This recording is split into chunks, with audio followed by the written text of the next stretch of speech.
This championship is being played with the new Aramith tournament set. Featuring a unique molecular structure, it guarantees razor-sharp precision and unsurpassed longevity. Unquestionably the best pool balls in the world, this set is available in a TV and a value pack version, as well as in the new My Aramith Ranger of Ball and Q cases. Now you can bring and play with the best ball set everywhere you go. My Aramith, bringing new dimensions to your billiards experience.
Good afternoon, folks. Here we are, it's the Jacoby Scottish Open, Day 3. And we're at the winners' qualification stage. Very exciting. Seen a really good match there. Those of you that were watching, Dean Shields just getting through that one against David Nicholls. I mean, that would have been a massive surprise to see Nicholls win that one. He missed a 9, he missed 2 9-balls to win that match. Dean Shields, very experienced, very competent player. He just came through it. So, I'm Graham Hamilton. David Black is here. Welcome, Dave. How are you, Graham? You alright? Great, sir. Great. Can't wait for another long day of amazing Scottish Open action. Absolutely fantastic afternoon yesterday. Some fantastic games. Let's hope it's the same today. Let's hope it's even better.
Okay, we're just waiting on the players warming up. If you were here yesterday, there was quite a few people shouting for Jan Warta to come onto the stream. Unfortunately, it didn't happen. However, he is going to be on the stream. Albert Jan Warta taking on Jonas Suto, Asia against Europe. This is going to be an interesting clash. You can see that Albert's got quite a few fans. He's going to be watching this live. Just see him in your screen. A couple of minutes ago, there he is. There's his head popping. So we will be going live to table 11. In the meantime, we can see tables 12 all the way up to 16. Fraser Patrick on table 14 there. The bright on shot. Oh, look at Elliot. He's going to do sell an injury. Table 13. Wow. He is bendy. Very supple. Oh, and something's just... Oh, that's the end of his cue. It's just come off there. Extension there. Yeah, he's thrown that there. Watch, don't stand on that now, Elliot. Oh, he's got his foot on now. But Elliot's 1-0 down to Nathan Childress. We watched Nathan on the stream yesterday. He was all right. We weren't overly convinced. I'm just a bit worried that Elliot's going to pull a hamstring or something. Oh, he's okay, pal. He's okay. It's so just looking at the YouTube chat. It's okay, folks. Albert will be on the stream. It's very popular, isn't it? Albert Jan Warta. Yeah, it's very popular. I promise you, Albert is coming up very, very soon. He's just practicing. Having his practice right. There's his head. So he is on table 11. So the camera angle will change, folks. Once the match starts, we will see only table number 11. We will see the Albert match, so don't worry. Chill. Get a drink. Get ready for the match. Probably in a couple of minutes' time that we're going to see Albert Jan Warta. There he is. Dave, in recent years we've seen Duong Kwok Wong, and the reaction of the Vietnamese fans is insane, but I'm going to be honest with you, the Indonesian fans are going crazy right now for Albert.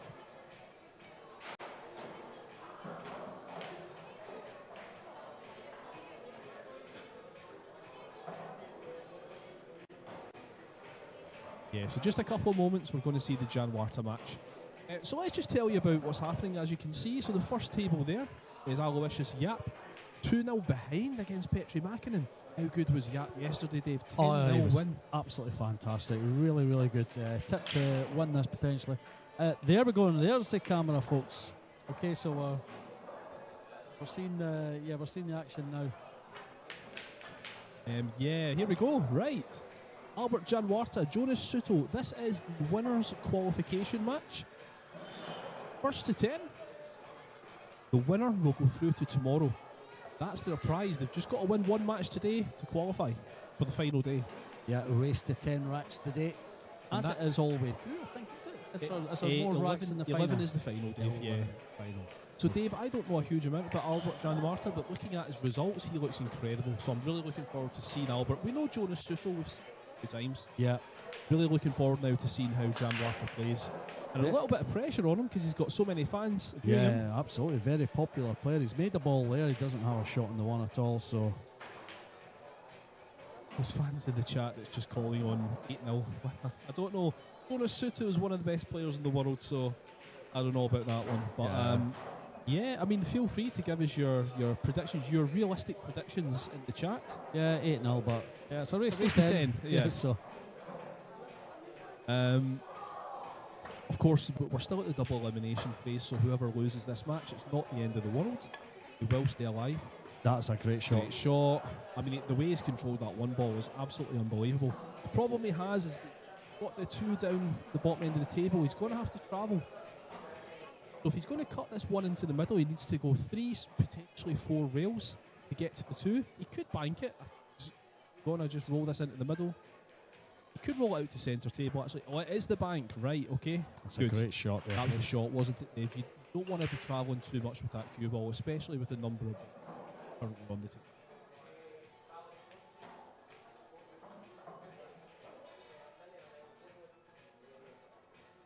But right hand side to get back over for the 3. It's good. Held Good. that nicely.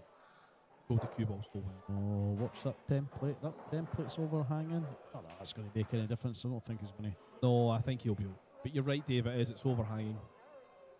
I do think be- if the ball was to contact the template, then we might have a small issue. Yeah, I do believe it's a foul if that happens. Yeah, if I the think so. template's been lifted. Ben Taylor, when he is in the arena and he is holding the table, so I'm sure he'll be called that if that is the case. Cue ball might hit it. Oh, he's okay. He's avoided it. Just moved it. There we go. I think it's still overhanging, but okay, better. It's quite interesting, Albert Janwarta. His brother played the Scottish Open a couple of years ago. I think it's Andy Janwarta. He played actually on this same table on the stream. But Albert is the one that everyone is excited about. Absolutely. And I can see why he's taking care of this rack. This guy looks good. He looks really good. Wasn't an easy looking rack to begin with. Albert's made it look so simple. Takes a 1-0 lead over Jonas Suto. Aloysius Yap has got one back on table number 12, Petri Makinen. You can watch that Aloysius Yap Petri Makinen match if you want to on Scottish Q Sports live streaming table 12. Table 13 is the house pro Elliot Sanderson. He's 1-1 with USA's Nathan Childress. Our local favourite here, Fraser Patrick, is down 3-1. Sutis Zadikis from Lithuania. I don't know who this guy is, Dave, but he clearly can play. Yeah, he's it's the first half. Saw off Kestutis. Very good player. And Arsene is playing Robbie on table 15. Devastin, got me that year. Arsene Sevastyanov. You got it. And Thank you, Jakabas Silenjevis is 0-0 with Francesco Candela on table 16. Nailed 2 in a row, Dave. Congratulations, that was good. I'm on form today. I've been practicing all night. It's been a sleepless night practicing the names.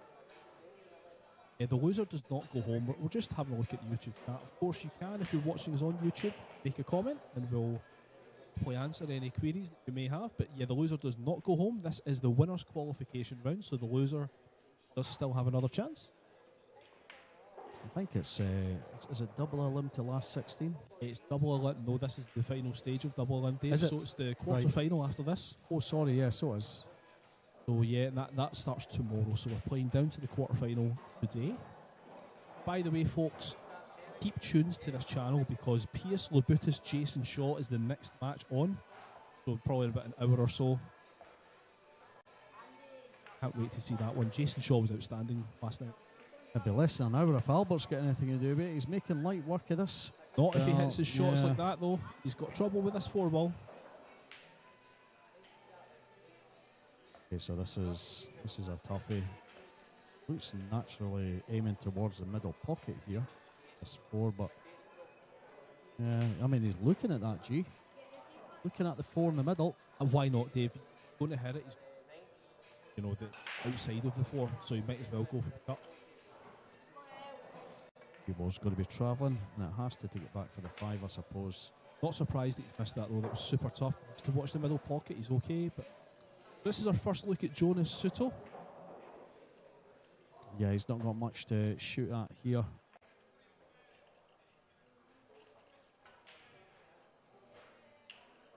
I mean, even if he decided to take the cut on the 4. He's not going to get back for the 5. Yeah, he's just going to come round the table with a cue ball. Behind that 5. Good. That's the target. That's pretty good. Easy escape. But can he get the 4 ball safe? Against Basil Patrick in racks 6. But he's playing good.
Jonas checking if the 6 can pass a 9 here.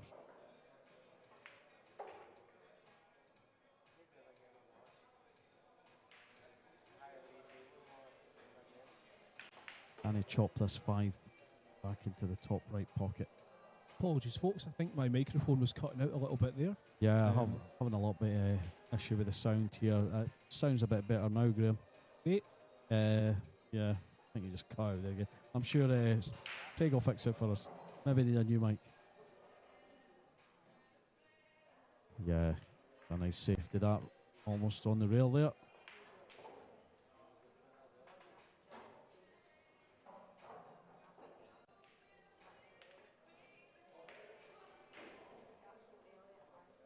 It's a good counter safety.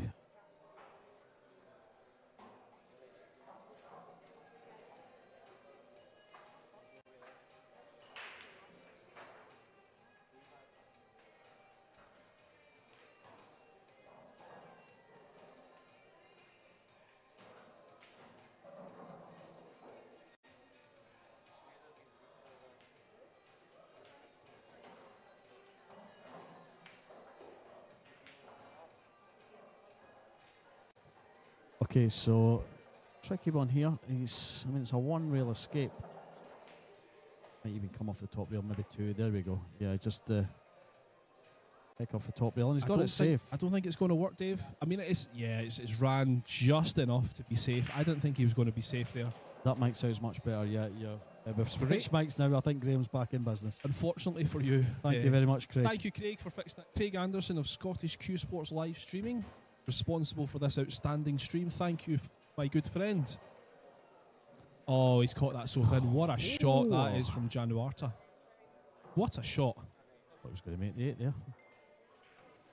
I mean, how many times have you tried to cut a ball that thin, table length cut? Yeah, absolutely. And you end up overhitting it and leaving the ball for your opponent. But of course, these guys are world class. Okay, so Mr. Suto, where are you going to go here? Behind the 9 ball. That has not worked. Again, though, he's hit it just fast enough. How big is that pocket? But yeah, and the thing is, Dave, at this level as well, you know, you need to be welding the ball. We seen it last night with Jason Shaw and Aloysius Yap. Both of their matches, they're playing safe, but they're welding the cue ball behind another ball. Absolutely.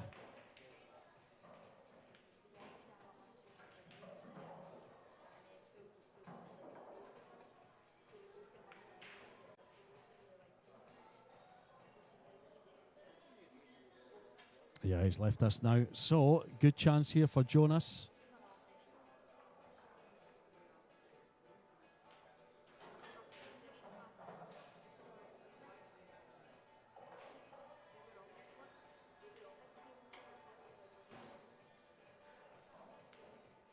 Thank you, folks, for joining us on the live stream. The numbers are looking very nice. Clearly, Albert has got a lot of fans back in Indonesia.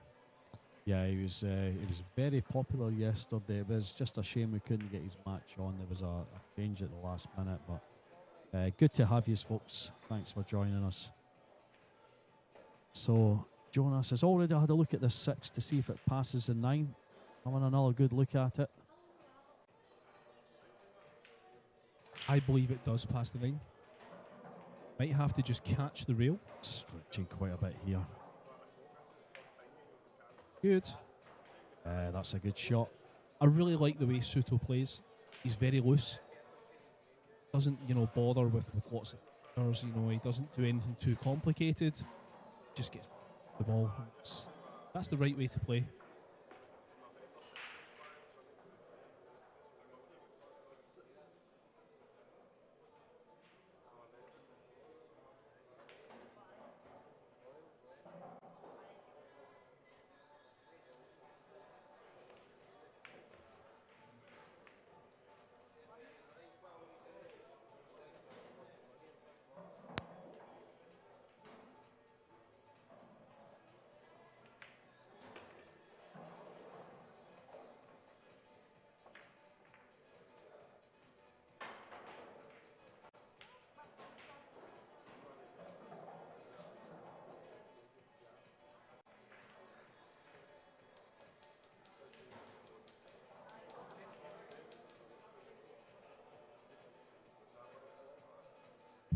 Graham's just mucking about microphones here. We've changed the cable now, yeah.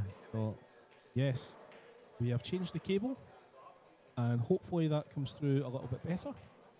so far, so good. Okay. But we thought that the last time. Just keep talking. Oh, the 9. Yeah. Unfortunately for you at home, I'm going to have to keep talking. So, yeah, just a couple of chats we've seen there. Same person keeps asking, if you lose, do you go straight home? No, this is double eliminations phase. It's winners qualification. So the winner will go through to the quarterfinals tomorrow, and the loser will go into losers round 4.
So, oh, that's a nice wee bump on the 7 there. That's perfect.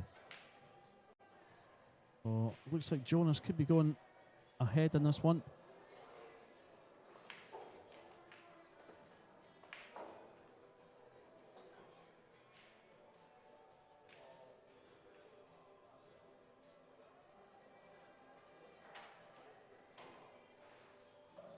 Dave, do you think that Jonas has a chance of winning this tournament? He's, for me, I think he's one of the favourites. Yeah. He's always there or thereabouts when it comes to these kind of tournaments. Don't see him winning a huge amount consistently, but you see him getting to the latter stages. He got to the UK Open final last year. Am I right in saying that? He did. He was the one that lost to Yap. Yeah, that's right. Yeah, he's, of course, Yap being one of the favourites as well for this tournament. Yeah. Thank you for your comments, folks, on WNT.tv and Scottish Q Sports live streaming. Lots and lots of fans on the live stream there for Albert. Our old pal Liam McGee from Edinburgh has commented, who are your picks for the title this weekend? Yesterday I called a Yap final, a Yap and Solnoki final. But but then I saw Jason Shaw, and now I'm not so sure. Yeah, Jason was outstanding yesterday. What do you guys think? Who's going to win this? We've got so many great players in this draw. I mean, we haven't seen anything of Solnoki, but he's one of the informed players on the WNT right now. But I thought Yap was outstanding. Won 10-0 on this same stream yesterday. Was outstanding. Elliot Sanderson is 3-1 down to Childress. Yeah, that is, of course, on the loser side. That's only a race to 8.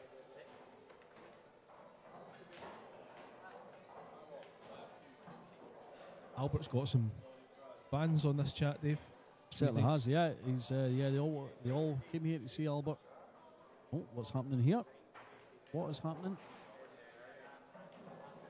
Yeah, Jonas isn't happy about something. We've got a replay in the booth, Dave. We're just going to have a wee quick look. I think he's just unhappy that he's welded the 9. Oh, someone walk into shot there. Thought I seen someone walk past it.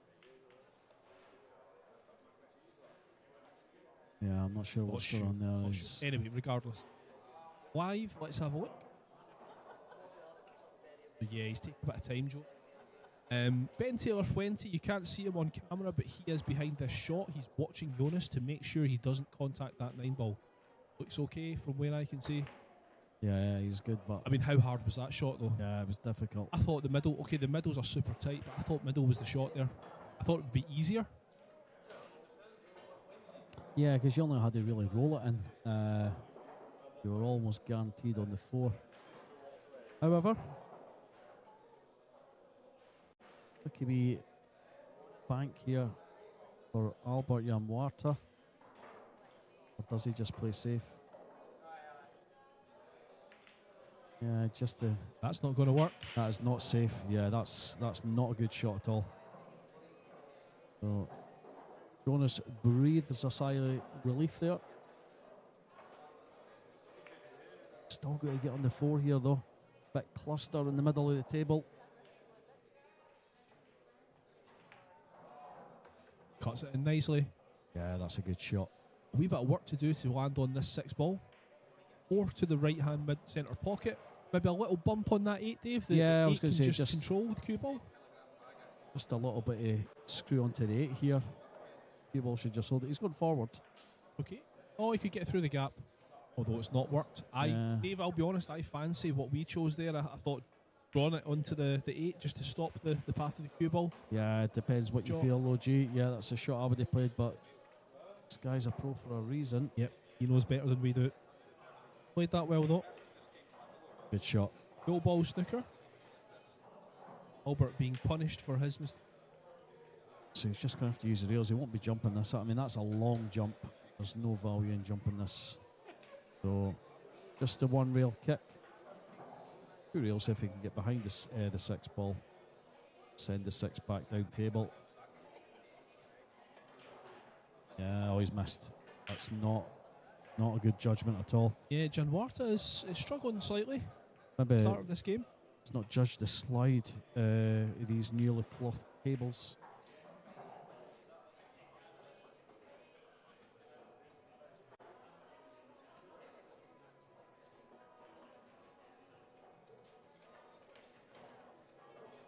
So Jonas with a good chance here. Gaining a 2-rack lead.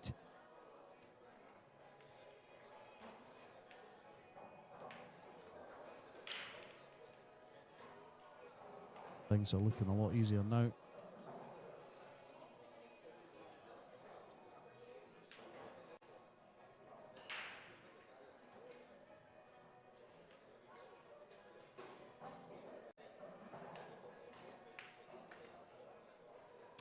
Interesting comment on the chat there from one of Albert's fans. He's often in a bad mood when he's behind. I did notice his facial expressions when he made a couple of mistakes there. Didn't look fantastic. But I wonder I wonder what impact this is going to make by going 3-1 behind. That often is the issue with the younger players. You can have all the talent in the world, but if you don't handle problems effectively, mentally, It can affect then your game. yeah, you don't really stand much of a chance, do you? Absolutely.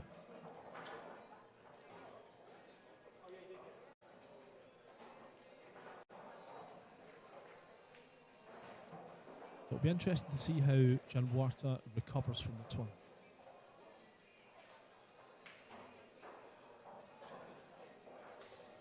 Yeah, the YouTube chat's quite entertaining, I'm not going to lie.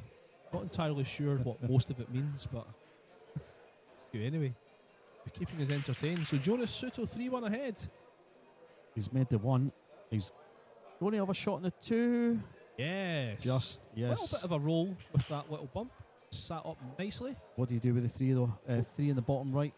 If I would go bottom left, just play the combination. I wouldn't take any chance. Because the cue ball and the two ball are so close together, you can't really do much with it.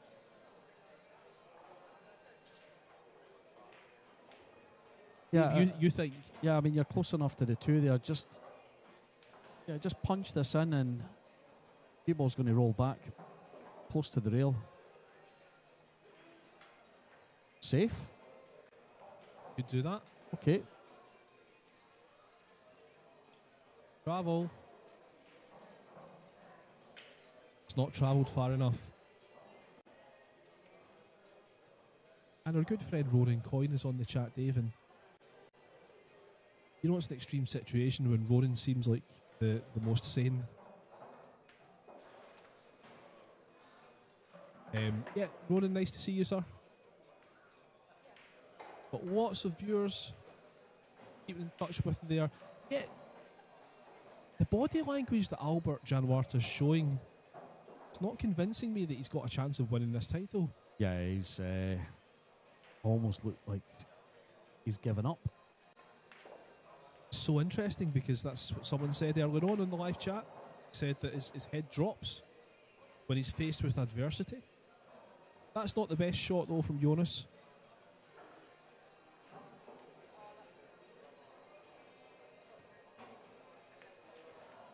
He's been very patient, isn't he, Suto? He's not taking any chances. You know, Yeah, absolutely. if there's not a certain pot, then he's gonna play safe, and that's the way to do it. Yeah, this three is going to be going towards the four here.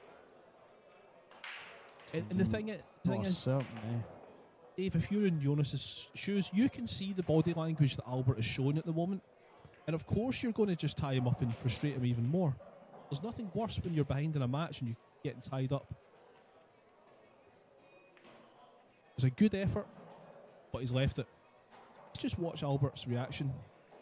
Yeah, his shoulders are a little bit slumped. Yeah, just the way he's trundling back to his seat there. Jonas Suto knows that he's got the advantage, not just in the score, but in terms of the mentality of this match. Going over the 6, but it's not going to be an issue. A very bright glove, that. It is, yeah. Almost matches. In fact, it outpinks the four. He's also got a pink tip, or is it pink chalk he's got? Interesting.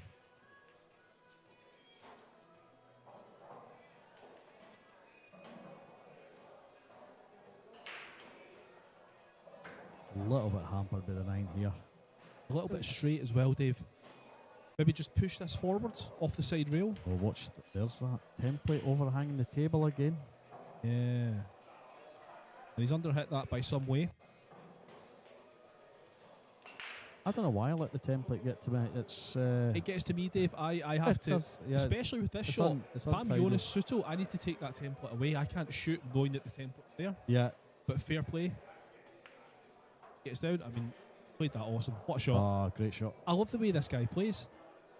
He just gets down, he just pots the ball, no problem at all. He'll maybe go round, look at the angle a couple of times. He's got plenty of angle on this 7. It is missable. But it's good for shape on the 8. No problem. And that's 4-1. And we've got Jonas who's playing really good right now. We've got Albert Gianluarta who is not looking the happiest. Yeah, he was certainly a better player yesterday. It's amazing what a new day can do, G.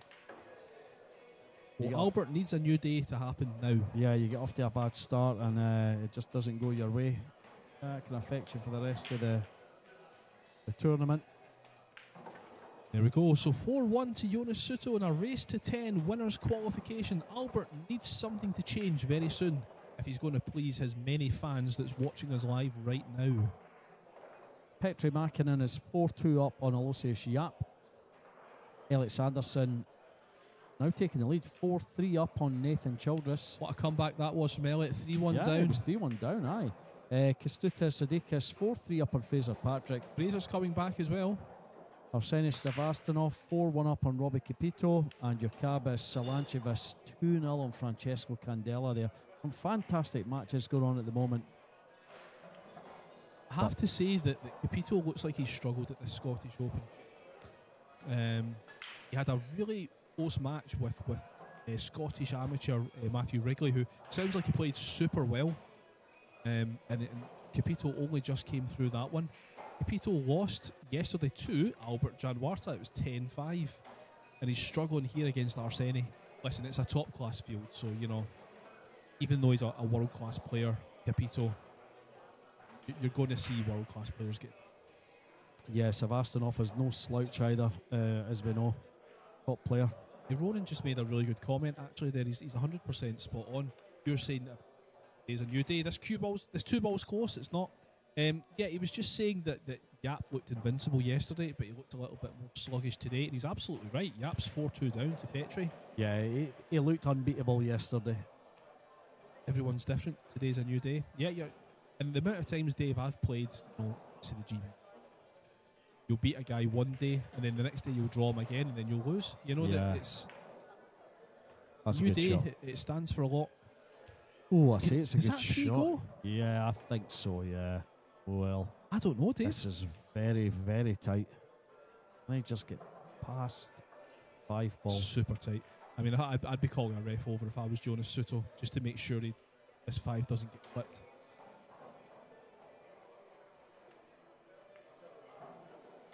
I think we'll be first to see the 5 moving here.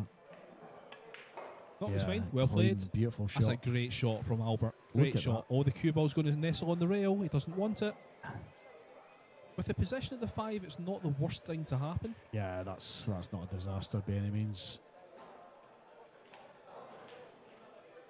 Frank Dell is 3-0 down in table 16. He, of course, was whitewashed yesterday. Are we going to see 2 whitewashes in a row for Candela? He's better than that. I'm going to be, I mean, that's a race to 8 as well, 3-0 down. Yeah, that's... this is almost halfway there.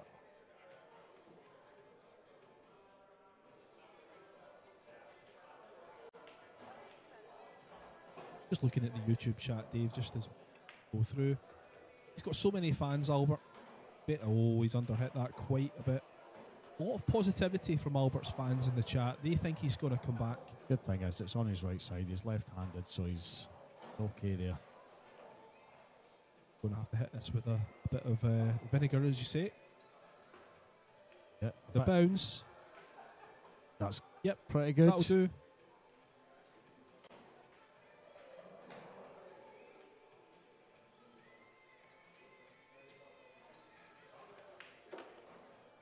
Nine in the middle for 4-2.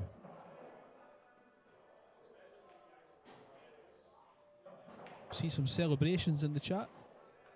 Albert Janwarta takes a rack, Yeah, 4-2 it is indeed. stopping the domination. See Petri Mäkinen at the side of your screen there. He is also 4-2 up on Aloysius Yap.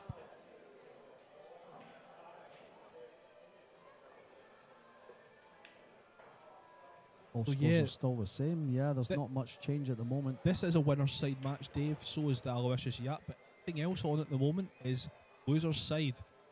So Elliot and Nathan Childress, one of them will be going home. Candela, Jokubis, Arseni Capito, and Zadekis Patrick. We're going to see 4 players going home from these matches. Yeah, that's some big names going home there. Fraser's not got far away, he just lives up the road. Yeah, I'm sure he'll come back. Yeah, Dave, look, we're both Scottish, so we want our Scottish guys to win. So Fraser Patrick, They certainly do. Yeah. and Sanderson, of course. So it's a dry break from Janwarta. Not good. By the way, for our Indonesian friends that are watching us live, are we pronouncing this name correctly, Janwarta? You can let us know. Don't want to say it the wrong way. I would say Janwarta. Yeah, we said this yesterday, didn't we, Dave? We weren't too sure. Spanish. Janwarta. Man at the table, Spanish shot. He's the only Spaniard in the He is, Jacoby yes. Scottish Open. Aye. Usually Soto travels with Alcade and FSR, but he's the only Spanish player. He looks to try and nick some Mosconi Cup points away from his Spanish friends. Thank you for the comments in the chat about the pronunciation, so it is correct.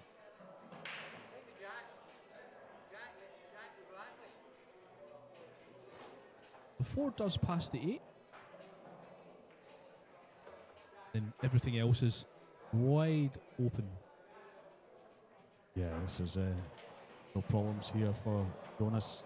We There's have a nice nice angle. view of the club there. As you can see in the background, we've got some people playing on the English 8-ball tables.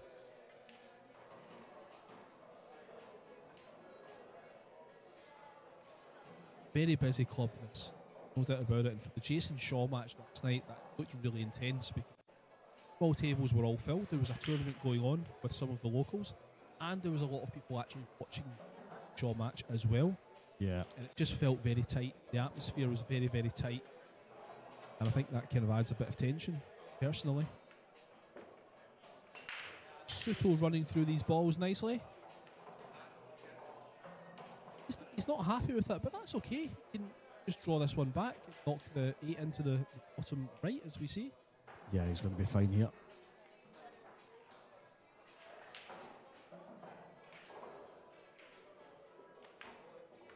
That's ideal. Is to stop this and then, just run a couple of inches. I mean, he can just punch up for the 9 in the same pocket. The opposite pocket is fine as well, Dave. Yeah, absolutely. No, same pocket. You're right. You're right. Soto increases the pressure on Janwarta. 5-2 in a race to 10. Elliot Sanderson now 5-3 up on Nathan Childress. That's a great comeback. 3-1 down. Really got himself worked out. There's Mackinnon adding another one as well to Yap. That's going to be a real shock, isn't it, if Petri Mackinnon wins absolutely. that match? Yeah, Petri Mackinnon, this Mackinnon, I think he's just missed something there because Aloysius Yap's jumped up at the table. Mackinnon struggled. Was it yesterday? It was the day before Mackinnon played. He really struggled. Yeah, It on was the first day. Yep. Yeah, it was on the stream as well. But goodness me, I can't remember who was playing now. It was Scott Gillespie, the local player. Yeah, that's right. Yeah, Yeah, he lost that one, didn't he? no, Scott. Or did he win? Mackinnon, Did he yeah. just come through, Mackinnon? I Yeah. think he did. Yeah, he did. He won the match. Yeah, he did come through in that one. He won. And he's gotten a little bit better as the tournament's gone on. He's beaten Elliot Sanderson yesterday, 10-7. A good win. Yeah, he's still on the winner's side the rest of the 10. Still so the winner's yeah. side. You're right, Dave. Yeah, surprising, really, given how poorly he played against Gillespie. Yeah, absolutely right. Don on the chat there just saying that Yap still has a chance to go through the loser's side. Just the way that Yap played yesterday, I'm just really surprised that we're even considering him going through the loser's side because he was so good yesterday. Yeah, don't write him off yet. He's only No, 5-2 down. Absolutely. And the same gentleman, the McDermott sponsored player in the tournament. Yes, I think that is true. JJ Fall normally plays in these Scottish Open events. He's not here. He is also McDermott sponsored. Well, I believe it is just, Jonas. McDermott, not as good as Jacoby.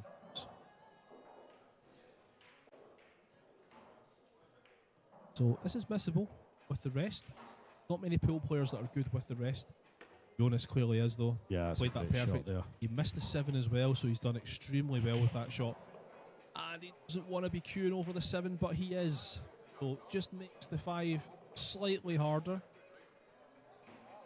Doesn't have to do a huge amount to 6. Bounced off that side. So he's got a little angle. A Yeah, little another, bit of bottom right-hand side. another couple of inches would have Yep. been perfect there. There we go. No problems. Oh, slow down. Slow down. Oh. Has he got away with that? Has he got away with it? He has. Yes, he's got straight down on the shot. Yeah, he's fine here. The issue is going to be where he's going to land on the 7. I mean, you can see when he was queuing up there, he's putting a bit of left-hand side. Yeah, left-hand side. He doesn't want to go behind that 8. That's why he's played it on that side of the table. That's perfect. Yeah, he's What a fine shot. there. I mean, he had options. If he underhit that, he still had the side pocket. But yeah, that's a great shot. That's the difference between these guys and guys like myself. You know, they keep their options open. Real for real. So here we are, Jonas Suto in domination mode. We've so many fans from Indonesia watching us. Oh, bounce. Yep, he's okay. Absolutely. We have fine. so many fans from Indonesia watching us right now, and they are not happy with what's happening here. Their friend, their favourite, Janwarta, 6-2 behind, and you can look at his body language, Dave. Yeah, That does not scream positivity. Oh, in the look at the way slightest he's bit. throwing the one ball on the table, throwing the template down. I'm sorry, Dave, but if Albert Janwarta is going to be one of the best in the world, he really needs to sort that out. Yeah, he has to sort out that temper. Someone did say earlier he can lose his temper a little bit. They were absolutely right, because ever since that comment was made, Yeah, all I've seen is negative body language. So Elliot Sanderson is setting up for Nathan Childress. Nathan's pulled one back there. 5-4. He was leading 3-1. Elliot blew ahead to 5-3. Yeah, what a bank that was. Outstanding. Yeah, brilliant from Nathan.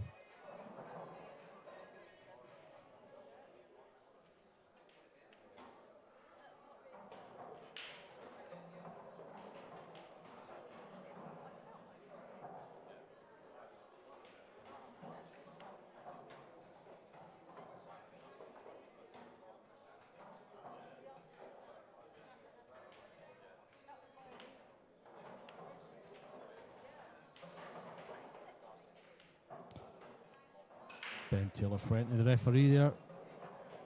Just overlooking proceedings here. Is very close to this 8 ball. So Ben will just be making sure there's no illegal contact. There's a nice shotty table 12 there.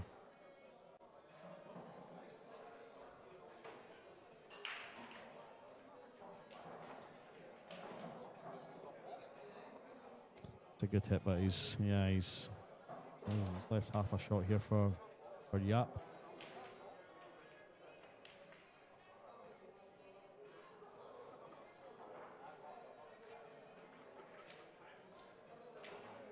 Very bright colours going on there. Childress in the pink, Patrick in the orange. Jonas, of course, with the shocking pink glove.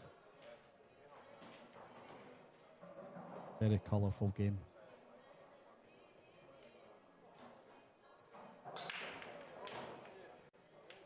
Makes a 1, gets a 9 ball on the move, and can't see the 2.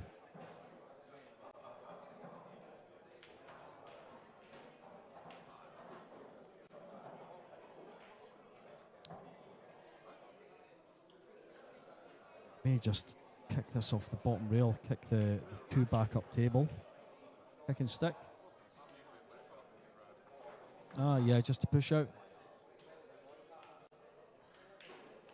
Yeah. I mean, that's still the shot on, still the kick and stick here.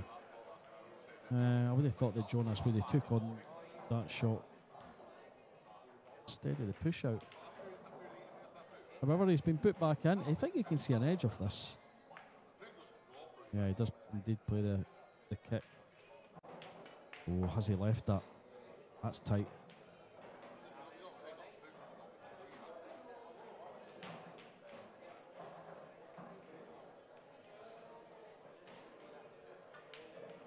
Just catching up on the YouTube chat. Great to see our old friend Pro Level AVG has rejoined us. He was with us for most of the day yesterday, and very entertaining with the comments, so thank you for joining us again, my good friend.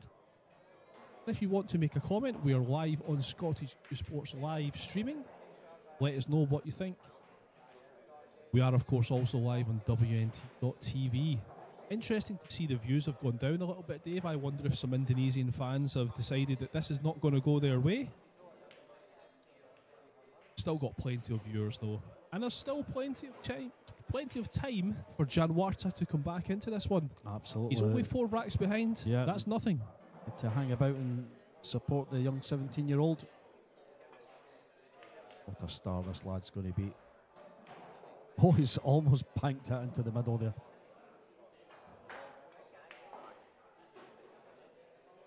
Jonas can see this. See, does he take it on?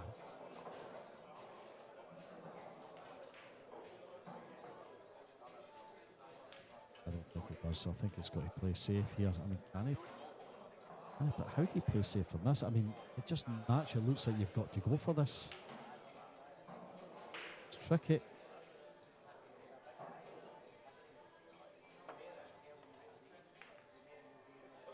Does indeed go for it.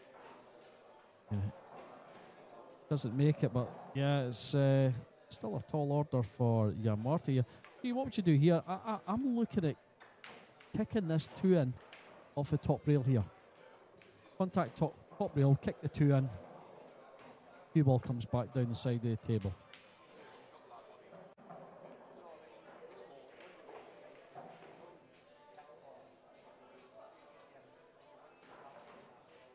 Yeah, Dave, rail first for me personally. Oh, he didn't need to. He didn't need to. What a shot. That's an incredible great shot. I mean, he could have done with it going a couple of millimetres, but still really good.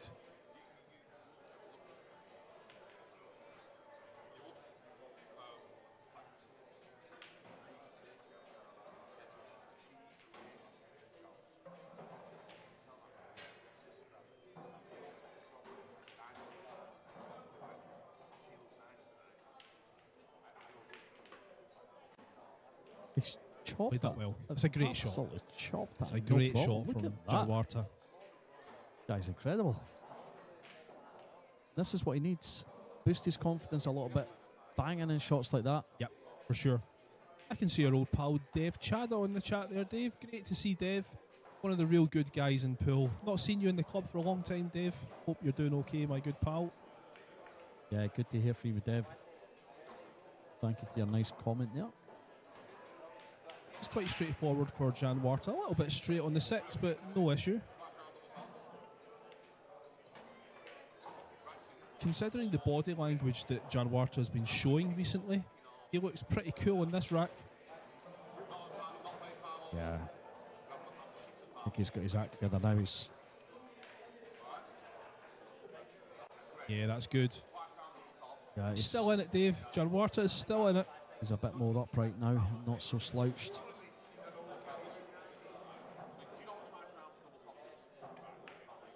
This is what he needs. He needs to knock off a rack or two to get his confidence levels back up. Just for a while there, he was looking deflated. That's the deficit to 3 racks. 6 racks to 3, Jonas leads. After Petri Mäkinen 5-3 up on Aloysius Yap. Nathan Childress 5-5 now with Elliot Sanderson. Kęstutis Sidikis 4-4 with Fraser Patrick, and Arsenis Sevastanoff is 5-3 up on Robbie Capito. Sevastanoff was running away with that for a while. Robbie Capito coming back there. Yes, has.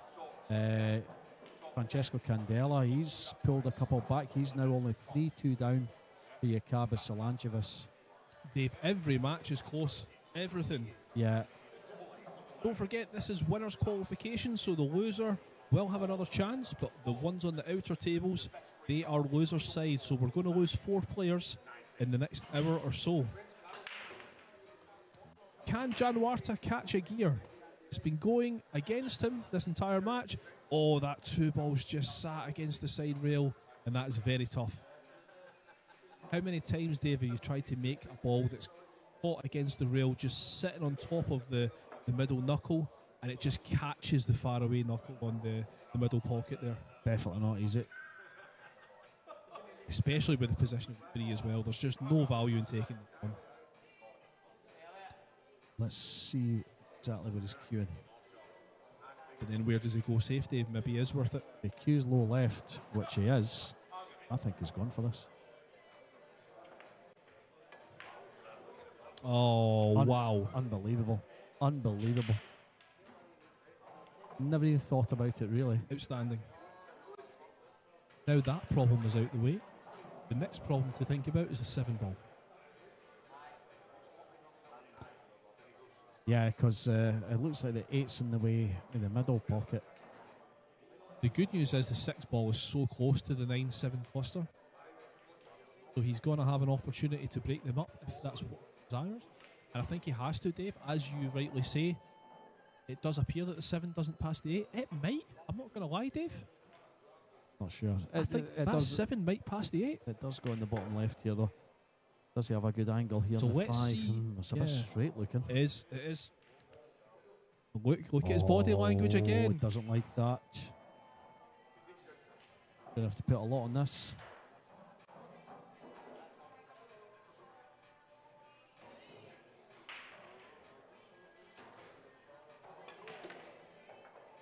This is good. It's a great Doesn't shot. want to be straight. He's not straight. Yeah, he He wanted would to. much rather have been the other side of the 6, but he's going to Definitely. take it. Definitely. But then the issue is it completely limits what he can do. He can't really run into this 9-7, I don't think. Does he even have to? Does he play safe? Tries to weld the cue ball against the 9? Yeah, that's no good. Yeah, he's tried to play that with a lot of check side. That is On a brand new that's slidey not cloth, a good Dave, shot. Yeah. that shot is not going to work. It's very naive from Albert Janwarta. Yeah, he's misjudged that badly. Look at the way he's throwing his chalk down there. Suto is going to be absolutely delighted watching this. And he's going to be left a shot. I mean, it's a half decent cue ball. It's on the top, close to the top rail. But the 7, very makeable. You will need to put a little bit on this though to come round 2 rails for the 8 into the middle. I mean, yeah, you've got the 8 in the middle. You could put the 8 in the top right, I suppose, but It's got to be the middle, Dave. It's got to be.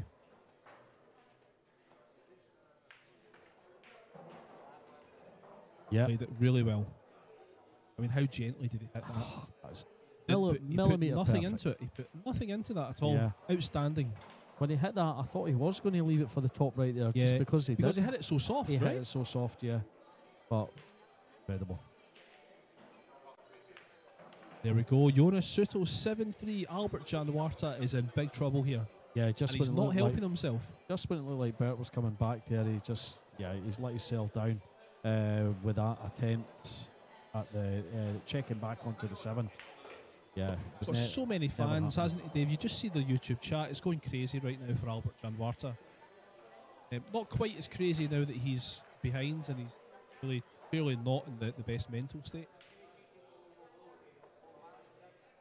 Looks like Aloysius Yap is coming back to save the Indonesian fans. I wonder who's more popular in Indonesia, is it Yap or is it Janwarta? Surely it's Yap because he's one of the world's elite players right now. Is Janwarta one of the elite players? I'm not sure. He's just a young guy. He's still got time to build up a massive fan base, and I'm sure he will. The Indonesian fans are spoiled for choice right now with this Scottish Open because he's got Janwarta here on the other stream table, which is plenty to enjoy.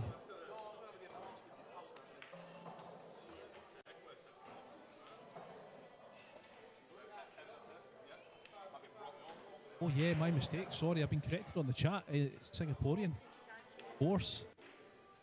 The flags are very similar, Dave. There's a little difference. Yes, thank you for that correction. I appreciate that.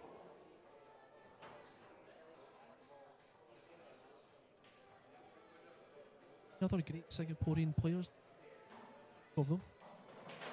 I'm not sure. I actually called Yap Singaporean. I called him Indonesian yesterday as well, so My apologies to Aloysius Yap and any Singaporean pool fans. Yeah, you stand corrected.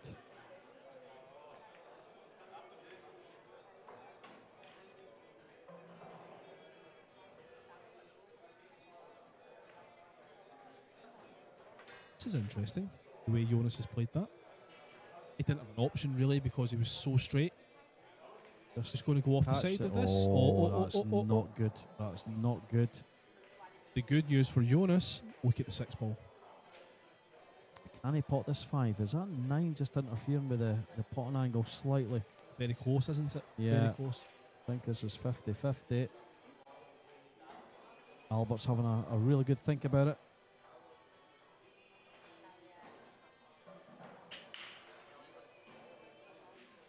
I think safe is here for me personally. Use that 6 and 7 to his advantage. I think the 5 can carry him off with the 7. Seems to be hitting the. Yeah, just havering. Played it really well. That's a really good shot. That's a really good shot. Yeah, He's able to kick off one rail. Yeah, this is So tough. he's going to try and get this cue ball behind the 6 and 7. He's called the referee over to have a look. Yeah, he just don't want that 6 to move. He's good. He's clean. He's tried to make it, hasn't he? He's tried to make it. I think so. Yeah. And again, the 6 ball's probably saved Jonas Suto. How can Albert negotiate the table to get onto that 6 for the same pocket? Has the chance to drive into these ones, the 6 and 7. No. Yeah, he's just Suto's not going to enjoy his next shot, is he? No, he's going to be well. Cue ball's going to be behind this 7. Yeah.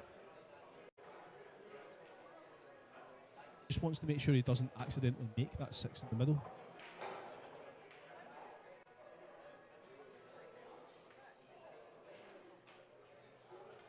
I mean, it's a decent pace. He can go one rail. He's not happy with it. I think he's just. I don't blame him, Dave. I think the issue he had there, if he hit it too hard, that white could easily have come out. Yeah. He's just made sure of the snooker. But yeah, I mean, at this level, it's not good enough. He just wanted to be a wee bit more behind that 7. Dylan Top 109 joined us. Yeah, it's Ben Taylor Fuente on ref duties this week. Oh, look at this. Taking care of all 6 tables. That is beautiful from Jonas. Bull ball snooker, tap of the table from Jan Warta to appreciate that.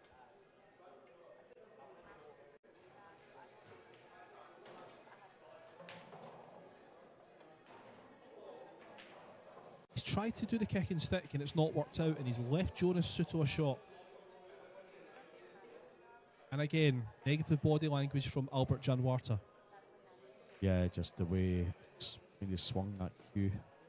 And our friend Pro Levels just made the comment, he can't remember when Albert had such a negative attitude. Yeah, I haven't seen Albert very often. This is really the first full match that I've watched of Albert Janwarta. I've been aware of him for a while. But yeah, he's not impressing me right now. Doesn't want to land straight in the 7. Jesus, yeah. He can just draw back, I suppose, but perfectly straight, so he'll be fine. Suto looking to go 2 racks away from victory.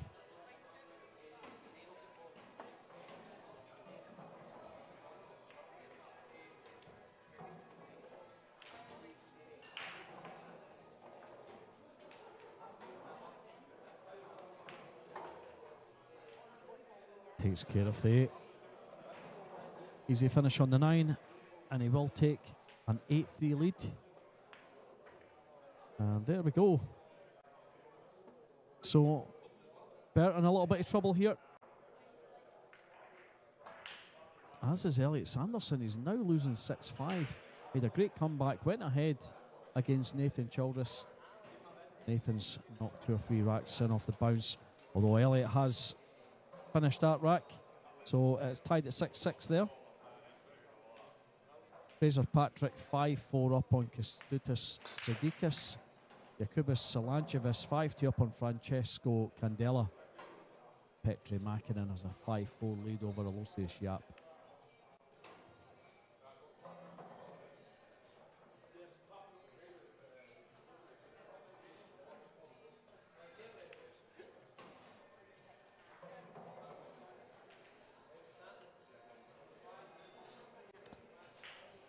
Appears to be a little bit straight on this one ball here. A lot of work to do with the cue ball. If he wants to get anywhere near it, he could just roll it in, take the cut.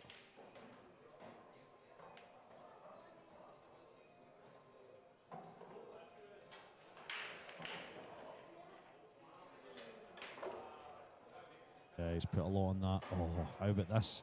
What about this? That is absolutely perfect. What a shot he's played there.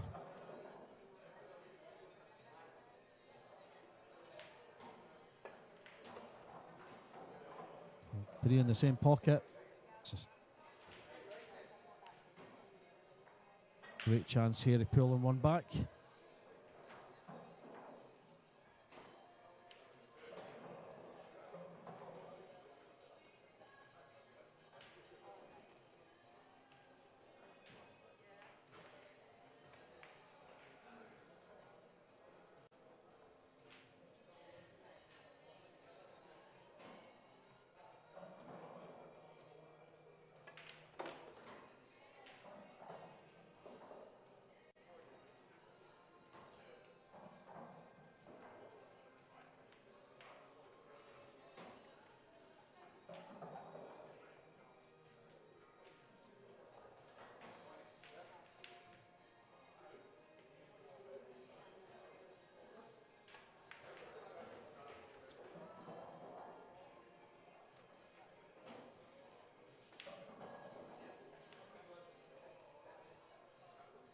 So, Dave, my question to you right now: what are the odds on an Albert Janwarta comeback here? I'll win tell this you what, match? he played an absolutely unbelievable one shot there to get onto the two.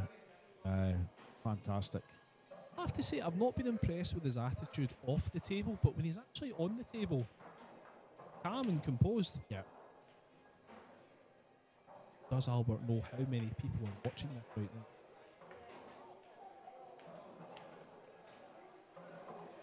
Of course, we're on WNT.TV at the same time. Imagine there's many more people watching here as well. Yeah, absolutely. Giving a good account of his selling this rack for sure. He's clearly good in and around the balls. If everything's out in the open, he's good as anyone. Needs to keep going. That's okay, Dave. I'd much rather that than land straight. That's good. Yeah, it's absolutely fine there. Yeah, it's just, you know, if he's got any chance of doing anything next week at the UK Open, needs to try and control his negative emotions. When things aren't going his way, shoulders slump, throws his, you know, the balls on the table, throws his chalk. Not good. But that's a nice run out there from Albert Janwarta. So 8-4 behind. First to 10. Yeah, still got a lot to do. Still got a lot to do. Absolute thriller over there on table 13 with a house pro Elliot Sanderson and Nathan Childress. Yeah, There's thrillers everywhere, Dave, when you think about it. Definitely. I mean, look at the Sevastyanov-Capito match there, 6-4. When it looked like Sevastyanov was running away with that. He was 5-1 up at one point, was he not? 6-4 now, so yeah, Robbie Capito. And look at Fraser Patrick. It's done great to come back. Wasn't Fraser down as well? I think he was 4-1 behind, Dave. Yeah, 6-4 now against Sadikis. So guys are quick at racking balls, aren't they? Yeah, they certainly are. Yeah. Scores. Jonas doesn't hang about. Just wants to get on with it. Keep the momentum. Jonas knows that he's 2 racks away from qualifying for tomorrow. Clearly got some lunch reservations somewhere, hasn't he? That's why he's in a rush to get this one finished. Yep. Pro levels just updated is there on Yap next door, so yeah, 5 each. Petri Mäkinen's been ahead that entire game, so let's see how Yap plays now. Let's see how Mäkinen plays, more importantly, yes. now that Yap's pulled him to 5-5.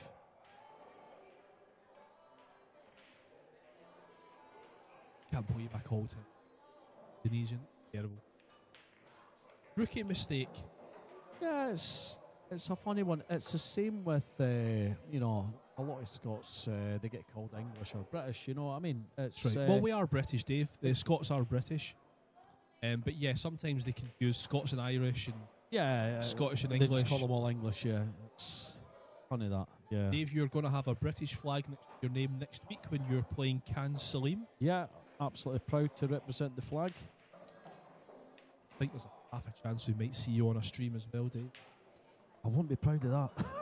Got, I believe it's a record number of streamed matches at next week's UK Open. I believe it's 6 or 7 tables, maybe even 8 tables. 8, I think they were talking about. 8 tables. They were table 8 on Talk Sport. They were same as being streamed.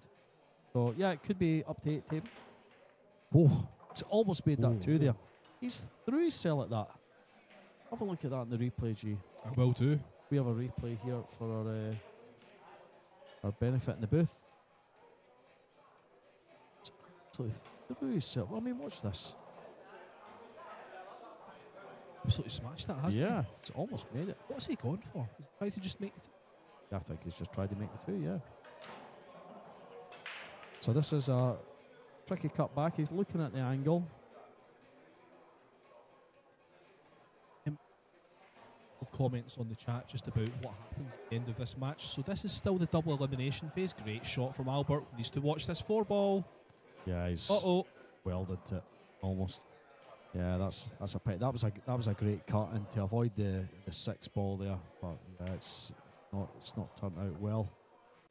The good news for Albert, if he does end up losing this game, he is still in the tournament. He will go into losers round 3. Possibly. Double check that. Yeah, he'll go. In fact, no, this is winners' quali, so he'll go into the losers' quali. So yeah, he's got 2 chances to qualify for the quarterfinals.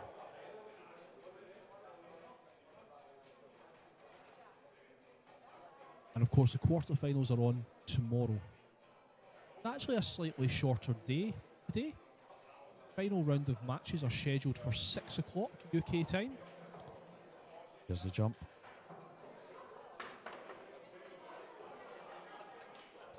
Yeah, I think he could just see an edge of that 3, but he wanted to pot it. That's why he's went over the 7 there to get the potting angle. It's not worked. Now, Albert potentially going to be going into the 8 ball here.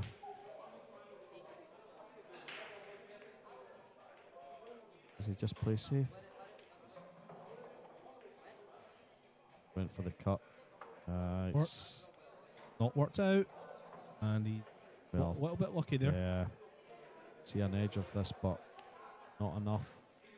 But that's a dangerous edge. That's got scratch written all over it. Potentially just a kick. Send the 3 back up table.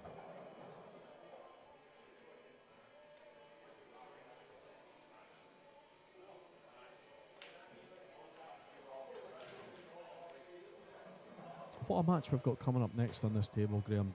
P.S. Labutis versus Jason Shaw. Outstanding. Can't wait for that one. Scheduled for 2:30. It will be after this match. Yeah, we're very much on time today. He's hit that good. well. He's hit that well. Going to leave a shot. Oh, I think he's left it, Dave. Yeah, he has, yeah. Yeah, he's not happy with that. So, controlling this, the cue ball and the 4 ball at the same time, I imagine he's going to make the 3.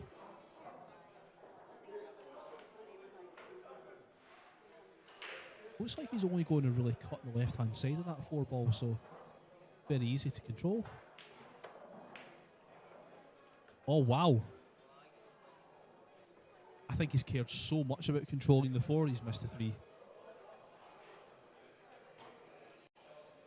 The good thing for Albert, this is a very hard pot considering where the cue ball is. If he can make this 3 natural on the 6, he's turned down the pot. Yeah, that's okay. He's not even attempted that. Thing is, he's at the stage in the match, 8-4 behind, race to 10. He doesn't want to give any cheap racks to Jonas at this stage. Does this 3 pass the 7? I believe it may. We won't find out, however, because the Not cue even ball's going entertaining. behind the 8 Look at ball. that. Great What shot. a shot. That is how you finish off a match, Jonas Suto. Doesn't take on anything crazy. Very, very patient. He may get his reward. He's going for the one real escape, though. This is tough. Yeah, I Missed don't it by know. quite a Don't know bit. about that one. Missed that by quite a bit there. I think Januarta in his head, gone. I think he knows that this match is gone. I'll be honest, Dave, half an hour ago, I think Januarta thought this match was gone. Yeah, I can't see him possibly coming back from this. He might win another rack, but he certainly ain't winning this one. Jonas Suto will clear these last 4 balls. Dave, it's happened to us all where we've been behind in a match and we've just almost given up. You know, you just kind of forget and you just want to get out of there. And that's definitely what we're seeing from Albert Januarta. I almost said his brother's name, Andy. He's clearly just not in the mood to play. Yeah, And it's from quite early on in the match that we've seen the negative body language. I can't criticise him for not being in the mood to play because it happens to us all, and it happened to me last week. You know, I just wasn't feeling it at all, and I gave up. You were in the losers' qualification of a tournament. You just left. I gave you up. Didn't even play it. Yeah, I just wasn't feeling it at all. Well, one thing's for sure, if Jonas Suto does run out this match, there's one thing I'm going to miss, and it's the comments from the Indonesian fans. Very interesting. Maybe just lost in translation, I don't really know, but some of them are yeah, a absolutely. little bit different. So Jonas Suto goes on the hill, 9-4 lead over Albert Januarta. You can see on the scoreboard next to the one that we're watching right now is our next match. Pius Labutis and Jason Shaw. Can't wait for that one. We've seen Jason play incredible last night against AJ Manis. And Elliot Sanderson has crashed out of this year's Scottish Open. Wow, that one went quick. Yeah, he's lost 8-6 to Nathan Childress. Dave, I have to say I'm surprised at that one. Because we seen Nathan yesterday against Mark Owens and he didn't look that great. Yeah, and the way Elliot came back up there, I thought, yeah, this is going to be Elliot's match. But, yeah, it's not to be. So, Elliot is out.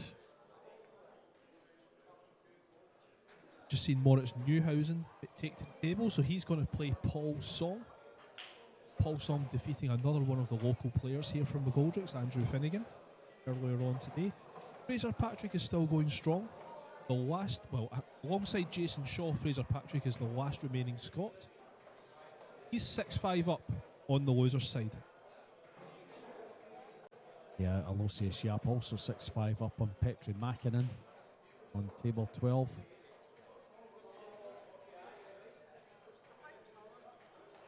So only 2 Americans in this tournament, and both of them still going strong.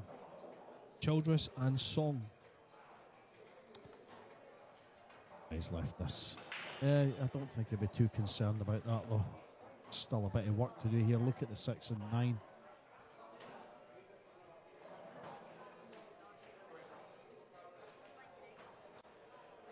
That was a brave effort there. And he's left it. As you say, Dave, I think the 6 and the 9 is the only thing that's keeping Januarta alive in this match. Certainly in this rack.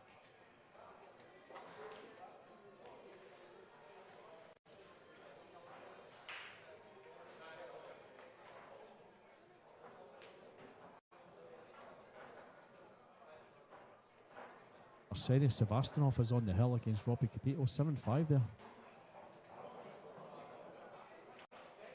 If Albert Januarta is the one to lose this match, he will go to losers qualification, which is on at 6 o'clock tonight. He will play either Rainier Bierman, AJ Manis, Dean Shields or Felix Vogel, so you can guarantee it's going to be a tough match for Albert to stay alive. It's unusual when you see guys like Vogel and AJ Manis in the losers side of a tournament, but of course AJ played Jason Shaw yesterday, so then you can kind of understand why he's there. Absolutely. I fancy AJ to get through that losers side.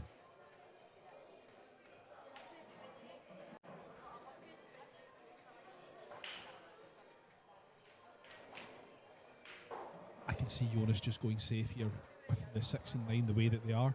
You can actually see this cue ball going behind the 6 and 9 as well. That's what he's attempting, and he wants to try and split them up. I mean, he judged it well, but I wonder if he wanted to actually split them up and still snooker at the same time. Yeah, he just needed a nudge on one of the balls there. So that's it. Even just a slight nudge, Dave, and it would have potentially combined.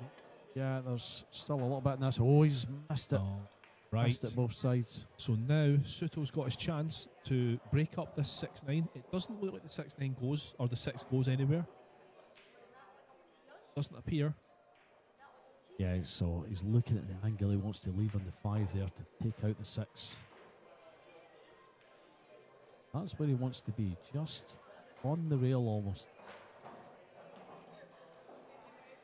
Just halfway between side pocket and the diamond above it.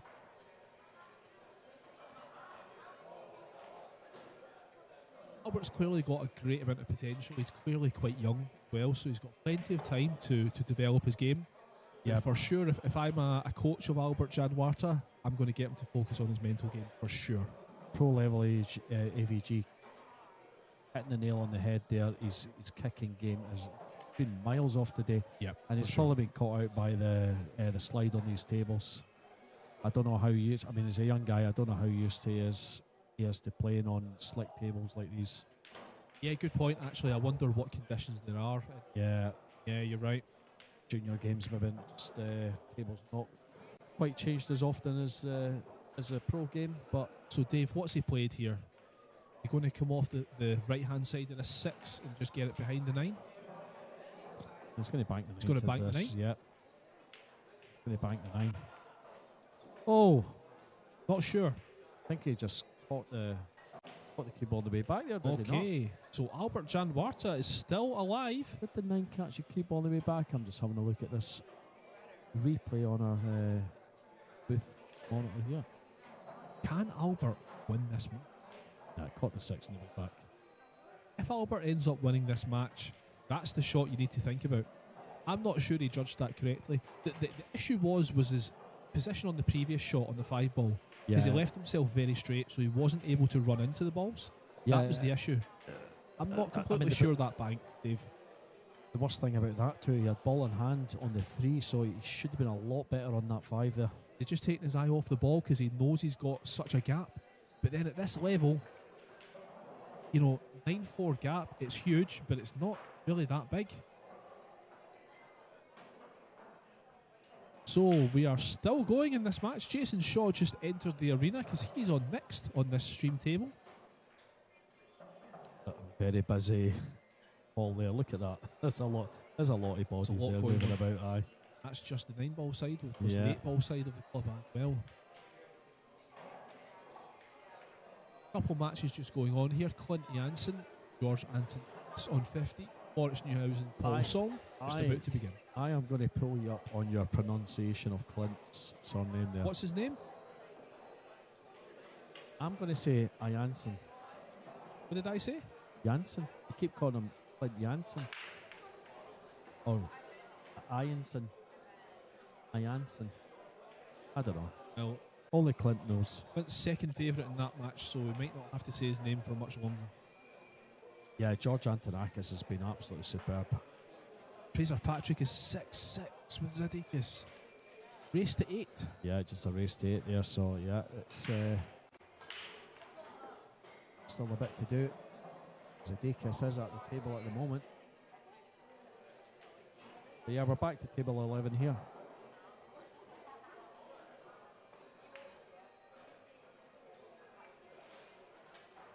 Sometimes in a match when someone is so far behind and the other guy's on the hill, it's amazing how the mentality of the match switches. Again, we've all been in the situation where we've not been able to kill a game off, and you end up feeling a lot of pressure because you're like, you just want it finished, you want it done. And the other guy knows he's going to lose, or there's a high chance he's going to lose. Suddenly he starts to loosen up. Here's the momentum swings. Oh, that was a miscue. That was a terrible and here miscue. we go. So Janwarta. You'd hear that from here, Jay. Dave, if Janwarta takes advantage of this ball in hand, and there's no reason why not, everything's out in the open, we've got 9-6. again, he's still a big second favourite, but who knows? That was an unfortunate mistake there from Soto. Allowed young Albert back in.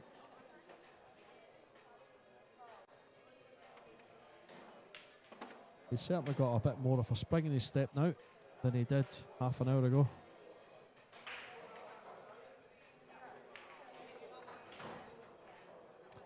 He wants that to travel. He's all right. Not perfect. Going to have to now force this forward. Yeah, he's not going to use as many rails as what he would have liked here, so he'll have to come off the top rail.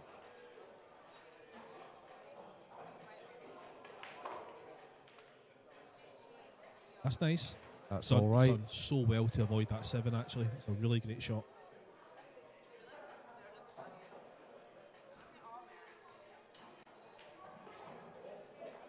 Albert gets closer and closer to coming back in this match. I think we're going to see the viewers climb.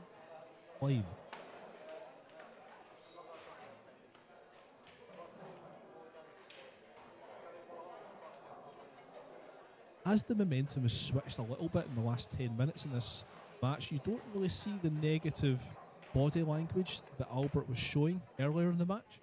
Yeah, that's what I'm saying. He's got more of a spring in his step now. For sure.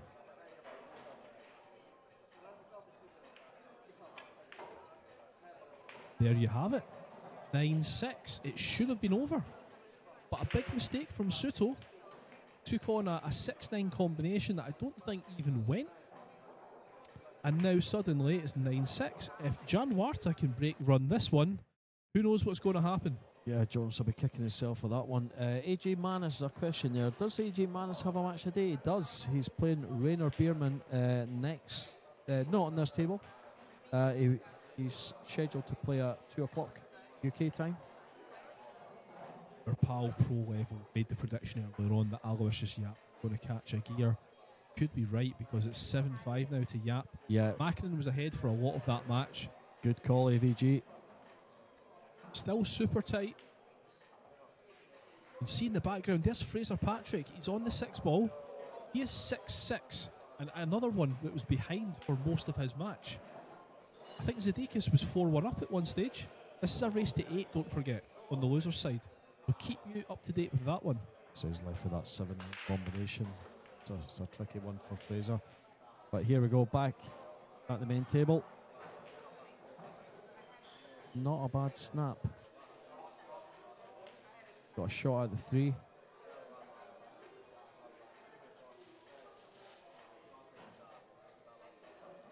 It's a good break, isn't it, Dave? Yeah, across the table a couple of times here. He'll be on the 4. I mean, this is the shot. You know, I think he's out if he manages to get himself on this 4. Yep.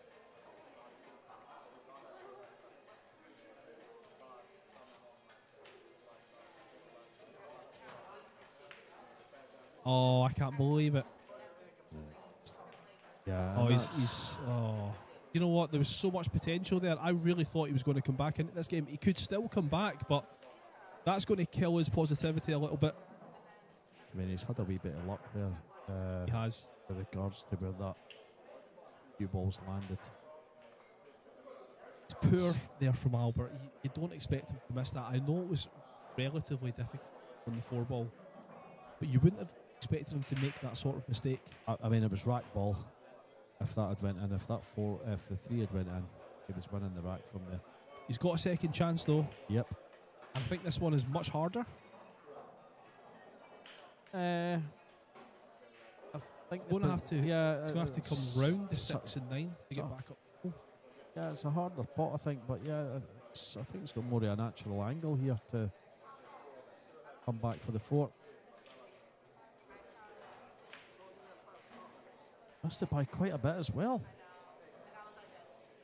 And he's not been lucky this time. Jonas Suto's got the opportunity. Oh, Well, he's has shaking he? his head. I thought he's on that. Looking at the angle, it looks like he's on it, but he doesn't look happy.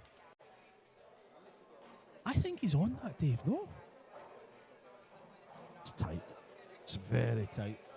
I don't think it banks. Then a lot of side on this, is Yeah, he? he's going to have to put a lot of right-hand side just to straighten up the cue ball for the 4. I think he has to play safe. I Yeah, I don't think I you're don't right. think he's potting this. Or I mean, he's got a lock-up safety. I don't think he's going to take it on. He can draw that cue ball behind the 5 and send the 3 down table.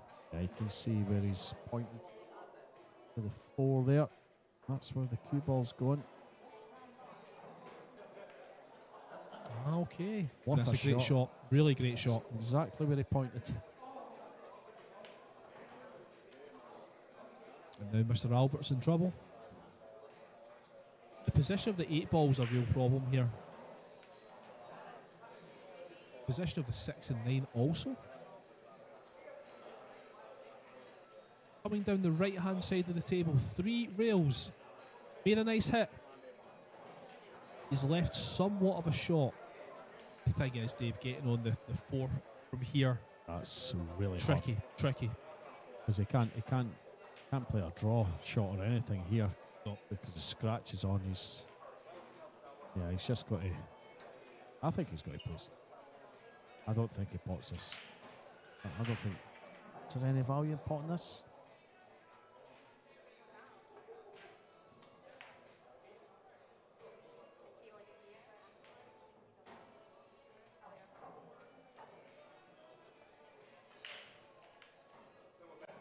Guys, they're making mistakes, not exactly giving the table away.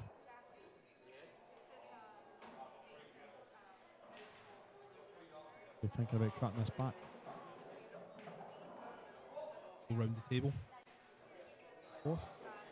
Yep. Not sure.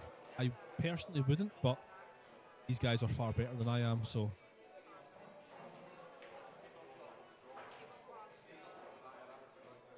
Really good shot. Slight edge that's been left if Suto wanted to jump over this 7. He can catch the right hand side of the 3. Looking at right now. I think he might just But in come off terms the one of rail. bowling, just going to go with a 1 rail kick. Trying to get cover after contact though. Not so easy. The cue ball's gone. And Albert Janwarta has bought himself an opportunity to go 7-9. Yeah, this is certainly the best opportunity he's had in this rack yet.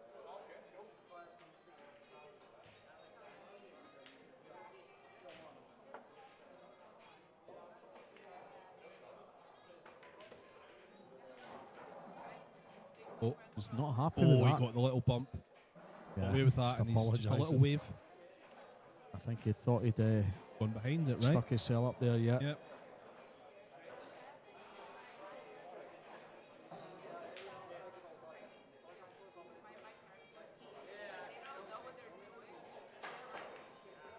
Okay.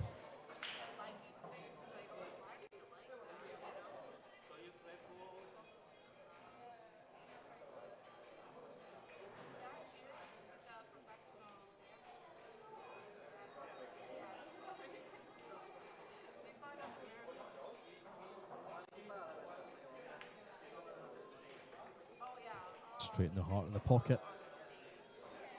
So one more good shot here. Seen him miss a couple of balls in this pocket already. If that's playing on his mind, he knows that he's missed a couple in the last rack. Although he did take the last rack.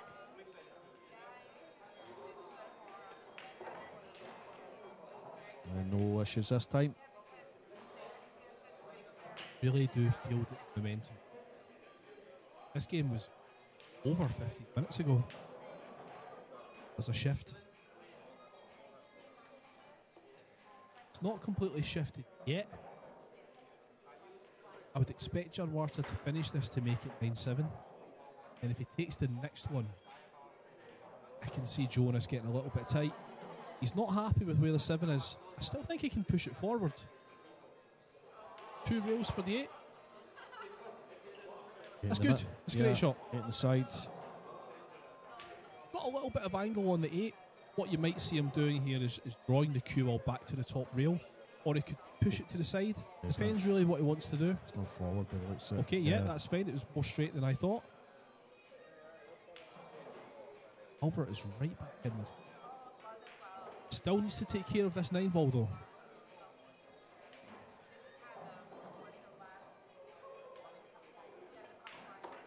There it goes. It's all gone in Albert's favour now. 9-7. Wow. There's Fraser Patrick. He's on 7 ball, drawing it back for the 8. And this is to win the match. Fraser Patrick was 4-1 down. He's fought his way back. This is, of course, the loser's side. There you have it. So Scotland's Fraser Patrick is still alive in the Scottish Open. Just as 9 to take care of. Shouldn't have any problems. Bang. And you We go. say goodbye to Kęstutis Zadekis from Lithuania. He is on his way to the UK Open. Fraser Patrick's still alive. Alosis Yap, 7-5 on Petri Mäkinen. 8-5 now. So What yeah, a comeback. couple of racks from victory. So Petri setting them up. Yeah, great comeback from Aloysius Yap, showing a lot of quality. He's behind for the first half of that match. Just shows how hard it is to beat a player like Aloysius Yap. If you're going to knock someone like him to the loser's side, you need to play super solid all the way through the match. So yeah, Aloysius Yap, it's 8-5.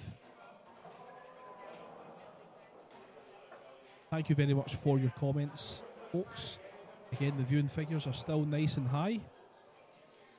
And I think they're going to get higher, especially if Jan Warta can win this next rack. Suto's been in control of this entire game, but the momentum, you kind of feel like it's shifted a little bit towards the Indonesian. Still has a little bit of work to do though. But at 9-7, it's game on.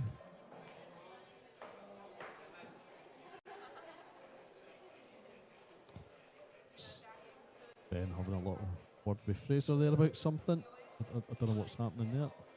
Yeah, Fraser and Zadekis were having a chat after the match there, so I'd be interested to know. Yeah, was there a bit of needle or?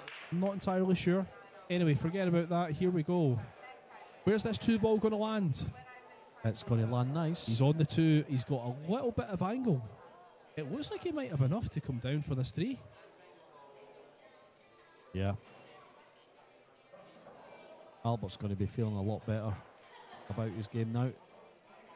He was 40 minutes ago. And he was very slumped and dragging his heels a bit for a while.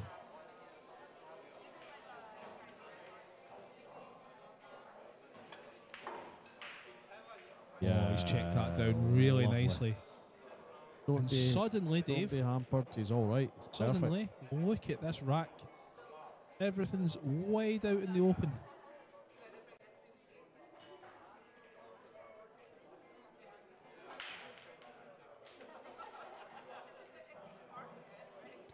Yeah, someone was asking about AJ Manis.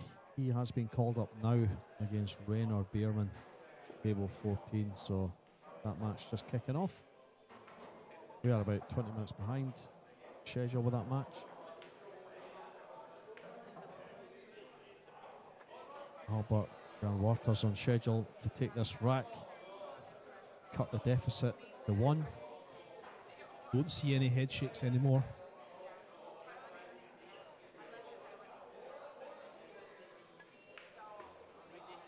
This boy's got a spring in his step.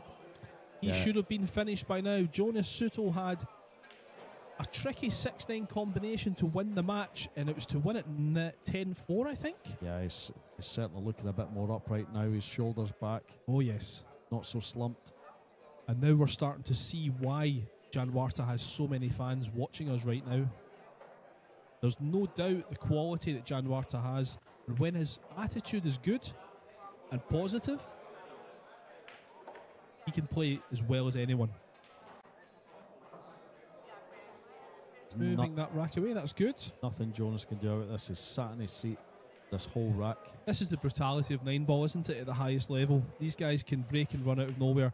And then it is a break and run from Albert Jan Warta, and it's 9-8. How does Jonas Suto feel at this stage? Yeah, he's bound to have felt like he's won that match. I mean, we called it, you know, he's... I mean, I even says he'd be lucky if Albert gets another rack. You know, just the way that he was playing. Some of the balls he was missing, it just didn't look like he was going to be anywhere near winning this match. No chance. Now Absolutely now no he's chance. looking favourite. Be the favourite. Isn't it amazing how it changes like that? Momentum is massive at top level 9 ball. Absolutely. It's Petri Mackinnon. The bottom of your screen there, table 12. He is 8-5 down. Velocious Yap. So Going back to that 6-9 that Soto missed to win the match, he had such an easy safety. He could easily have welded Albert. But he decided to take on a very, very risky combination. And it could cost him the match. The good news for Soto is the 2 is hampered, is blocked by the 8 ball. We're going to see a push out. And it's a shame for Gianmarta because it's a really good break. But yeah, I mean, look at his body language again. I thought we'd seen the last of this kind of body language. Is this just how he is? Is it just how Albert is? He's one of these emotional players who displays quite a lot. yeah. Okay, so Soto finally gets a shot at the table.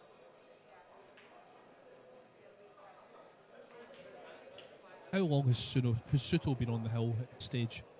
About 20 minutes? Yeah, something like that. Easily? He's been on quite a bit. He was he 9-5 up? I think he was 9-4 even. Definitely 9-5 at one stage. Yeah. Again, I said it earlier. Where's this 9 ball going to sit? No, he's okay. I say he's not okay because he's given a shot to Gianmarta. Yeah. How many times have you been in this situation where you just can't kill a match? That's exactly how Soto's feeling right now. This match should have been over a long time ago. He can't kill this match off. And it's another open chance. He's turned down the pot, Gianmarta. It looks like a decent safety, Yeah, but I mean, he's left it quite easily. Kickable, jumpable. That's a decent outcome. Would you have taken on that shot though? Yeah, they tried to cut because that back he's running into the there. He's running into the ball. He's still got it all to lose, so you know it's. Jonas is on the hill. One mistake from Albert, and that's it. It's game over. So right, you don't want to put in all that work and then just throw it away. How's your luck here? It's not great. It's not got the luck. The luck is going towards Indonesia. But here's a chance here. Gianmarta can run these out to go hill. And we talk about the mental state of Gianmarta for most of this match, and suddenly the mental issue has shifted towards Jonas. It's now Jonas who's shaking his head. So one good shot here.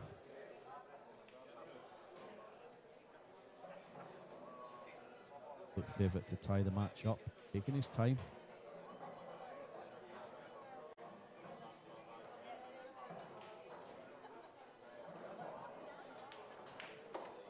Beautiful. Oh, great shot. Everything's out in the open. That rack is on. It's off the rail. He needs to move it, and he has. We could be going hill. This is unbelievable. Who expected this comeback from Gianmarta? Nobody. He is now the favourite in this match. I think a lot of the fans watching probably felt like this match was over. It's certainly bringing the viewers in. We're jumping up in the hundreds now. The last few minutes, it's taking a jump. Word is getting out there that Albert's pulling off a great comeback. 4 balls away from tying this match up. 1 break away from victory.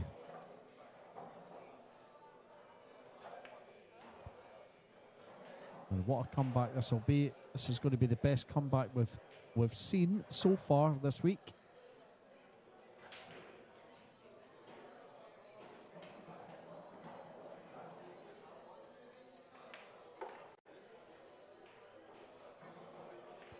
Wrong side of it, but he's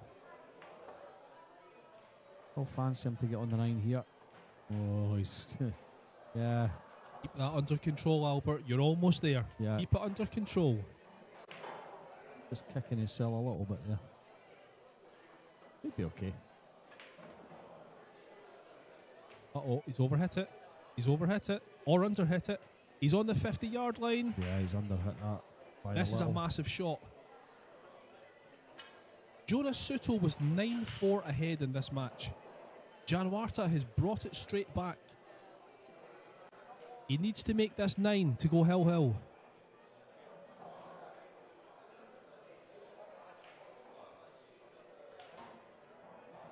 We have thousands of people watching from Indonesia right now. Nervous.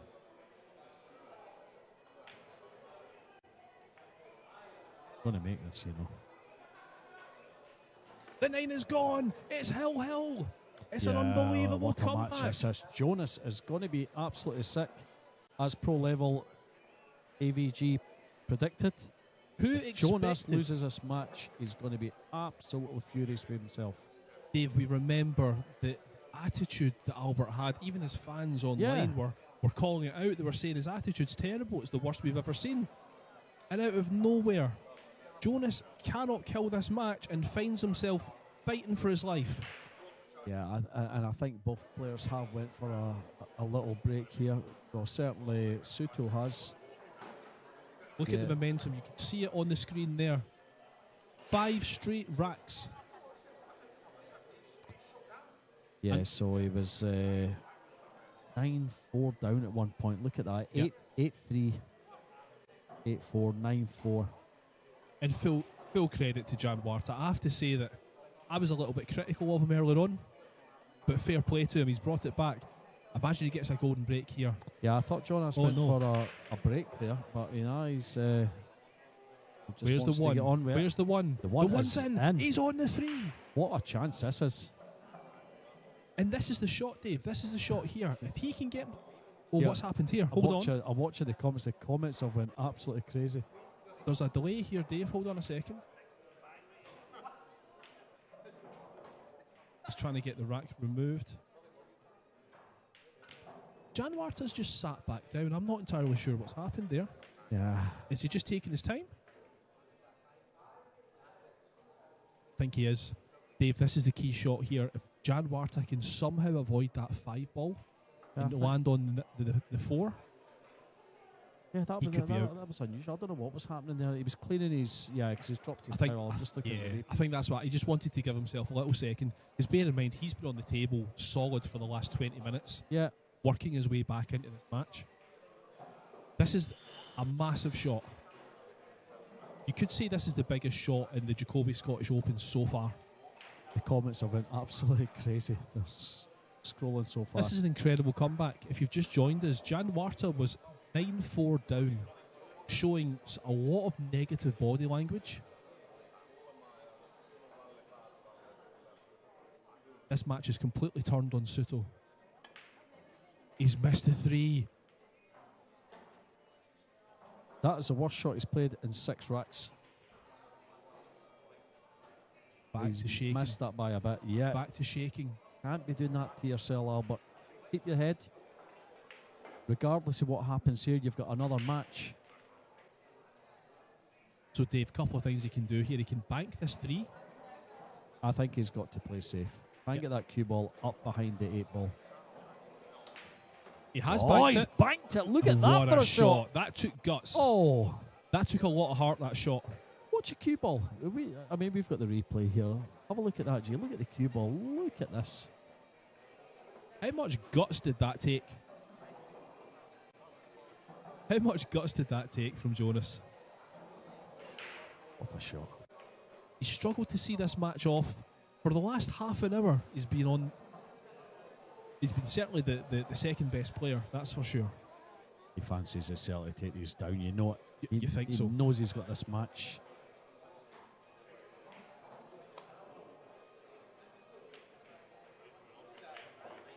I mean, both players have really impressed me. The way that Albert's come back, the way that Suto started the match, but the fact that Suto's just sat for the last half an hour, seen his opponent come straight back at him, and still been able to take on that bank shot, play such incredible shape, and then run out for the win.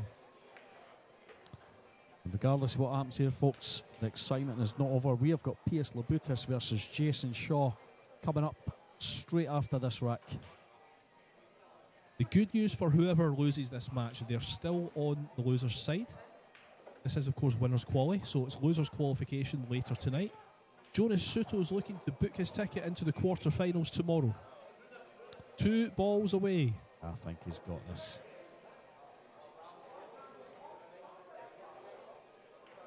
Otherwise, he sit in his seat for pretty much half of this match, watching Albert knock off 5 in a row. Fair play to Jonas to get out of his seat and take this one away. Yeah. Outstanding. And there we have it, folks. Very well done. Jonas Suto gives a little punch in the fist there. Probably in relief more than anything else. Massive relief. This is the shot that Albert's just set it back up again. This is the one that's cost him the match. Of course, he doesn't have the other ball that would have gotten his way. He's missed that one. Yeah, he's missed it as well. But listen, massive respect to Albert for coming back. I was a little bit critical of him. He's quite negative throughout most of that match, but fair play. He's recovered, shown how much quality he's got. But yeah, well done, Jonas Suto, coming through that one. A thriller. Very well done, Jonas. We'll keep you up to date with our scores. Aloysius Yap on the hill versus Petri Makarin. There's Petri. It's another great comeback, isn't it, on Dave? table 12, yeah, absolutely. Petri was ahead of a lot of that match. Oh, Song 1-0 up on Moritz Newhausen also. Moritz at the table at the moment. There he is. George Antonakis 3-0 on Clint Einson. There we go, there's the scores there. Dean Shields, Felix Vogel just kicking off on 16 shortly. And Rainer Bierman versus AJ Manis. So yeah, next up we've got Jason Shaw, Pius Lobutis in a few minutes' time. Dave, I don't know about you, but I'm going to take a little break because that was epic. Yeah, we need a rest after that one. Stay with us, folks. Speak to you in a little.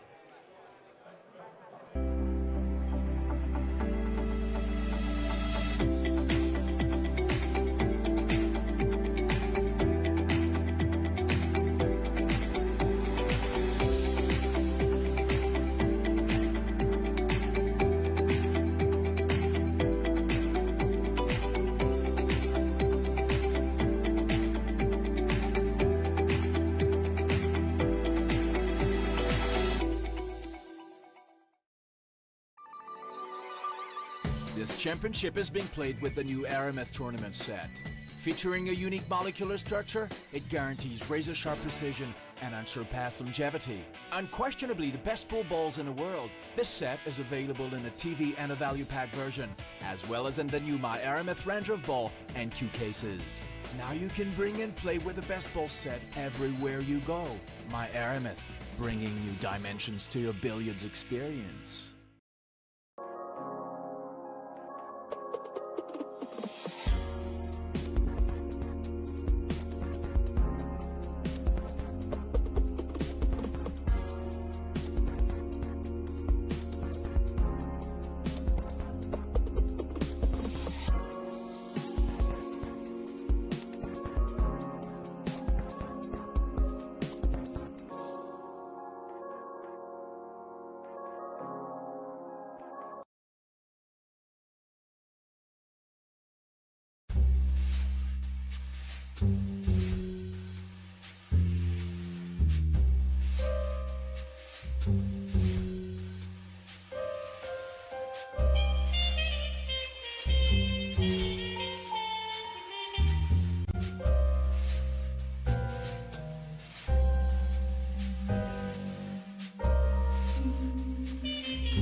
Okay, here we go.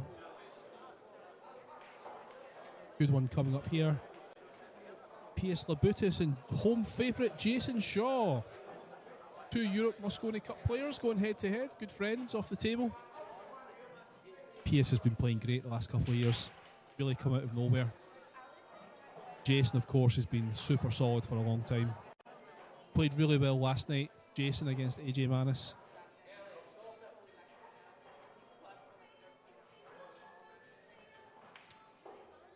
There you can see everywhere else. So we've got winners qualification, this one that we're watching here, Piers Labutis and Jason Shaw. The other's winners qualification match is Solnoki against Sullivan Clark. And you can view that on Scottish Q Sports live streaming. Table 12. And everywhere else it's loser's side. So Paul Song 3-1 behind against Moritz Neuhausen.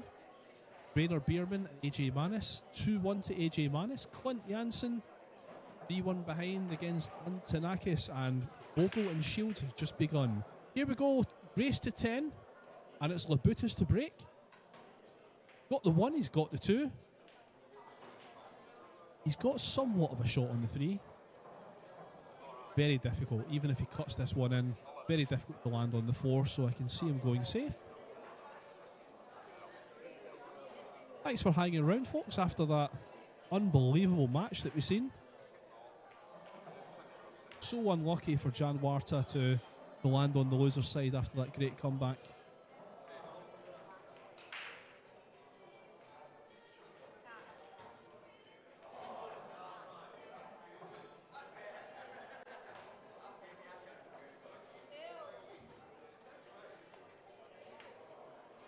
Yes, he's going safe here.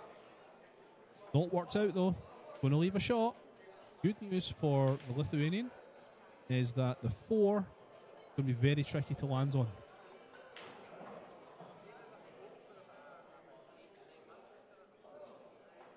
This is our first look at the local hero, Jason Shaw. Scotland's finest ever pool player.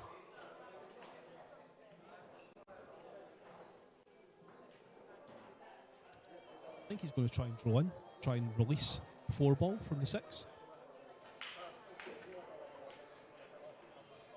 Not quite worked out, but he has left himself a potential bank.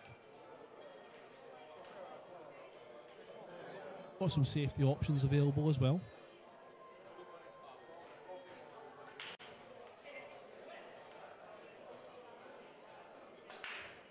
Possible combination on the 6.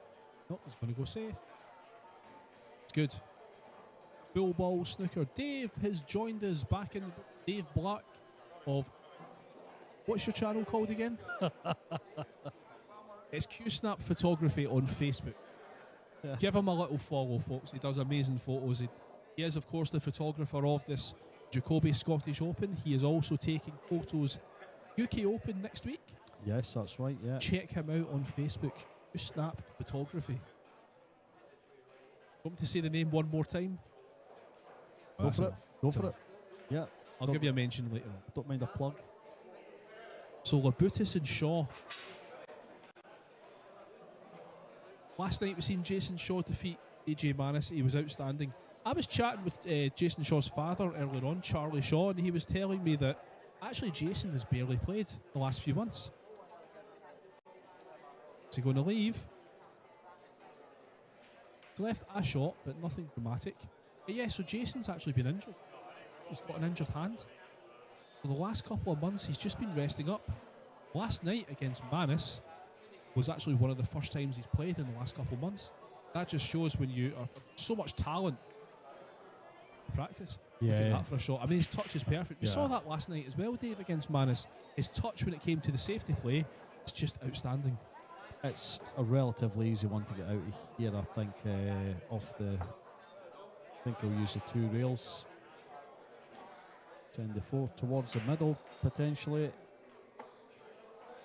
Good pot this if he plays off 2 rails. Well.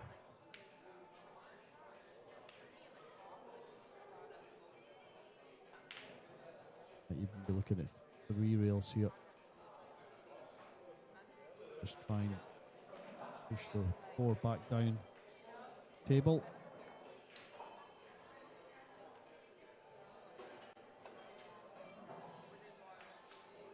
Yeah. That's what he intended. It's certainly not what he intended. He's left the 4 there and left a chance for Jason to get the first rack on his side. For me, if I'm going to watch anyone, this is the watch. Just gets down and just smacks the ball in. Doesn't waste any time. No, he doesn't worry about where the cue ball Oh, lands wow. because 99 times out of 100 he would make that. But yeah, he's human. yeah, it's early doors, early in the match yet. Plenty of time in this one. But you don't want to be giving Piers Lobutis any cheap racks. This guy can play. Yeah, there's somebody asking when Jason uses a wood shaft. When does Jason not use a wood shaft? He switches all the time. Yeah, he did. He had carbon fibre for the Moscone Cup. Yeah, recently decided to change. Yeah, There's nothing wrong with that, just experimenting.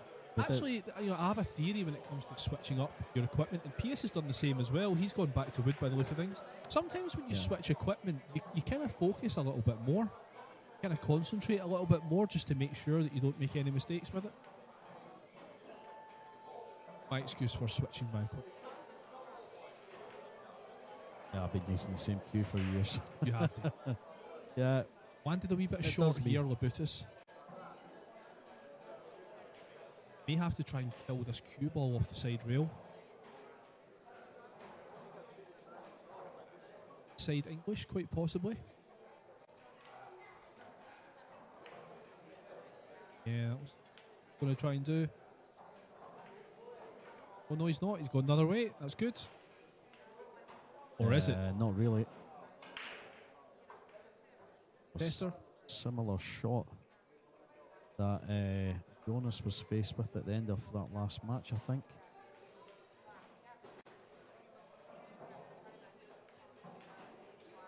Jonas Drag put it the cue away. ball across to the side rail. No Go. problems. No problems problem. at all. So that was an unforced error from Shaw, giving Lobutis that opportunity to run out. So we're early on in all 6 matches going on at the moment. Oliver, yeah, I'm going to let you take that one, G. Which one? Table 12? Chalnocky. Oh yes, Solnocky. Sol- Oliver Solnocky from Oliver Hungary. Solnocky. So he's 0-0 with Sullivan Clark at the moment. My tip to reach the final, Dave. Sullivan Clark, yeah, you were saying that yesterday. Moritz Newhausen 3-2 up on Paul Song. Rainer Bierman tying 2-2 with AJ Manis. There's Paul Song at the table there. And George Antonakis 4-1 up on Clint Ianson. Dean Shields away up on table 16 there. 1-0 over Felix Vogel. Being at the table at the moment. If you've just joined the Jacoby Scottish Open today, you're not too familiar with what's going on. Let me tell you, Sullivan Clark beat Newhausen 10-1 yesterday. But keep an eye on him. He's probably second favourite in a lot of matches because he's not really won anything. He's always been really solid. He's been around for a long time. Yeah, That's a statement victory. plays very much under the radar. Yeah, you don't hear too much of him, but more than capable. Beating anyone. There's a 9. Oh! Not the 9 move in there. It was getting He kicked nearly all kicked sorts it. of ways. But look at the 2 ball. Would you look at that? And a great opportunity for 2-0 here for Pierce.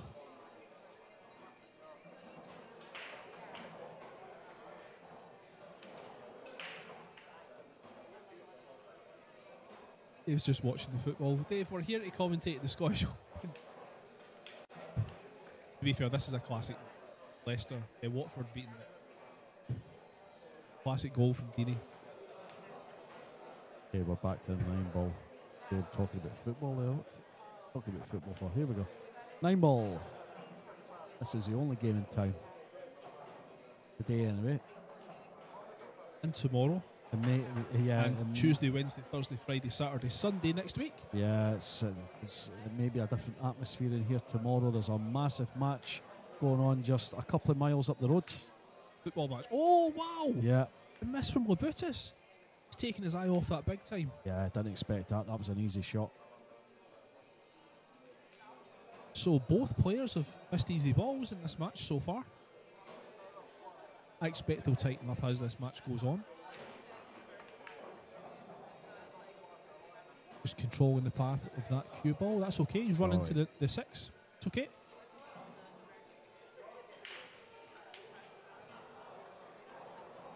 You try and spin it off 2 rails, push it forward.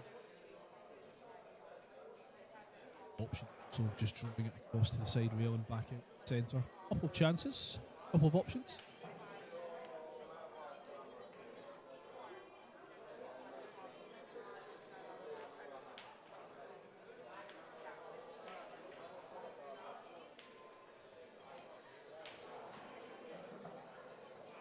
And we've got some Lithuanian fans in the live chat, so that's nice.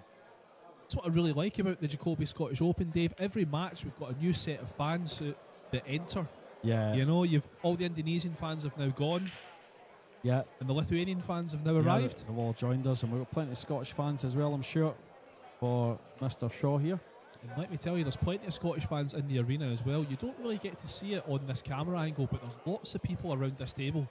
I'll tell you who caught my eye. Now, I'm not sure of the gentleman's name. The lady's name's Jackie, I believe. They go to all the events. I know who you're talking about. Yeah, you saw them with the glasses. Yeah. I got a good shot of them at last year's Moscone Cup. They were in the VIP bit, and I managed to get a good photo of them. I don't know what they're doing. It looked like they were dancing or something, but interestingly, the couple you're talking about, they only appear when Jason Shaw's around. Well, I mean, must be super fans of Jason Shaw. Gentleman's got an Eagle Eye shirt on, so he is very much a Jason fan. Happen actually here at McGoldrick. Dave, you and I are both players, so we're in the club quite a lot, playing the tournaments and practicing. But there's a number of people who only really appear when there's tournaments on. They've got no real interest in actually playing the game, just want to watch, which is great to see. Yeah, absolutely. Yeah, we love seeing that. Okay, so it's 1-1, Dave. Both players have gifted racks to one another. Let's see if these guys can tighten up a little bit. Very much almost down the middle there. Yeah, he was doing that last night against AJ as well. And he's not doing it to make the 9 no. Like we would if we were breaking down the middle. He's obviously worked something out. Well, what he's trying to do, Dave, when you're breaking directly down the middle but doing the cut break, it's a greater chance of flying that flying the cue ball into the middle off the side. Yeah. Sometimes when you're cutting from the side, it's hard to get that angle to generate the angle to come back across. Yeah, you're almost guaranteed to hit the 9 ball. Makes sense, yeah. You know, but I think the issue by breaking right down the middle is you don't really make many balls. You know, you see players breaking from the edge of the break box because the 1 ball, there's a greater chance of the 1 ball going in the middle. I mean, Jason's made 2 off that break there. He has, yeah, he's absolutely nailed it. I think he's the only player really that's breaking from that middle. I tend to do the opposite. I kind of break like slightly to the side, but not completely. Yeah, I mean, he was just off centre there. And I'm trying that. Definitely do that at the UK Open, Dave. You'll see it yourself. Try the Jason break. The cue ball literally fires into the 9. It doesn't just go in; it absolutely smashes into it. Of course, the players are wanting to make the 1 on the side, but the 9 ball going in is a bit of a bonus as well. Yeah, absolutely. Do you remember, of course, the World Pool Masters a few years ago? It was just when they created the box break. You had, who's the Austrian guy? Max Lechner. 3 golden breaks in a row. That was incredible. At that stage, there was talk about them maybe outlawing golden breaks, because if you keep doing golden break after golden break, it's not really that fun to watch, is it? Yeah, it's quite a spectacle, but yeah, we want to see guys clearing the table. Thanks for joining us, Richie. We've got a couple nice to join us there. Couple of Scottish legends on the chat there. Yeah, we've got the bug as well, straight after him there. Yeah, Richie McDonald, outstanding Scottish 9 ball player. Not seen him for a little while, but yeah, without a doubt, one of the top Scottish players. As is Bug, East of Scotland captain. Well, he's also a GB9 champion. Let's not forget that. You know, he's not played 9 ball for a while. He kind of retired after winning that title. Yeah, it's probably for the best. Okay, so here's Labutus. Cue ball tight against the top rail, and he's missed that by some way. No, he's flicked it. Dave, oh my word. I'm going to call that a Dave Black miss, because that's what you do sometimes. You miss it by such a margin that it ends up It goes in the complete opposite pocket. Yeah. He's doing the same as me as well. I laugh. There's nothing wrong with that, but look at the layout though. You've got to laugh at that. Yeah, it's back issues there. I know exactly how you feel, Richie. Nothing worse than This that. is not the game to play with a bad back. But yeah, we try our best. I have to say, Dave, in the job that I currently do, it's very physical, and I am very afraid of injuring my back because I love playing, as you know. That would be a disaster for me if it hurt my back. It's funny, right? I suffer from a bad back. My back's been fine for a while, but I've got a terrible habit just before a big tournament, doing crazy things like building a fence. So yeah, my back's been shot to bits the last couple of weeks with building this garden fence. I wanted to do it before the UK Open. What did you do a couple of years ago? You jumped off you're walking up a mountain and you jumped off a cliff or something. No. I jumped over it. I sound like what do you call one of the guys? A cliff jumper. I don't know what you call them. What was it you call the guys that just... You're talking about the parkour. Base jumper or something. All right, like yeah. Yeah, you make it sound like that. Folks, I jumped over a fence. A wall. It was a wall at Glencoe. Yeah, I jumped over a wall and I could hardly drive home. An agony. Hardly shower. Yeah. I remember you told me a specific story. Anyway, never mind. Piers Lobutis running out after flicking, I think it was a 4 or a 5 ball.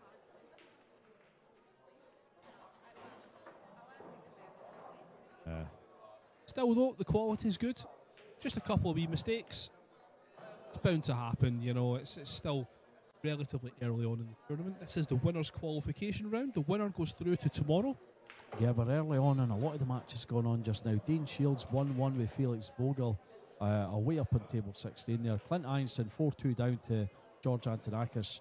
Rainer Bierman also 4-2 down to AJ Manis.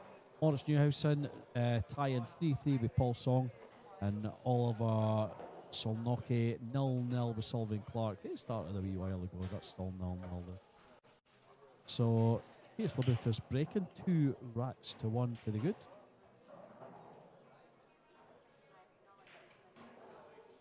Yeah, thanks for the comments, folks. Keep them coming, and yeah, it's great to see some legends in the chat. Richie McDonald, of course, is the only winner of the Wednesday jackpot. We do a Wednesday 9-ball flyer here at McGoldrick's. We also have a jackpot there. Keeping the jackpot safe for you, returning Richie. Absolutely. We're almost $1,000, so time to come back, pal. That'll fix your back.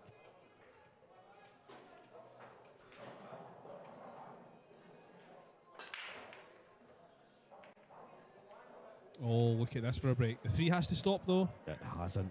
Oh, that's a shame, because it looked like an outstanding break from Piers Lobutis. Still got a half chance, though. I mean, 2 into the 3, possibly.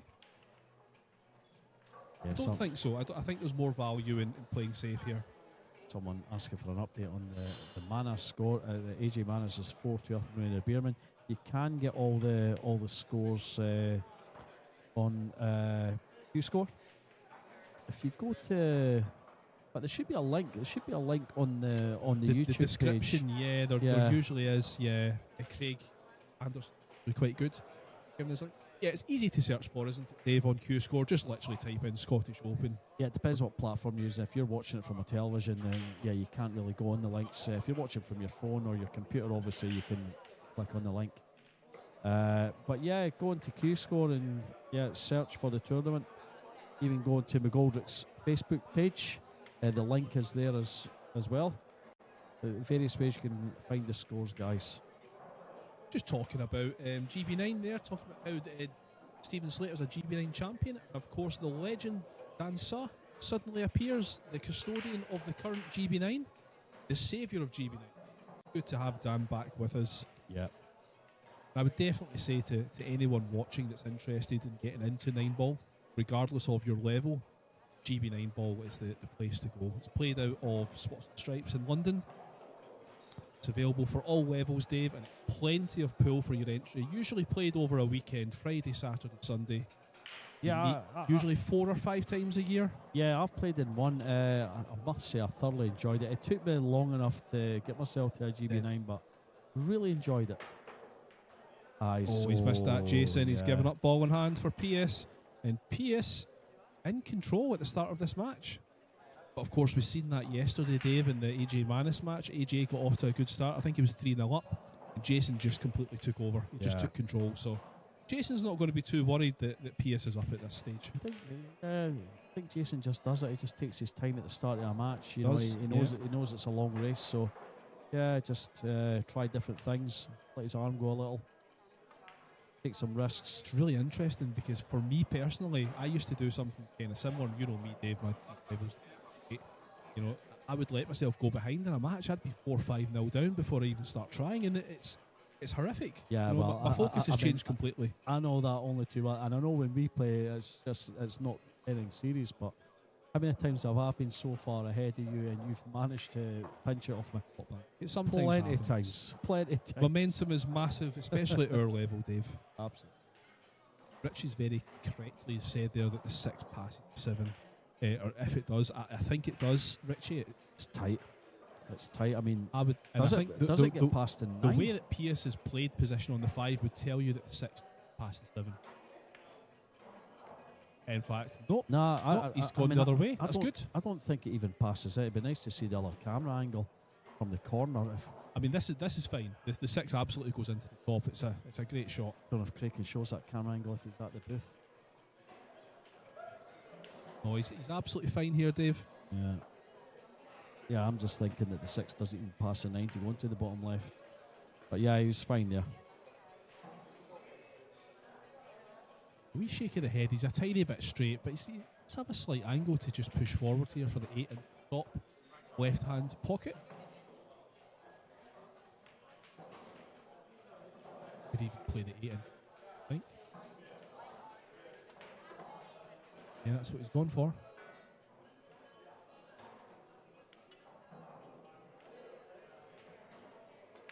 The bounce off the side rail, just like that. And he's out. Pius Labutis 3-1 ahead now. There's, of course, a race to 10. Plenty left in this match yet. Plenty of time for Jason. I'll tell you something, Dave. Looking at the other scores, Moritz Neuhausen is having a shocker in this tournament. It's bad enough that he got beat 10-1 yesterday. He's 4-3 behind to Paul Song. And Paul Song's a good player, but I don't think he's quite in the class of Moritz Neuhausen. I think there's clearly something going on with Moritz this weekend. I think Moritz was ahead at one point. Let me try and get up the stats on that one there, G. Can work this one out. And bear in mind, if Moritz Neuhausen loses this one, he's out. He's gone. One of the pre-tournament favourites could be out here in the next 45 minutes. That's a race to 8. In fact, Neuhausen's just got one back. So, AJ Manis 4-2 up on Rainer Bierman. See, Bierman is at the table there. That's the third table down. George Antonakis is 5-2 up on Clint. Felix Vogel at the table and 2-1 ahead on Dean Shields. Dean Shields is an outstanding player, Dave. We know him well from here in the UK. He's got some great wins in the WNT in the past, but he's really struggling today. Okay, here we go. PS to break. 3-1 ahead. He's in control at the moment. Plenty of time. It's, of course, race to 10. Plenty of chance for Jason to come back.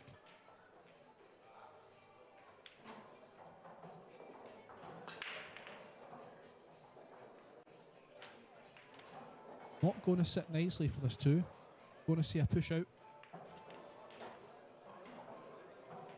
Decent break though. Plenty of balls up the top end of the table. So I mean, this is the key moment in the rack. It's going to be this safety battle on the 2. Whoever gets on the 2, I think, is going to win this rack. Of course, the winners through to tomorrow. Quarterfinals beginning at midday tomorrow. The loser will go into losers qualification, which is scheduled for 6 o'clock tonight. You really, I mean, if you're in the shoes of these guys, you want to be winning this match. You don't want to be waiting around the club until 6 o'clock. It's a long wait, especially after losing a game. It's a long wait for your next one. Yeah, it definitely is.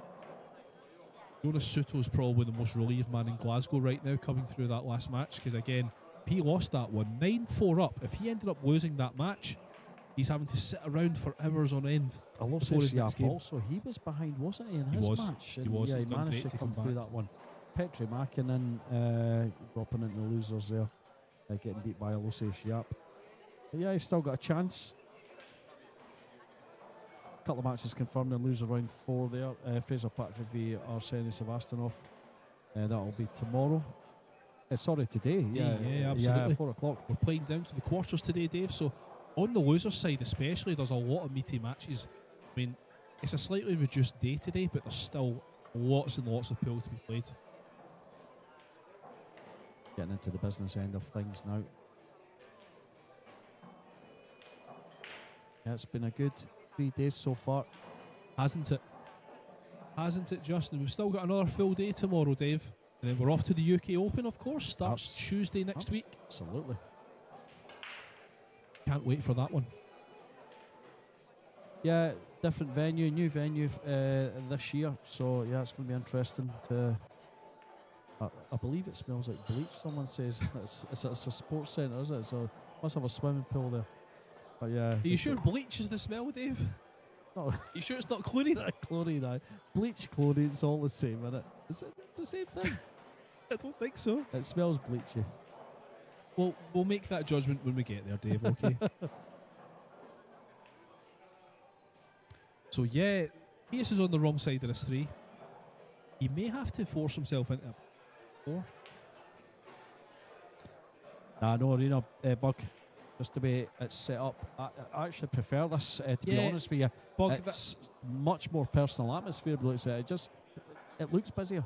I'll be honest, I didn't like the idea of them taking the arena away. I thought the arena really added a special feel. But what has actually happened, because the tables are compacted into a slightly smaller area, everyone's crowding around and it gives it a really intimate feel. Aye.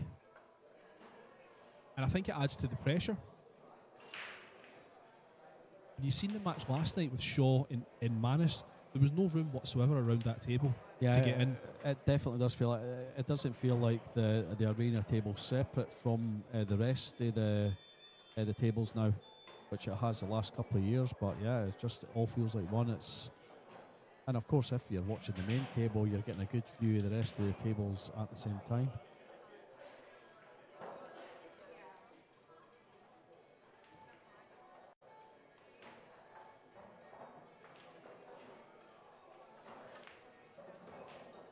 Oh, that's a good shot there.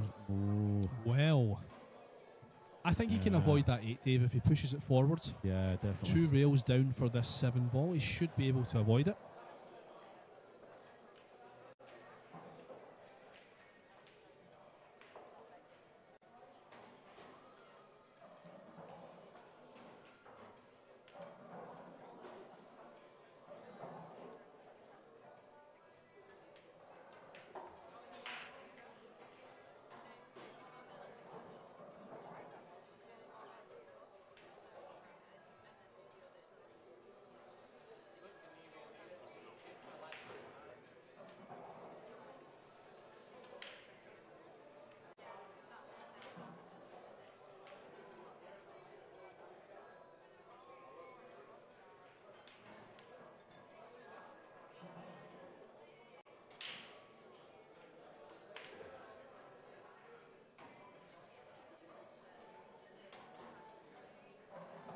Oh, he's well overcut that.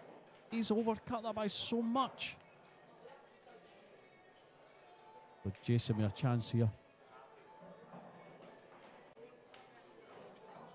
He caught that so thin. Yeah, I think it's his position on the 7. He gave himself too much to do. Did it even go, to be quite honest, Dave? Sure about that? Yeah, I think so. This is a chance that Jason really needed. That certainly goes. He's going fine. short side. He's absolutely fine there. Look, it just needs a little bounce. Oh, wow. Yeah, okay. He did a bigger bounce than that, I think. To be honest, I think Jason's quite fortunate he's not scratched. He only needs to stop on the head string or something here, and he's on that 9 nicely. I think we're going to see him push it forward. I personally would be pushing this forward. Top rail, side rail. Just like that. He's overrun it. Yeah. He's overrun it. Like I've said, if you finished on that head string, you were alright. He's fine there. Yeah, exactly. Absolutely fine there. You would back him. think he's still in Absolutely perfect fine condition. there, yeah. There's no problem. Now, I wonder if this is woken Jason Shaw up because he's given away a few funny mistakes at the start of this game. Yeah, Richie saying that could be a huge turning point. I think it will be. It's a big rack, really, even though it's a race to 10. I know, because, yeah, you know, 4-1 4-1. and 3-2, it's a massive difference. Especially when it's Piers Lobutis. He's a world-class player. And he's not afraid of Jason Shaw. No, definitely not. Both of them teammates in the Moscone Cup. Pierce giving a great account of himself in Moscone last year. The whole team did. There's Morris Newhausen as well there. He was fantastic. He's bringing his way back into that one. Morris Newhausen is now 5-4 back. Paulson. Yeah, Paul just setting up there. Morris has disappeared for a little restroom break. Dean Shields, top table there against Felix Vogel. Felix is at the table at the moment, so we're back to table 11.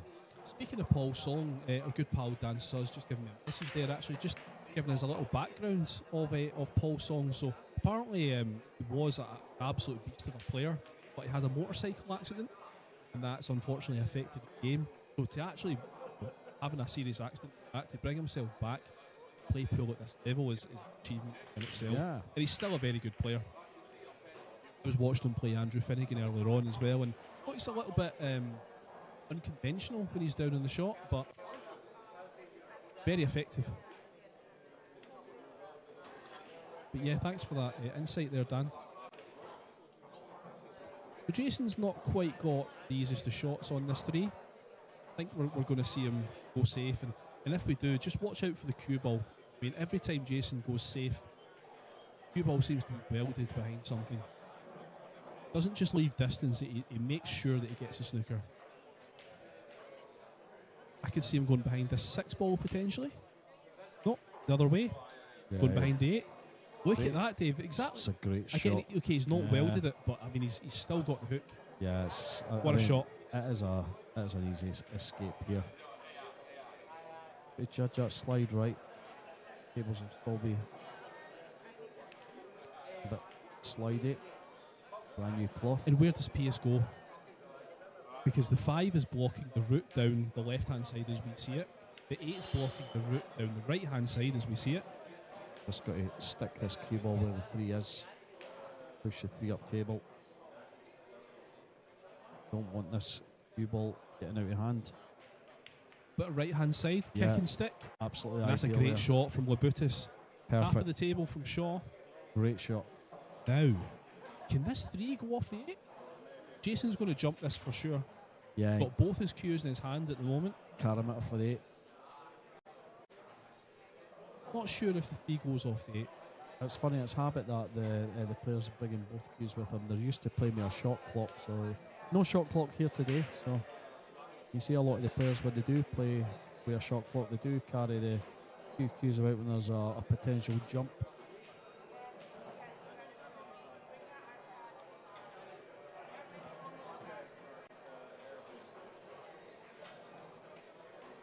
I mean, it's worth a go because you can't really get safe off this 3, so definitely worth trying to knock it in.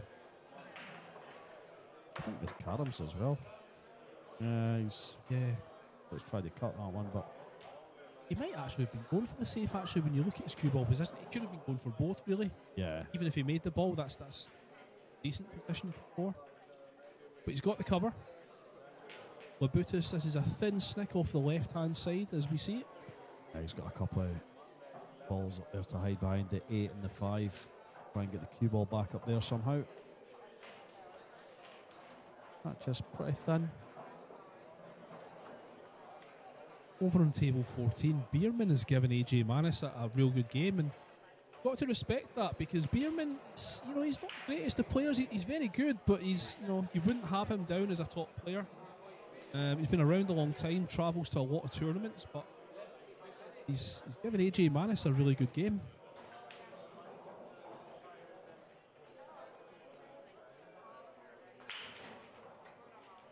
Okay, so That won't do it. I don't think that's good enough at this level. Against you and me, Dave, that's a good shot. Yeah. When you've got Jason Shaw on the other seat, that's not good enough. No.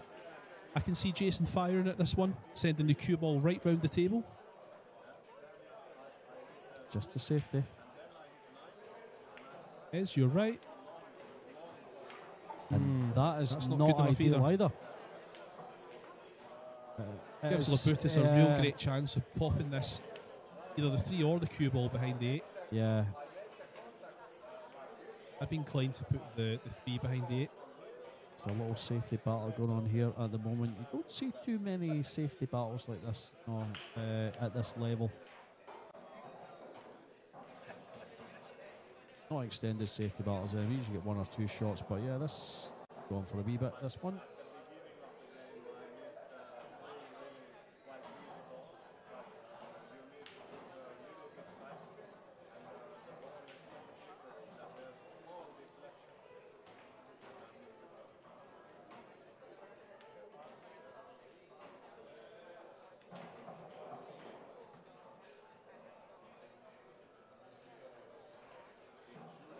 Is going 3 behind the 5 and the 8. Has he left a gap? He has, yes. Jason can catch the edge of this 3 ball. So cue ball in behind the 8 again. Lots of containing safeties, which is not what you really expect to see for these calibre of players. A little bit better. Yeah, that's better. But because it's not welded to the 8, we'll have a chance just to swerve round the 8. Maybe a rail first to knock this 3 away. Yeah, it's a tricky wee one this year. When you're so close to the rail like that, so it's hard to judge it, hard to judge the angle.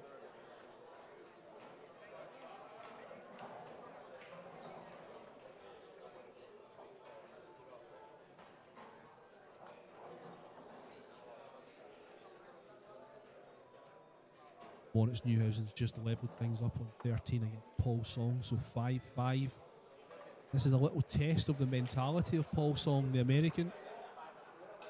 Quite far ahead. AJ Manis is on the hill now against Rainer Bierman. That was a massive rack, I think. 6-3. Yeah, 7-3 ahead now for AJ Manis.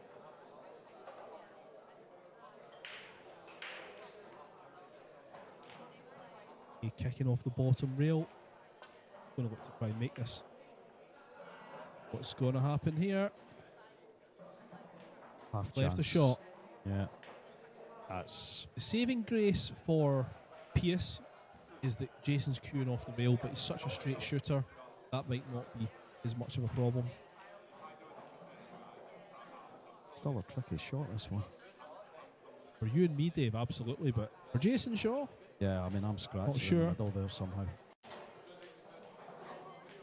the 4 doesn't pass the 9 into the bottom right. It certainly does go everywhere else, though.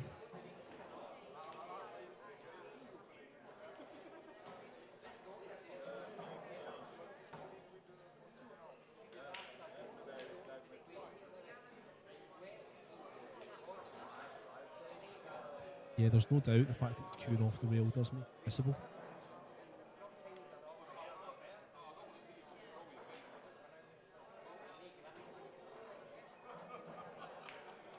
And he decided to turn it down. Oh, it could go! Oh, he's fluked it. You think? Well, I say fluked it. I guess there's always a chance it could have gone. Yeah, there's So Jason hasn't apologised to Yeah. PS, and that's probably why. I guess there is the chance it could have gone. yeah, there's no apology there at all. So, yeah, I think he's been a half-hearted attempt at the 3, possibly. I don't know. I'm just watching the replay there, and I was watching Jason's gesture as if to say, I meant to put that 3 up behind the 5 and 8 there. Yeah. Yeah, meant to catch another rail. So, yeah, that might have been a fluke. A really good shot here, though. Just Decided to go safety, safe. Yeah, He needs it to go, though. To go. and it's not. So, question is, does the 5 pass the 8 ball? Don't think it does, Dave. Because the bank is certainly easy enough. Oh, it's there. Yeah, bank is there. Might have to go round 2, maybe 3 rails.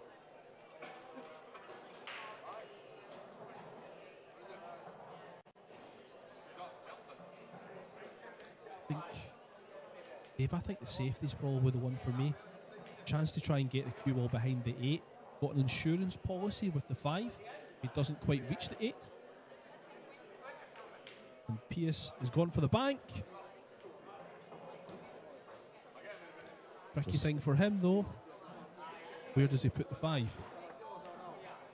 Does the cue ball then go behind the 8? Yeah, let's try and get the cue ball behind the 8. Can he just screw up the top rail and behind the 8?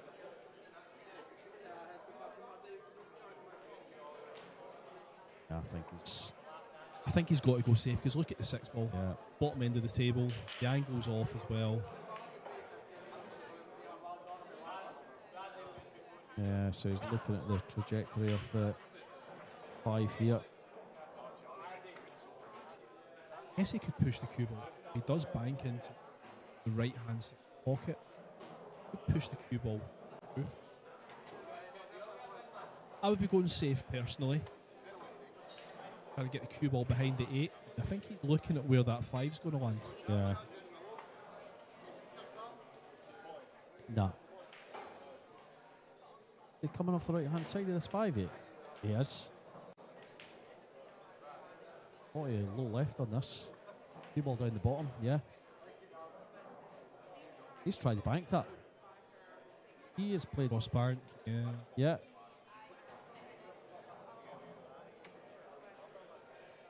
Aye. Shaw doesn't look too Good happy effort. there. Good effort.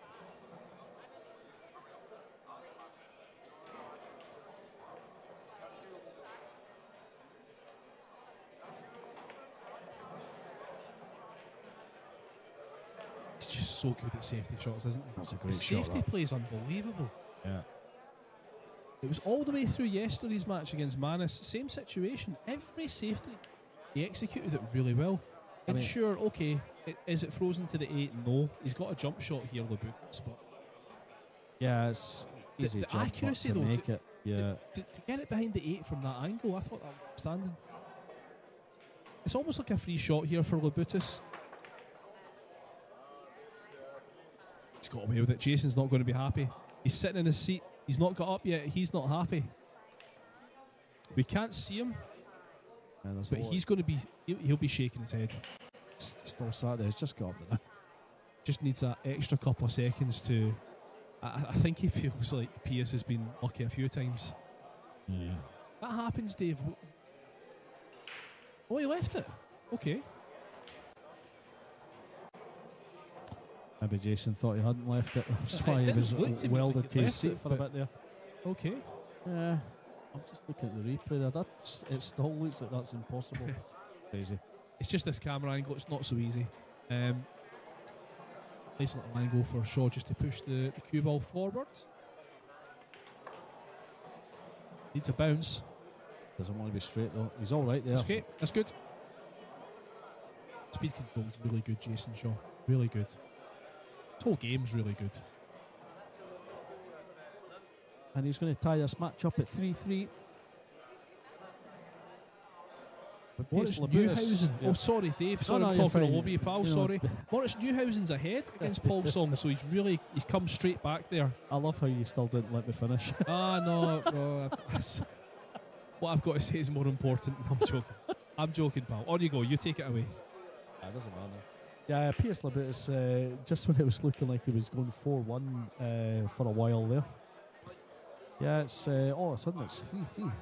Dave, I missed the little jingle. We need to work with Craig here to try and get this jingle back. I did Back ask, in the old days, you would get the little in between the racks. Yeah. I remember not that the same. jingle. I can hear it in my head. So can I. I can hear it right now. It's brilliant. Just a little 30-second jingle. I did ask Craig about the jingle, but yeah, Not interested. nah, it's That's not. okay. So Good. Moritz 6-5 up in Paul Song. And he's at the table as well.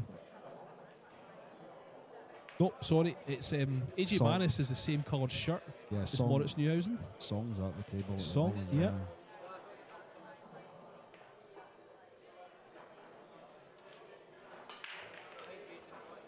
One's away.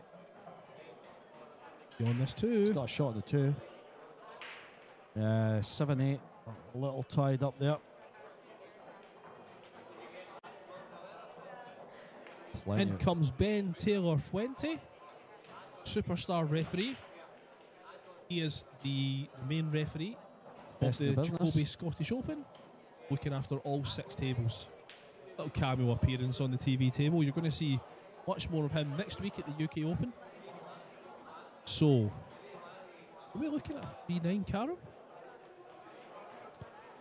The 3 doesn't appear to pass the 9 into the left, the bottom left. Yeah, I mean, it appears to go right, but the natural angle of where he is, it's going to be quite hard for him to land on the left-hand side of the 3 as we look.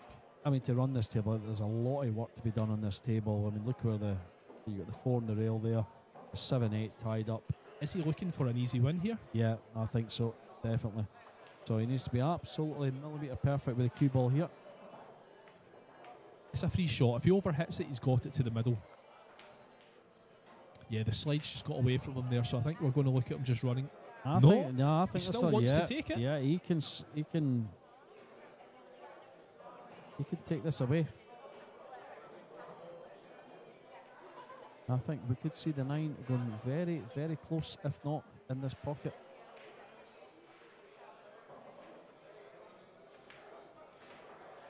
So he's made sure that the 3 goes first. Yeah, that's the most important part of it. A good effort. Don't think it was dead set. So still quite a bit to do in this rack yet. Do we see the cue ball going behind the 8-7?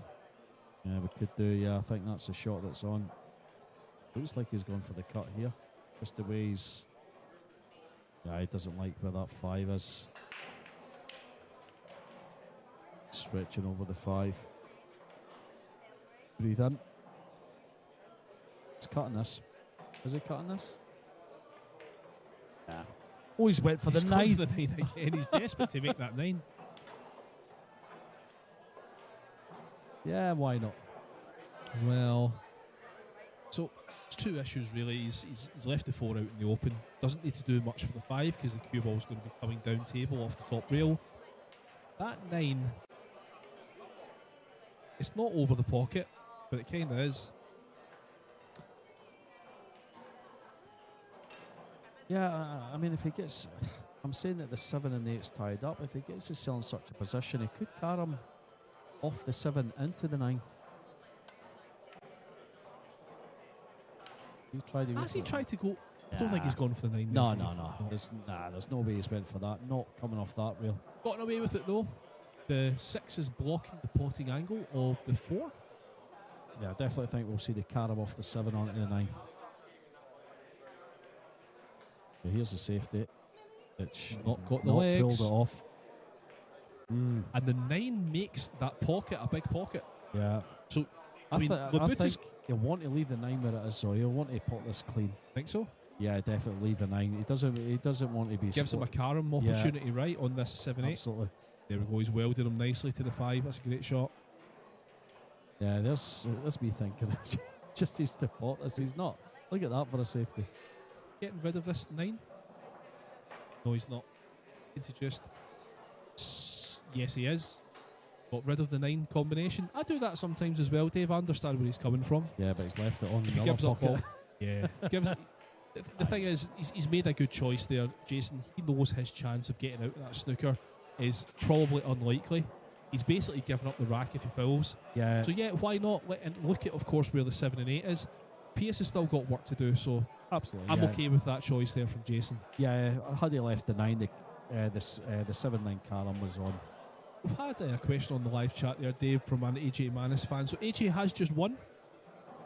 Good news for you. He's through to losers round 4. Yeah, AJ Manis was he was live yesterday. Unfortunately, we can't have the same players live all the time. So yeah, it's we've got to mix it up a little, folks. If AJ is going to qualify for the quarterfinals tomorrow, he has to win 2 more matches today. Then you may see him on some of the live streams. That's entirely in the players' hands. Oh, he cheated the pocket a little bit there. Right, so this is the big one. He's left himself some good angle on this 6 ball. He's going to have to break the 7-8 up. He's got no choice. There's nothing else you can do. You come off the bottom rail and split these up? I think so, Dave. Side rail, bottom rail. Yep. I mean, actually, not necessarily. The thing is, you're having to kind of guess a little bit in terms of where these balls are going to go. But off the bottom rail, Dave, you can snooker yourself behind the 8, right? Yeah, you've got to put a little bit of power in this. I think he's got to come the other way. I think he's got to come on top of it. Nah, Could be wrong. Yep, and I am wrong. That's Oh, absolutely beautiful. What a shot. That's unbelievable. That is unbelievable. He's played an absolute blinder there. He should take this out now.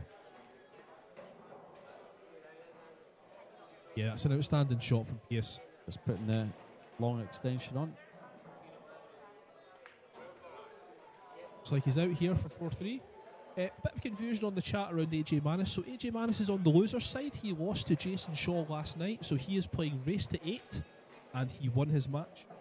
So AJ Manis is through, and it could be a really interesting match next for him because he plays the winner of the other young superstar, Felix Vogel, and Dean Shields. Felix Vogel is 6-2 ahead, so we could see probably the two brightest talents in the WNT going head to head to qualify for the quarterfinal, or sorry, qualify for the losers qualification. Yeah, Felix Vogel yesterday. What was the match he was playing? He didn't impress me as much. Yeah, he beat 10-1 by Pierce Labutus. Yeah, there's no shame in that whatsoever. But yeah, I mean, I thought he might have got a few more racks there. He wasn't playing his best.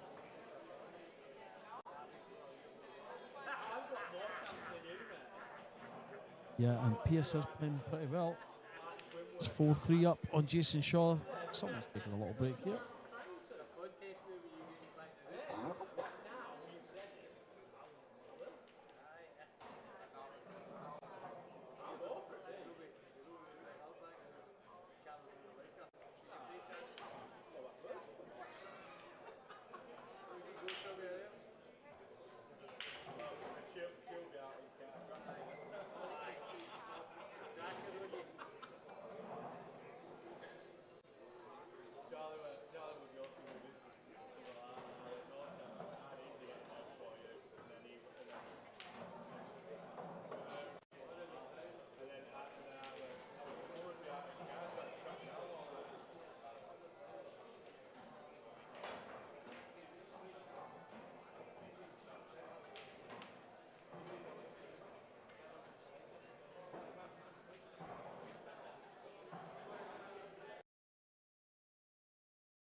Getting a nice shot, multi-table set up there.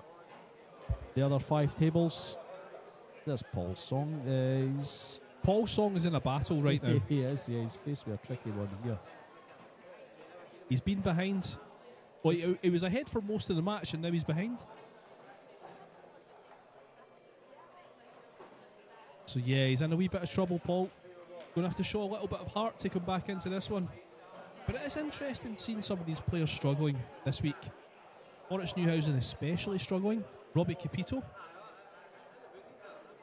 Yeah, Robbie's he has tended to struggle a wee bit this week. Oh, I'll tell you what.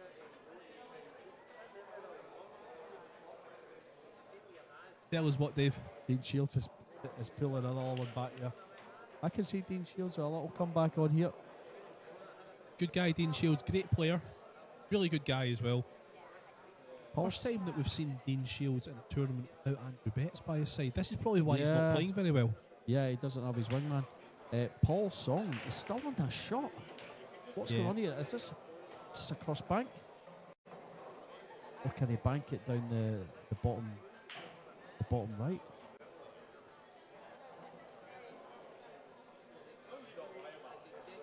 Interesting stance that Paul has. There's no doubt he's an outstanding player, though. Hard to tell what was going on for this angle. He's going for the 4. Good. Has he got the cover? Nope. Don't think he has. No. Not judging by the way Moritz marched around the table there. Can't see the two. It'd be really interesting to know. I want to speak to these American guys and just work out what's the motivation. Paul Song and Nathan Childress, are these guys wanting to make the Moscone Cup team? Is this why they're here? Yeah, obviously a lot of yeah. the big hitters from America are not here, and some of them are not playing in the UK Open either. I would love to know what the ambition is for these guys.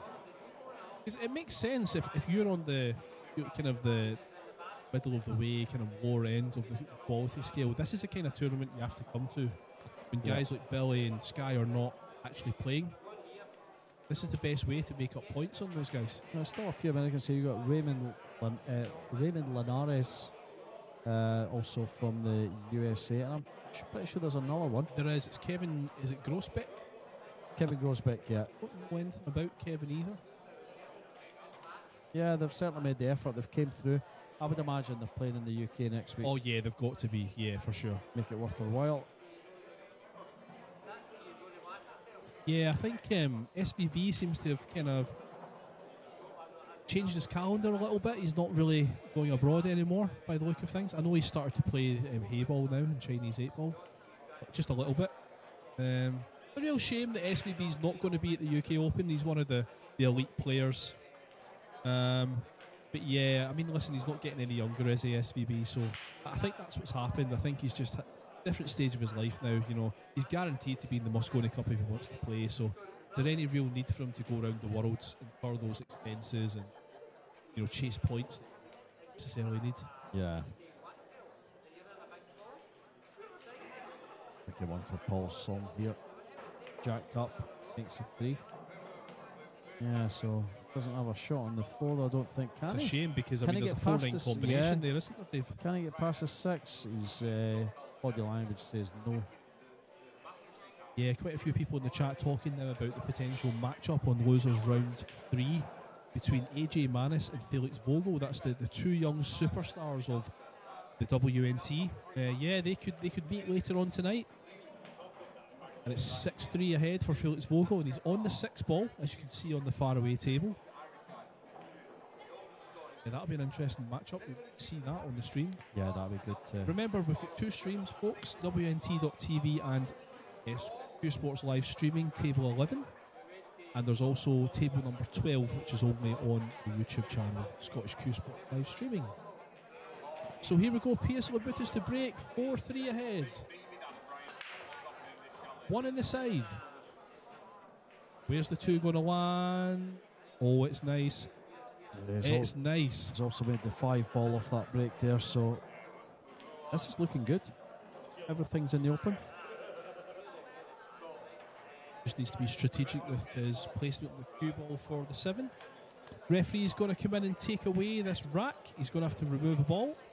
Just remove that 7 ball there. You'll be able to pull that template out now. There we go. Oh, don't move the marker. Professional this guy is, Ben Taylor Fuente. Again, the chat is talking about AJ Manis and when is his next match. So it's scheduled to play at 4 o'clock UK time.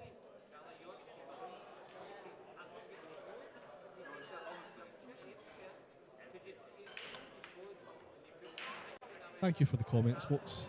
Some humorous comments as well. Yeah, always very entertaining.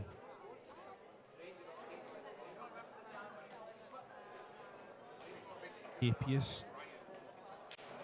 No need to travel. This is key. Needs to land on the right side of the 6 ball. Ideally, when he's going from 6 to 7, I mean, where the cue ball is right now is perfect. If he can get the cue ball roughly there, he's out.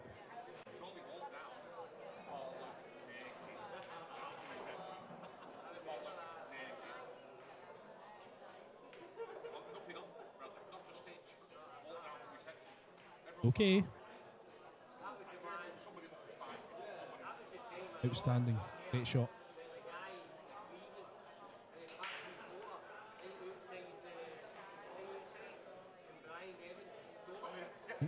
Even straight on 7's fine. Uh-oh. Cue ball. Cue ball. Cue ball.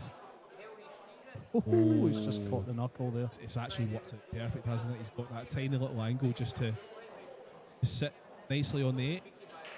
Yeah, that's worked out very well.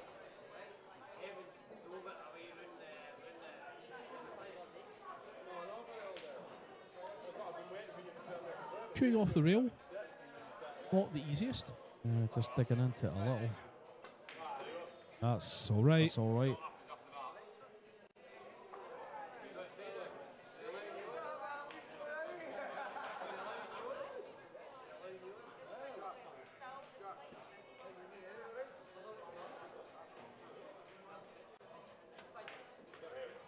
Beautiful. What a player this guy is. P.S. Lobutus. We know it already. Been around for a couple of years, but this guy can shoot. There you have it. 5-3 to the man from Lithuania. Paul Song's in big trouble now on table 13. He was ahead. Was it 4-2 ahead, I think, at one stage? Maybe even 4-1. George Antonakis has just won the match. He just saw that coming up there. So, what a tournament he's having, George Antonakis. Yeah, just beating Clint Ianson 8 racks to 6. So, very well done, George. There you go. There's some scores on the board there, folks. Goes through to losers round 4 at 4 o'clock. Sullivan Clark 4, 2 down to Oliver Noki. Nathan Childress just kicking off on table 14 with Yukabis Jalanchevich. What else is going on now? Felix Vogel 7-3 up on Dean Shields.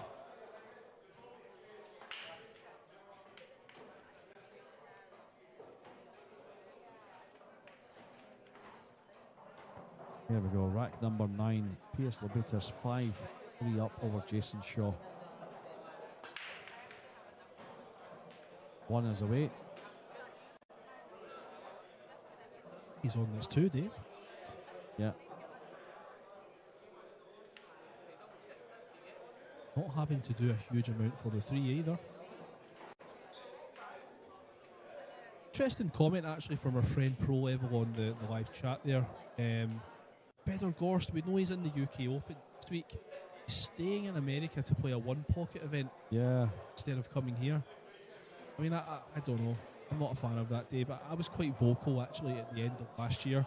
In the warm-up for Moscone Cup, we actually found that a lot of the American players were playing the Ultimate Pool 8-ball event. Yeah. Which was on bar tables, big pockets, 7 foot. I mean, I just can't understand the mentality of these American players. Yeah, it's there's no way to prepare for the biggest tournament of the year. Sure, look, Federer's going to be okay. You know, he's going to go into UK Open next week playing in good form. He doesn't necessarily need a warm-up tournament, but... Yeah, so AJ Manis was beaten 10-6 by Jason Shaw. Just to answer your question there, Jay. So Lobutus is taking a little bit of time over the 2. It's clearly not too happy. Elliot Sanderson, yeah, he's out the tournament, unfortunately. He lost about an hour or 2 ago. But he'll still be here. He is, of course, the house pro here at McGoldrick, so he'll be looking after the players, making sure everyone's happy. Right, here we go.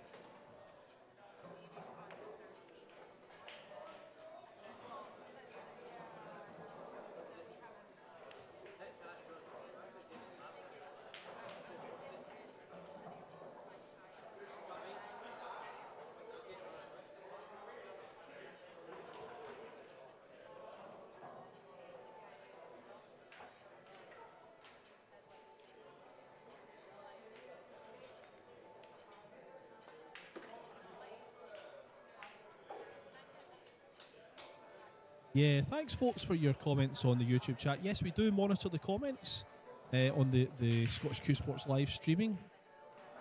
So yeah, so thank you so much for the kind comment. Actually, an interesting comment that Della Rocca has just said there. I like comms that's reading better than drawing. I seen a stream quite recently, actually, Dave, where the commentators, they would do, you know, the annoying little lines that commentators draw to say this is what they should have done, and they kept getting it wrong. Now, I know we call the shots wrong all the time, but absolutely, that was really annoying. I mean, every shot they were drawing lines on the table. It's impossible to watch when they're doing things like that. You can't do it. I mean, you see it in professional snooker, but they don't do it all the time. And these guys were doing it almost every shot. It was driving me crazy watching it. What a shot there from PS, by the way. He's avoided that middle pocket. How many times do you see the scratch happening in with that kind of shot? So yeah, absolutely. Great shot from PS. And he's in control of this match right now. I think Jason, we mentioned earlier on, Jason doesn't usually start well. It doesn't usually bother him, but I think it's at the stage now where he's been in the seat the last couple of racks, but kind of needs to start making something happen. I think he's looking at 6-3 here. He won't be pushing the panic button. We've seen Jason with massive comebacks in this very club in the first Scottish Open. Was he 8-2 down? I can never remember that. I'm sure he was 8-2 down in a race to 10, I think it was, against Victor Zelensky. And he changed his shaft and destroyed him. Won every rack. I posed the question on why is Fedor Gorst playing in a one-pocket tournament instead of coming here. According to a commenter, saying they're playing for $400. Look, it's $400,000. Yeah, absolutely. That's their money. Exactly. That's a lot of money, isn't it? Yeah. But my question is, there's no ranking points there, but yeah, they're obviously not interested in that. and how did he get that kind of prize pool for one pocket? There must be a lot of entrants, I suppose. Yeah. But yeah, there we go. So 6-3, Piers Louboutis over Jason Shaw. This is a race to 10. Winners qualification of the Jacoby Scottish Open. The winner is through to tomorrow, the final day, which is the quarterfinals onwards.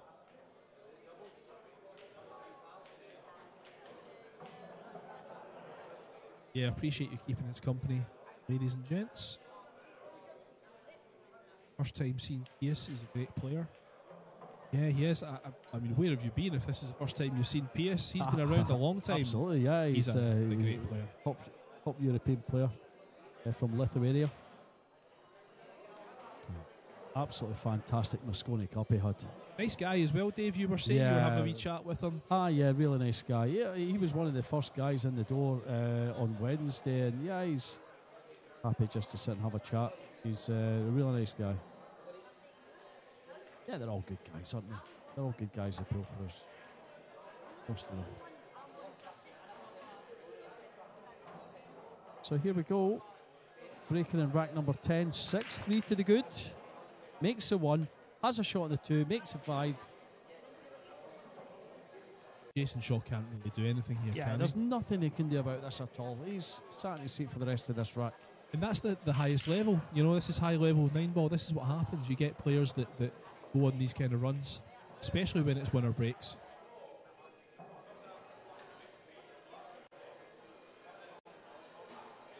So unfortunately we say goodbye to Paul Song from the USA. He is on his way down to Brentwood for the UK Open.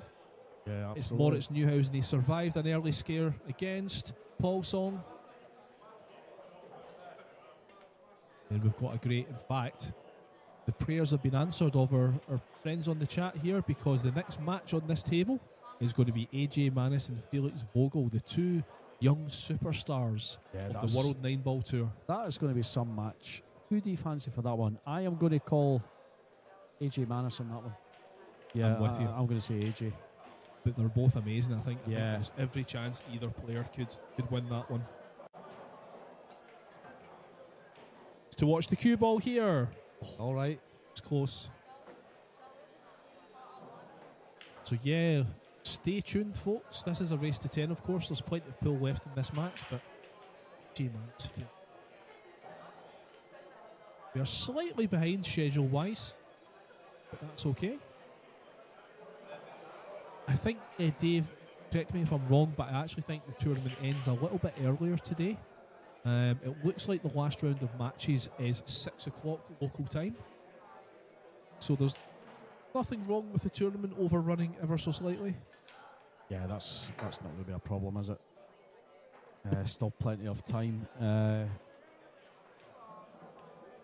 Still plenty of pool to be watched here today, folks. I would expect there to be 2 more stream matches, folks. Yeah, after this one. I would think so. Yeah, we'll have AJ and Felix on next. And by the way, Pierce is playing. That won't be too long. He's not came up far enough there, though. That's far from ideal. I mean, that's roughly where he wants a cue ball for the 7.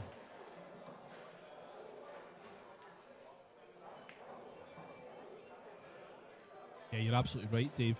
That's where you want to be. Is he looking at the combo there?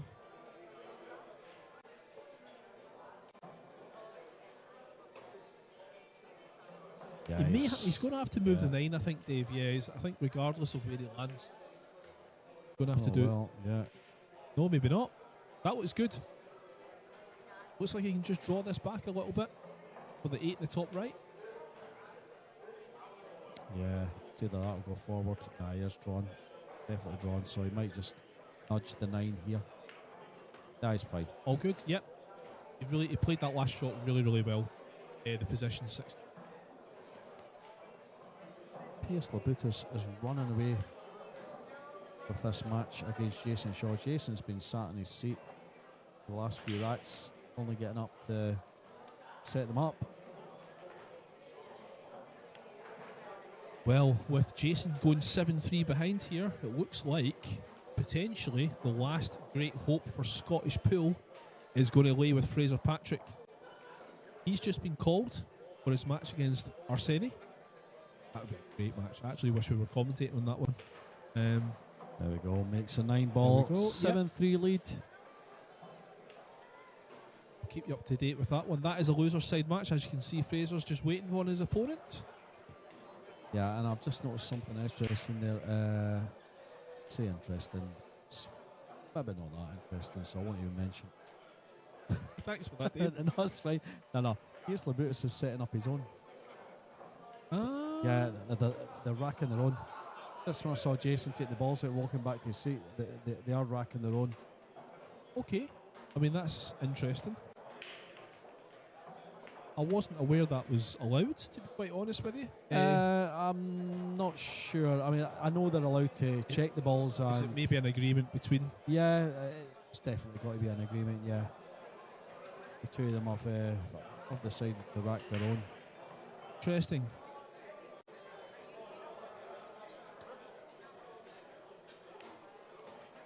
Okay. Oliver Solnocki 6-2 up. I haven't seen anything of Oliver Solnocki this weekend, and I've backed him to win, to get to the final. You did? You've never even watched him? We haven't watched Oliver, but I know how good he is, and I've watched him recently. He's the informed player in the WNT right now, so keep an eye on him. It's a dry break, so Jason comes out of his seat for the first time in a good while. A rare dry break there. So yeah. Fortunately for Jason, he doesn't have a huge amount to play for.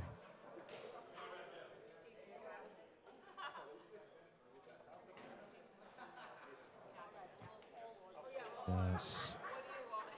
Can't see any of this ball at all. Just a push out, G. Where do you put this? I mean, personally, I'm not Jason Shaw, of course, but I would personally place this cue ball on the right-hand side of the table. It's going to go left, isn't it? As soon as I say that. Yeah, I mean, if you put it on the right, then you've got the bank back down to the bottom right there. You know, when you're 7-3 up, it's worth a bash. So he's just leaving it. Yeah, he's left it kind of awkward there. Is this cuttable? Make it. Nah, that's a crazy suggestion. Safe here. Could put Jason back in, of course. Do you know, our friend Liam McGee's just highlighted something really interesting in the chat there. That if Jason loses this match and Fraser wins his match, it's going to be an all-Scottish match in the losers round. It would be the losers quali. There's Labavu 8260 turned into groundskeeper Willie now. I love it. Aye.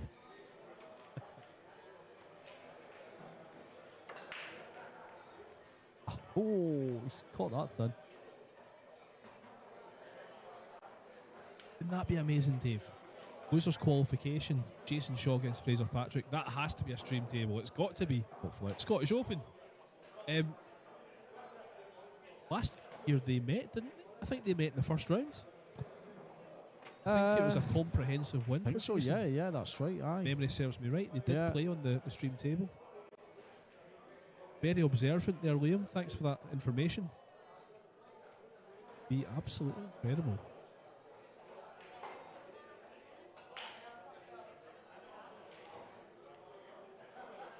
Yeah, just to confirm, we've got AJ Manis against Felix Vogel next on this table. It is scheduled to start now, but of course, as you can see, this match is still ongoing.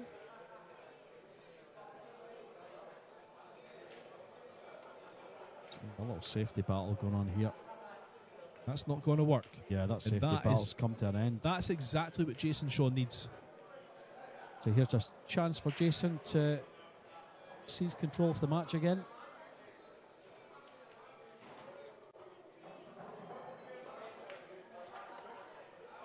Oh, watch that 6. Yeah, I thought he was going to just roll up to the 6 there.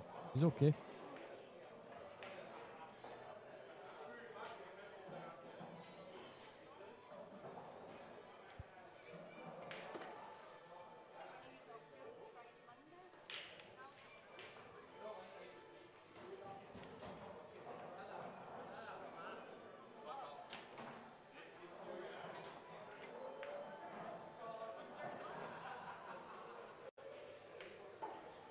Oh, there you go. He's missed that 3 and he's hung it over the pocket. Piers Labutus certainly didn't think he'd be back this quick at the table.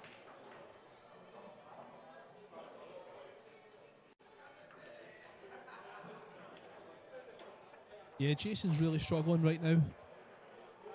It's bad enough that Pierce is playing really well, but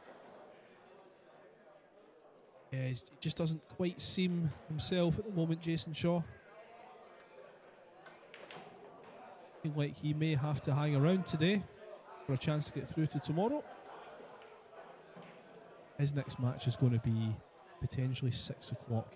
Whoever loses this match is going to play again at 6 o'clock.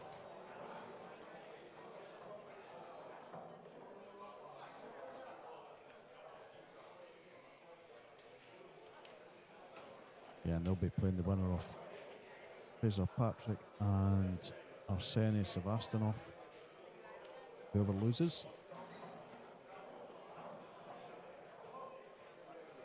So Pierce taking a bit of time.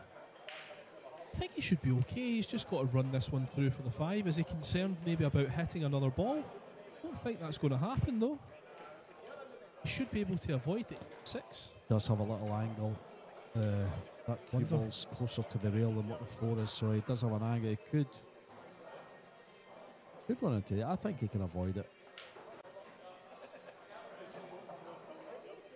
Thing is, that's the man behind the ball with the cue in his hand, so I think he's playing safe. I think Dave, it looked like he was being side on that there. He was, because I think the angle that he had, he was going to be running into the 8 ball. Yeah. So it's difficult sometimes with this angle. It didn't look as if he was going to contact it, but then you see the path of the cue ball. There's no doubt that was going to make contact with the 8 without the spin, but then it's the spin that's led him to lose it. But the thing is, once again, Jason's left without a shot. There's definitely been a little bit of luck in this match for Pierce. I think Jason's kind of let his head go a little bit here. There's no doubt Pierce has got a little bit of luck, but he's also played really solid too. But what a combination that is if you're Jason Shaw. He's going to have a solid shot to get on this 5 here. Draw full length of the table almost. Yeah, I mean, he's got a great stroke though, Pierce, hasn't he? There we go. Aiming low. Yeah, a little bit of left-hand side as well. Boom. He's knocked to 6. He's not executed that quite as well as he would have wanted. Probably just try and put the cue ball behind the 6 now. Yep. And I guess he could make the 5 into the bottom left. The cue ball's going to be going up table, so it could collide into the 8 or 9. Might be a little bit risky. So he's looking at the angle cue ball's going to take to go behind the 6. I think that's definitely the easier safety here. Yeah, just putting a little bit of left on it just to. Oh well, he's went the other way. He's went behind the 7. Yeah, it's not worked. I mean, for me, that was a trickier shot. Yeah, I thought that would have been so much easier to get behind the 6 there. I agree. I think there was less margin for error. Yeah. This. Surprised he's went for that one, but yeah, he's left. He's left a bank shot. He's a patient player though. That's the thing. So you might see him go safe, and Oh, I mean, he's. I think he has gone safe there, even though it's gone very close to that middle pocket. Yeah. Just, split the cushions.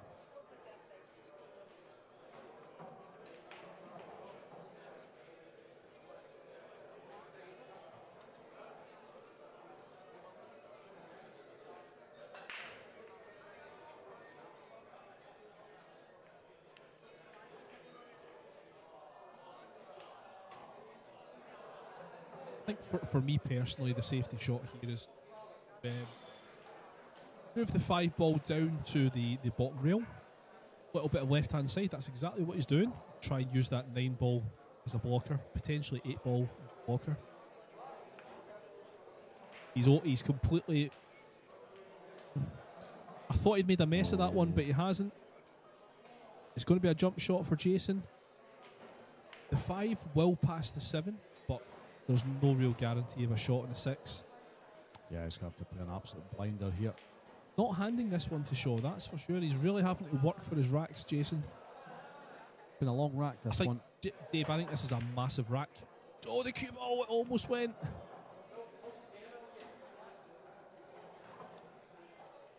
Labutus is left with a shot.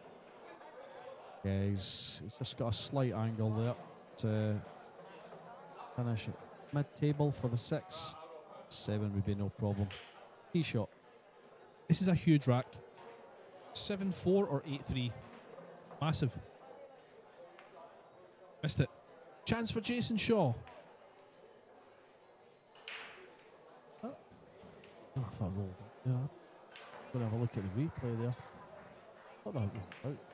It's kind of similar, Dave, to the last miss that he had. He's put quite a bit of spin on it. Yeah. I think that's probably what's made it. No, I think he's just missed it. Missed the ball. He's missed the ball. At that pace, it's not going to. Yeah. It's not going to roll out. Jason really needed Pierce to make a mistake. If any chance of getting back into this.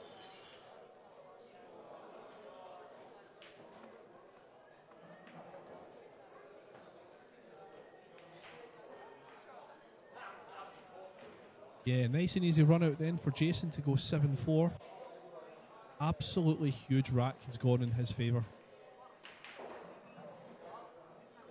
He should hopefully catch a little bit of momentum from this one. There we go, 7-4. Nice to join us, guys. A few of the Americans coming on, skiving their work. By the looks of it, Stephen Bishop, get back to work. Dave, skiving, of course, is a Scottish word. It is. So just to explain, that means that you are slacking off. Yeah, basically, aye. I would love to have Stephen Bishop's job. If he gets to watch pool at work, that's not bad. Very jealous of you there, Stephen. Yeah, not many Americans playing in the tournament, as we mentioned earlier on. All the big hitters, they are waiting on the UK Open. In fact, some big hitters are not even playing, which is a real shame. But still plenty of big hitters here. Yes, there absolutely is. No doubt about it. Having a little break there, but it looks at Jason's just having a bit of blowing his nose. I thought Jason's maybe a little bit under the weather. Yeah. Blowing his nose, that's an indication then that might be something going on with him. Good pal Ronan Coyne is back on the chip. Most legendary Scottish 9-ball players. There are 3 screens, but there's only 2 streams. Oh, the third screen maybe is work computer. Yeah. Ah.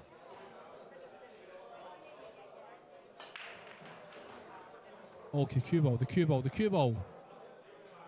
He was fine. Wow. Oh. No, he's gone the 3, Dave. I looked at exactly the same thing that you looked at. I never saw thought, the 3 there. Oh my God, he's got a 4-9 combo, but the 3 is still there. I didn't see the 3 there. That's a shame. Not for Labutus, it's not though. A really interesting observation that Rab Stevens just said there. He was in the club earlier on playing, and he noticed that Jason shortened his cue. It's interesting because Jason used to play with a full extension on the end of his cue. He's gone the complete opposite way. I thought I saw Robert here earlier. He must have nipped away. So a containing safety there from Shaw. He wanted to get behind that 9. It's not worked.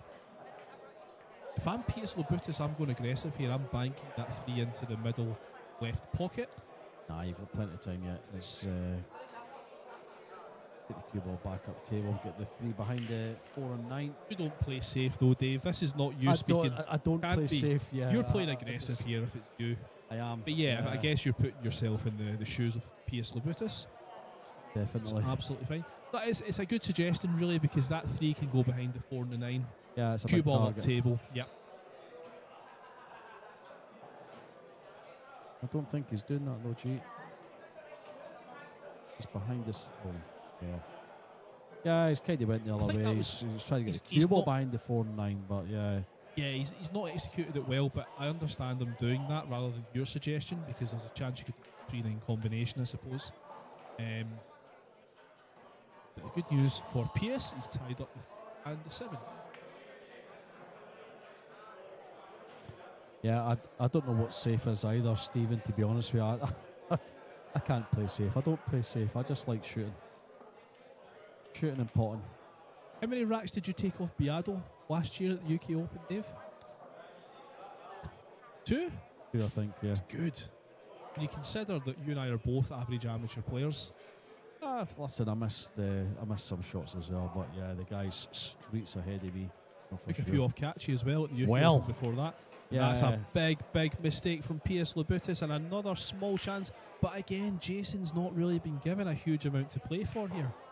He's got the wrong angle on the 3.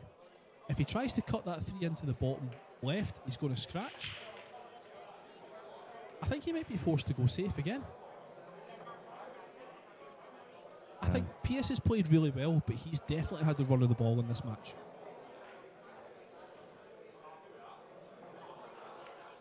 Going for the middle. Oh, he's missed it, and the cue ball was close as well. This passes it. This passes it. I'm not sure about that, Dave. I thought the safety was the shot there.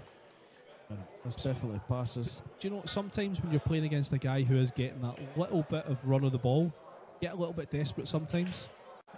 Frustration maybe plays a part. And Pierce has been very smart there. He's not gone for it. Yeah, He senses a bit of frustration coming from Shaw.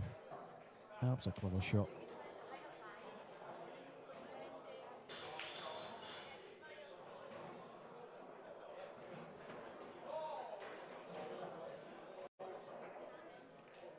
This 3 is makeable.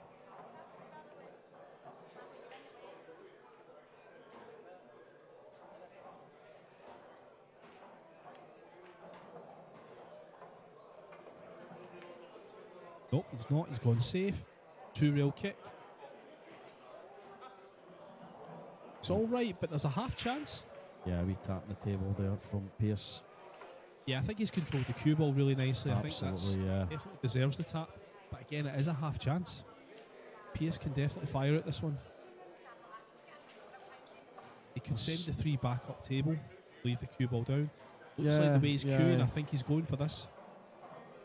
Yeah, I mean, for me, I'd be trying to put the cue ball behind the 6. Exactly what he's going for, Dave. Oh, that looks like a decent shot. Has he got there? I think that's pretty good. It's an easy escape. And Jason will get the cue ball back across the table here. Potentially hit this. Can he catch an edge? Yep. Good shot. It's good. Yeah, good shot. Easy jump. Doesn't want to give anything away. I mean, 7-4 is tight. I think Jason's done well to be this close. Consider that, he's been at the table more. We haven't really seen a huge amount of Jason in the match, I don't think. Yeah, pocket size, absolutely right. 3.8 on this table. The other tables are 4-inch. This is Elliot Sanderson's table. It's the one he practices on. So, yeah, pockets are only 3.8 inches. Tough table. Cue ball's gone. Jason's got a chance. And the patience has paid off for Scotland's number 1.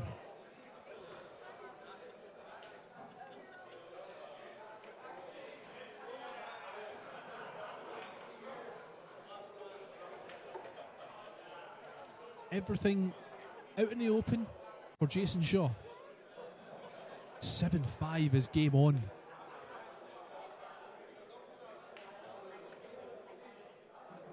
A little bit of work still to do, but I don't really see any problems at all.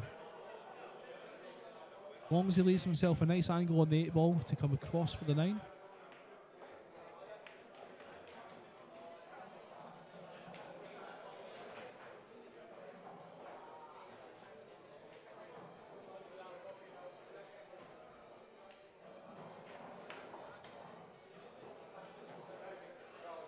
And there's that angle I was talking about. No problem at all. Just make the 8. Confirmed shape on the 9.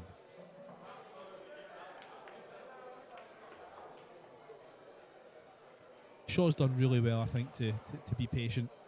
PS has been playing a lot of good pool, getting a little bit lucky with a few rolls. Jason's had to be patient, not had many chances, but he's still very much in this. 7-5. This is a winners qualification round match. The winner goes through to tomorrow in the quarterfinals. Aloysius Yap and Jonas Suto are already there. The loser will have to play again tonight in the losers qualification at 6 o'clock. There's Arseny Sevastanyov taking away the second rack against Fraser Patrick, and it is 2-0 to Arseny. The table right in front of you can see Oliver Solnoki. He's putting a clinic on against Sullivan Clark. Sullivan Clark had that unbelievable win yesterday against Moritz Neuhausen, 10-1. Not going his way here. Solnoki 8-2. That's a race to 10. The rest of the matches, they are loser side. Nathan Childress of the USA 4-2 down to Siljantovis, and Neuhausen and Antonakis has just started. Jason with the break. It looks dry. And he's left a shot on the 1. The Jason Shaw momentum has just come to a halt.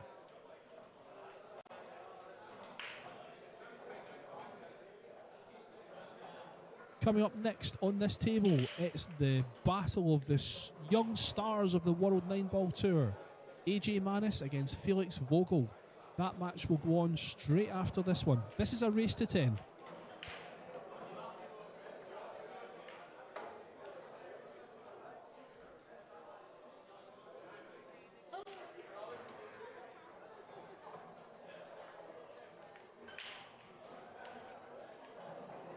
How's that for a little flick on the 8 ball? Not bad.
And the 9-ball combination for Pius Labutis. It's 8-5. Jason Shaw has a big uphill task. Yeah, I've just come back from the bar there and see Pius Labutis making a 4-9 carom there. Yeah, great shot. Yeah, it was. Jason's in trouble here. We might see an all-Scottish clash in the losers qualification. If we are going to see that, we need Fraser Patrick to get his act together. He's 2-0 behind against Arseny. Thanks for joining us, TYP Live, one of the streamers from the UK. Streams the GB 9-Ball Tour. Sam Jones, good guy to have watching the stream. And there's the latest scores, as you can see. Solnocky's almost there. Sullivan Clark, after that amazing win yesterday, he's going to have to do it again tonight by the look of things. Yeah, Newhouse and Antonakis has kicked off as well. Here we go. Here's Labutis breaking off in rack 14. 8 racks to 5 to the good over Jason Shaw.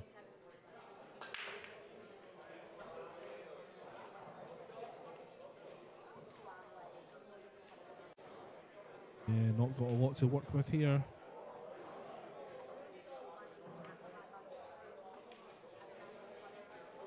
So where does he go, Dave?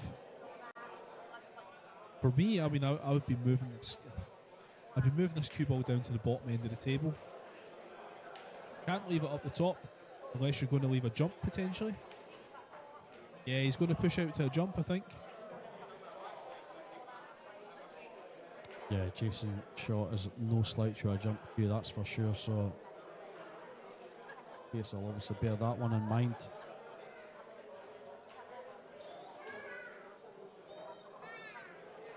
It's tough, this.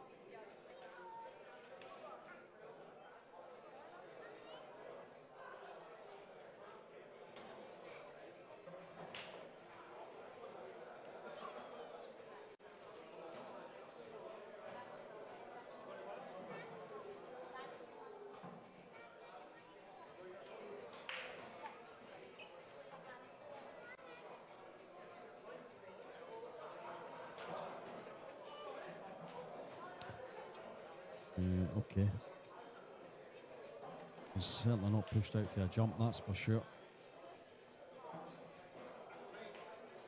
I mean, there is a gap between the three. Yeah, Jason's immediately put him back in. He's not even got out of his seat to look at that.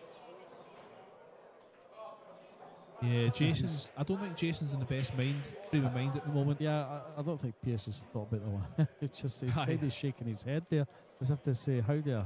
Dave, I've been caught a few times like how that. do I negotiate this? I've pushed out and I've really hoped that the other guy takes it because I don't know what I'm going to do next. Is he going to play through that gap? Oh, yeah. Ah, yeah, absolutely. He could make this too if he gets through that gap. Yeah. I think it's a good solid contact. That's a decent shot. He has left a half shot for sure, but yeah, he's that's not what he was thinking then, Dave. Not left anything definite. Of course, bank on possibly, but I don't do that. Try and get the is he? Because you try and get the cue ball back in behind the 8 and 9 there, but yeah, he's went the other way. Yeah, Scottish Pool's in a bit of trouble at the moment. Jason Shaw 8-5 behind in the winners' quali. Fraser Patrick is 3-0 behind in the losers' quali. The losers round 4, should I say? Yeah, quali meaning qualifier. Qualifier.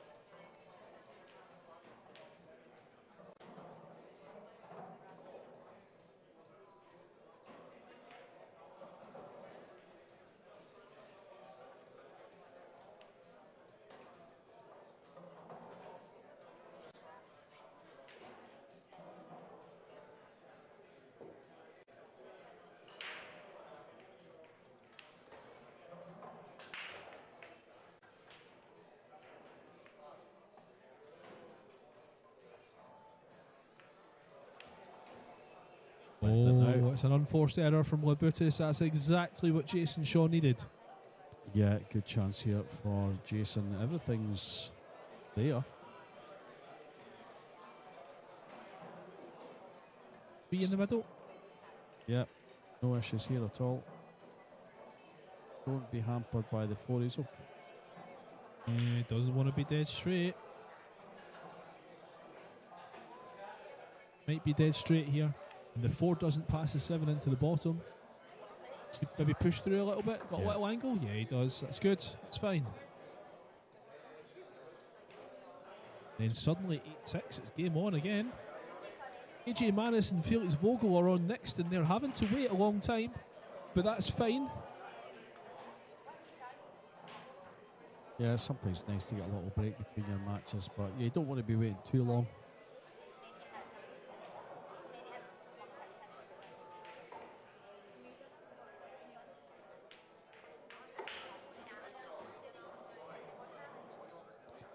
That'll do nicely. I think this game's going all the way, Dave. I'm going to call it. I think it's going Hill. Can see it.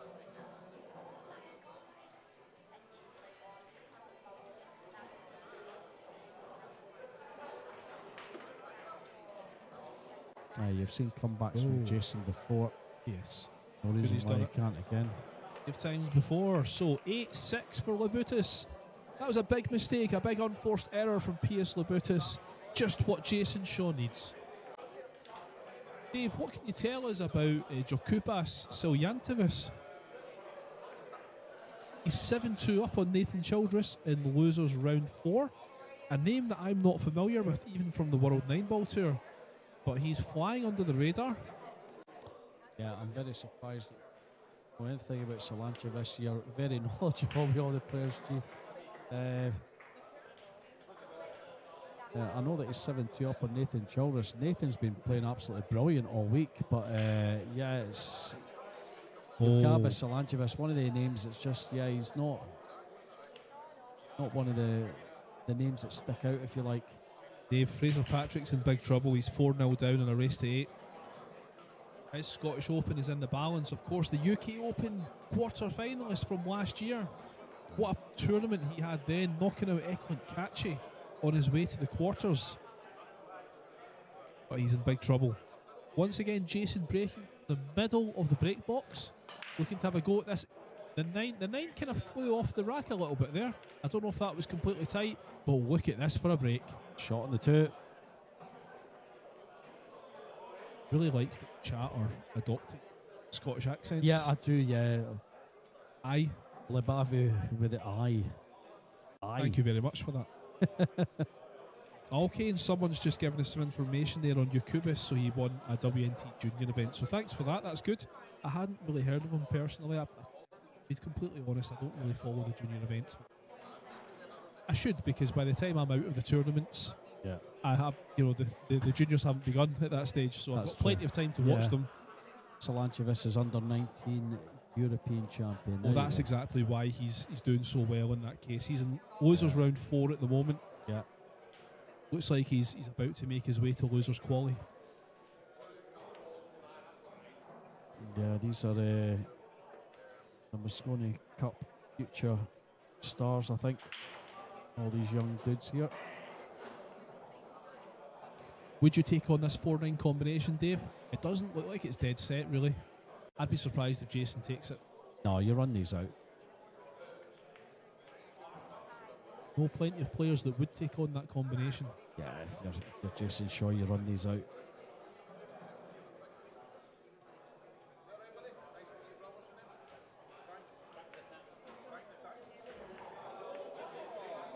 Just needs to make sure this 7 doesn't get in his way. Well, that's the only problem here. That's not ideal. He does avoid the 7. He then needs to avoid the middle pocket. Played it well. Played shot. Outstandingly well. Guys play shots that half of us don't think of. Absolutely. That's why he's Scotland's greatest ever pool player.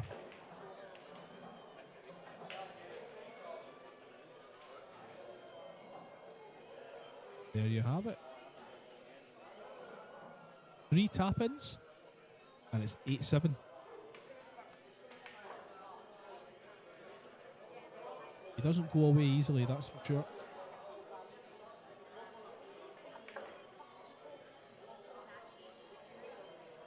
Go on, Dave, call it. I said it's going to go hill. Yeah. Nah. What do you think? Nah, I don't think it's going to hill. I think Jason's going to win every rack. Yeah, I think that would be interesting. Yeah.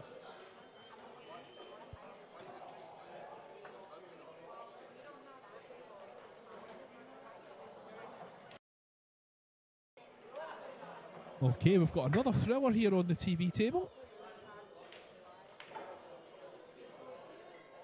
There you go, there is the bracket. So we're playing down to the quarterfinals today. Tomorrow it is the quarterfinals onwards to the end of the day and a half left of the Jacoby Scottish Open. It's been another great tournament, it really has.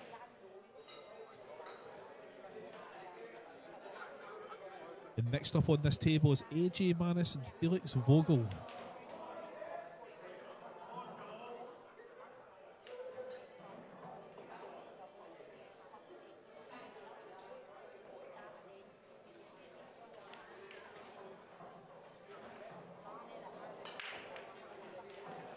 The The one's one's in the going to top. slide in. There we go. Not on the two, however. They made 2 balls of. Patrick's got one back now against Arsene Sevastanyov on table 13. 4-1 to Arsene. Sullivan Clark has got one back on Silnoki. Silnoki still 2 away from the quarters.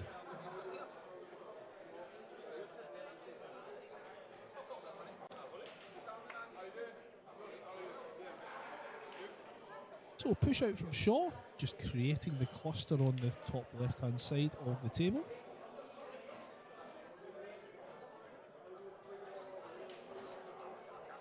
Pearce having a real good look at this one.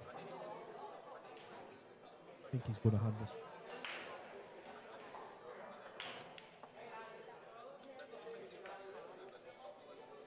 Dave, how do you get cue ball or the object ball behind that cluster of 3 balls? Or can you?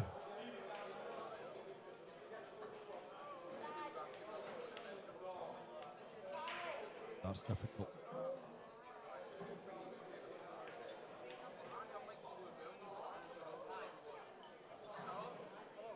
You'd have to catch the left hand side of the 2. Very, very thin. Even then, Yeah, he's handed it back. I thought he would have. I wouldn't like this. Let's find out what Jason was thinking when he played the push out. Or was he just intending on tying up the 4 ball? Yeah, just split the cushions. It's not worked out though. 2 snuck out. But good news for Jason is that 4 ball that he tied up with the 8 and the 7 is going to come to his rescue.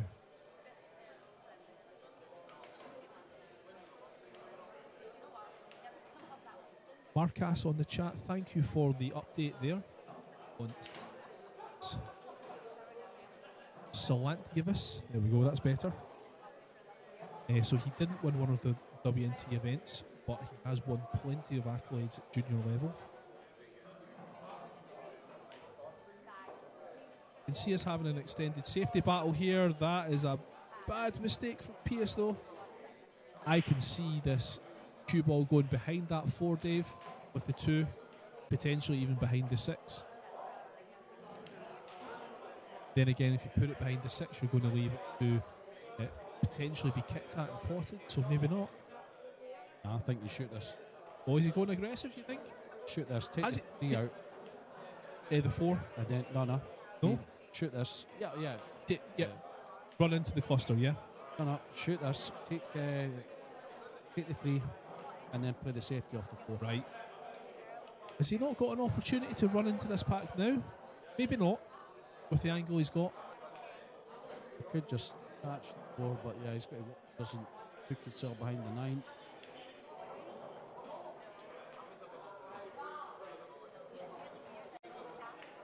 I think he can attack the cluster if he wanted to.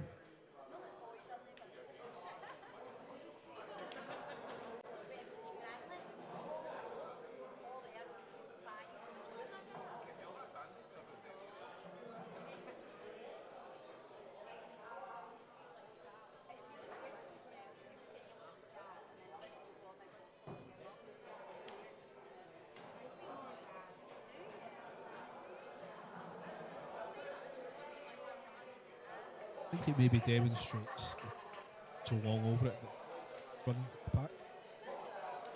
Oh, he's gone safe. Want to have that 6 ball block the path to the bottom rail. Hasn't done that.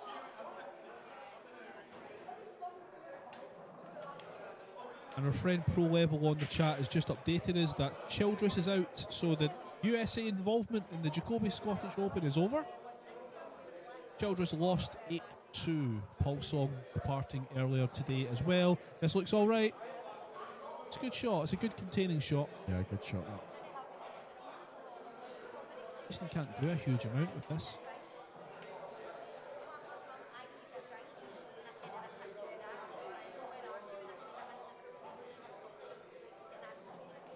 Bravo to get behind the 9. It's not. But where does Pierce go? Coming off the right hand side of the 2 ball. just glance off it. Dave, I think we're going to be here for a while with this safety battle. I'm going to give you a question I would like you to answer, and it's open for the live chat on YouTube as well to answer. What's your thoughts on the non-American players that are now qualifying to play for America at the Mosconi Cup? We of course know Fedor Gorst has played in a couple now for America, having already represented Team Europe. Probably, I would say the worst example of it is Thorsten Homan. He's now officially switched sides. Thorsten Homan played for Europe in the 90s and 2000s for many, many times. He's now going to be potentially playing for America. And there's also talk about Piers plays this one. That's not worked out. I think it happens. It happens in a lot of sports, doesn't it? You know, people switch countries for one reason or another. The American one's a strange one. I think you've only got citizenship there when you qualify to play for the country. I'm trying to think of examples that's maybe happened here. I know in football you've got to have a granny or someone that's from a certain country that can play for. Yeah, I mean, that's something that the Scotland football team did for a while. We didn't have many good players, so we've tried to find English players that have got Scottish relatives, distant relatives. I mean, look at Mo Farah, the runner. Was he from Kenya? Yeah, but I think he came to the UK as an asylum as a kid, an asylum seeker, so that's a little bit different. But he was young. But the fact is that Thorsten Homan's German, let's be completely honest. Yeah, he's played for Europe. Yeah. How many times? Like 10 times possibly? You can't put American jersey on Thorsten Homan. Come on. But Fedor Gorst, I almost get it. He only played once, and that was the COVID edition of Mosconi as well, so it wasn't even a proper Mosconi at that stage. Even then, that's quite controversial. But I understand that Thorsten Homan lives in America, I get it. So does Jason Shaw, so does Darren Appleton, or certainly Darren Appleton did. This 2-ball might go. Oh, he's left it. This is a massive moment in this match. The good news for Jason is that the 4-ball's tied up to the 8 still. Yeah, it's all about the guy's morals. You know, you make that switch or not. Can you live with yourself making the switch? I mean, Sam Jones on the live chats mentioned that Fedor got a US passport. He did, but he still played for Team Europe, you know. Don't know. I'm not sure about it. Who's the other guy? Maybe the chat can help me with this one. Who's the gentleman? I think he's Venezuelan. It's Atencio. I've just answered my own question. So Jesus Atencio is Venezuelan, but because he lives in America, they're trying to get... I don't think it's happened yet, but they're trying to get him also in a bit of a Thorsten Homan situation where he can qualify, and he's a very good player, Atencio. And how do you American fans feel about that? The fact that your team could potentially be filled full of players who either played for Europe, captained Europe, and have come from, you know, South America. Thorsten played only 3 times. Are you sure about that? He played. I mean, you could be right. You could be right. Pro level, you said that Shaw said he would never play for the US. I think Shaw has actually said recently that he'll captain the US if they allow him to. I think he has. This was before Johan got announced as the USA captain. But yeah, I was watching on the Dogging It podcast. I'm sure he made a comment when he said, "Let me captain them. I'll sort them out." He does love controversy, doesn't he? Yeah, he does. How great would that be? You know, but yeah, you never know. I mean, there's a comment to say that, you know, the more the merrier. You know, if it means USA win, then who cares? So yeah, I mean, that's a valid point as well. Don't know. It's interesting. I mean, Dave, I made the suggestion, again, this is a question for the live chat.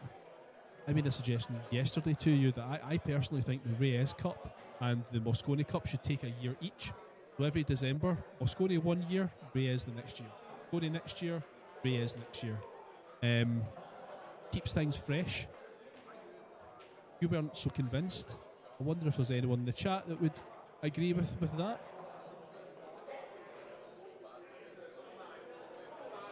I mean, maybe in future years, yeah, they might do something like that.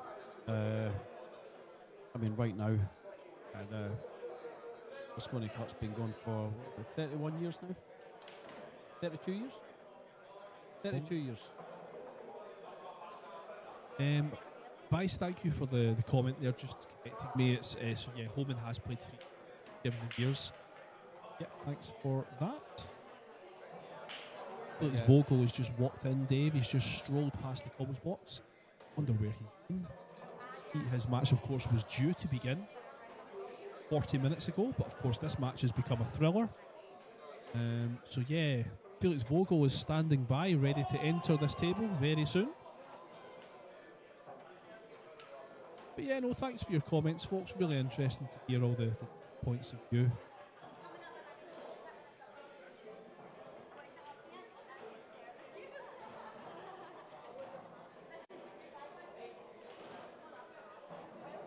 Dave's currently eating his evening meal and he's choking in the background.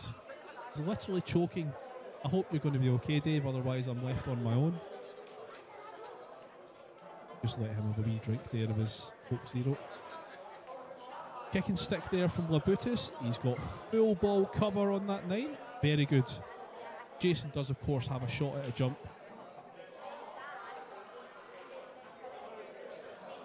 Yeah, I think I've recovered there. I nearly choked on my pizza. That is very nice. I need to slow down. It's because the food is so good here at McGoldrick's, that's the thing. Not only do you have the best of facilities here, but the menu is outstanding. Here we go, jump shot for Jason Shaw. That is good, but I do need to chew it though. This one looks okay. And again, it's a return safe. Little bit of an edge possibly sticking out for Pierce on the left-hand side as we see it.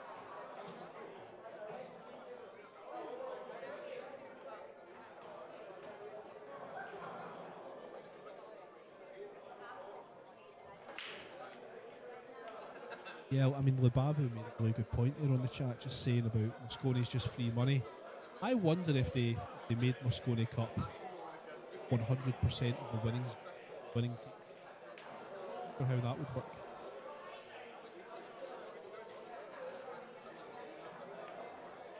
Yeah, not a bad point. Cover the expenses.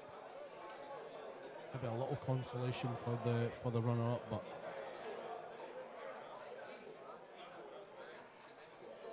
it can't all be about the money. You know, these guys have earned a lot of money throughout the year. That's how they've got their way to the Moscone. With the exception of the wild cards, of course.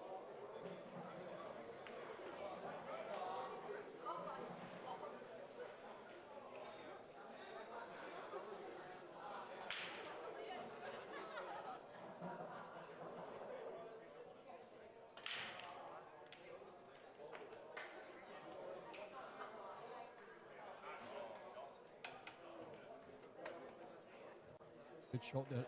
Escape.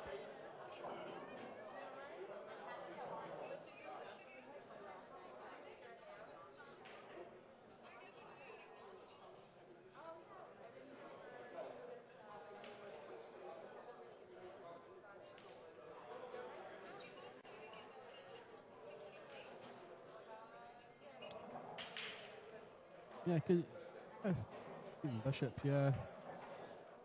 Not a bad shout.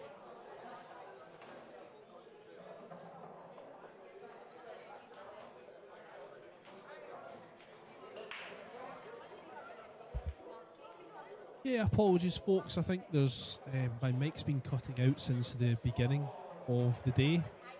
Just every now and then it is cutting out. Apologies for that. Tried a couple of little fixes in the booth here, but it's not quite worked. Try to kick in that 4. It's giving it up again. So once again, Jason's patience is paying off. I think he's done incredibly well to stay in this match, Jason. Been a few frustrating moments. Pierce was playing great first half of the match. A couple of rolls here and there. Jason's not had it easy in the slightest bit. So the fact that he's kept himself patient, and here we go, we're about to go 8-8 in a race to 10. Yeah, Stephen making another good point there. The problem is how to determine amateur GB9 level, top GB9 players. This for Dave? Sorry, I've just come in. Stephen was talking about Moscone, says, do we do it like the Olympics? No pro players allowed, only bring amateurs. Oh no. How would you determine? You want to see the best players, Dave. It's the Mosconi Cup. It's the showcase event of 9-ball pool. But there's some really, really good top amateur players out there. Yeah. What I'd be more tempted to do, just as Jason finishes this one off, I'd be more tempted to have a team of maybe 4 top pros and 1 amateur. Someone did suggest a junior. Which Dave, the same thing. So I'm trying oh to my goodness, Dave is just Jason's just missed that one. I'm trying to munch a pizza here at the same time. That's incredible. What's happened there, Dave? I can't believe Jason's missed that ball. He's queuing off the rail. I think that's the issue. Wow. I mean, Pierce has just leapt out of his seat. He can't believe he's been given that opportunity. That's unbelievable. Sorry, Dave, your mic's cutting out a little bit there as well. I don't know if Craig's around. Maybe he can pop into the booth. No, I don't have it on. No, oh, sorry, apologies. Right, well, that helps, Dave. Wow, I'm absolutely shell-shocked. All this work that Jason Shaw's put into this comeback, and just to throw away a key rack there. He's been behind the entire match. Talking about Scottish pool players, look at Fraser Patrick go. He was 4-0 down. This is for 4-4. Dave, I'll be honest with you, my perfect matchup here is going to be Jason Shaw potentially losing. That man in the orange there playing Jason Shaw next. This is what it's looking like, folks. So we need Shaw to lose and Fraser Patrick to win to have an all-Scottish clash in the losers qualification tonight. I want Jason Shaw to win as I'm a Scottish player. However, I love the sound of that matchup. Fraser's, of course, an ex-snooker pro. Took up 9-ball seriously a couple of years ago. The quarterfinals of the UK last year. It was the quarterfinals of the UK, yeah.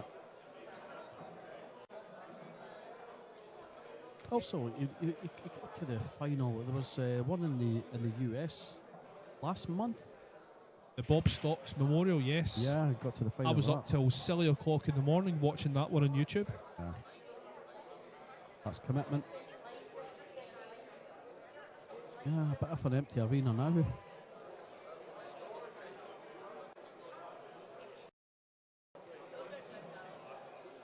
Moritz Newhausen 2-1 up on George Antonakis.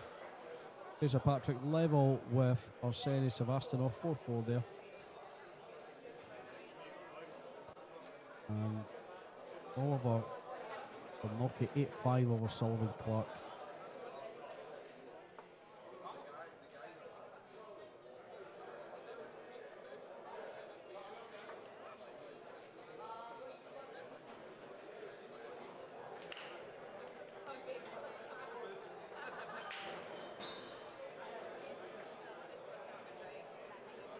Well, what a thriller we've had. Of course, for the guys that have been with us all day, we had an unbelievable match in the last one as well, where Jonas Suto was 9-4 up in a race to 10 against Jan Warta. He came all the way back and it went hill-hill, but Suto managed to run it out for the win. Outstanding from him. And we've got another thriller here. But it should be 8 each. But P.S. Labutis is on the hill.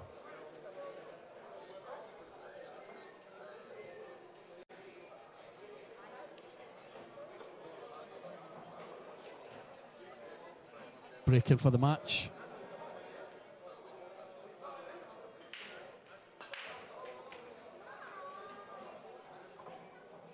Does he have a shot on the 2? No, he does not. Has he got a combination on the 2? A carom? I don't think so. Yeah, he can carom this in. Yep. Wow. This could be over. I mean, this is insane. If this is how the match ends, that's crazy. The fact that Jason was on a 9 for 8 each, 5 minutes later, he could be losing the match 10-7.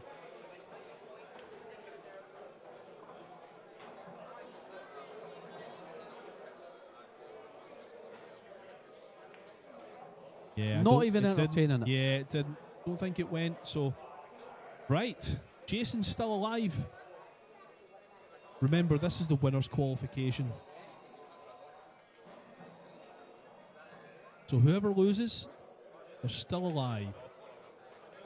Yeah, I mean, Jason's overall performance in this game, it's it's not been his best. Let's be honest there.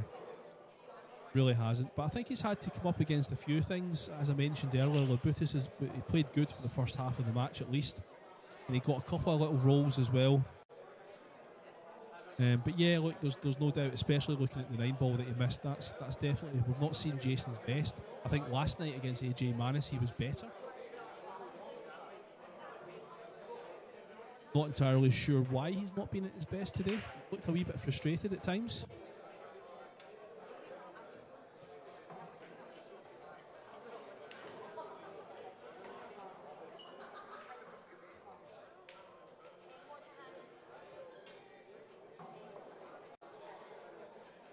We're just working this one out. AJ Manis and Felix Vogel, they are standing by the table side. They're ready to come on and take over. So keep watching, folks. We've got at least 2 more matches for you today. Next up, it is going to be losers round 4, and then we're going to have losers qualification after that. Depending on the progress, I suppose, of the matches. If this next one with AJ Manis and Felix is very long, then we might not have another match for you after that. Just really depends. Yeah, I think we'll get another one out of that. Think so, Dave? Yeah, why not? Be good.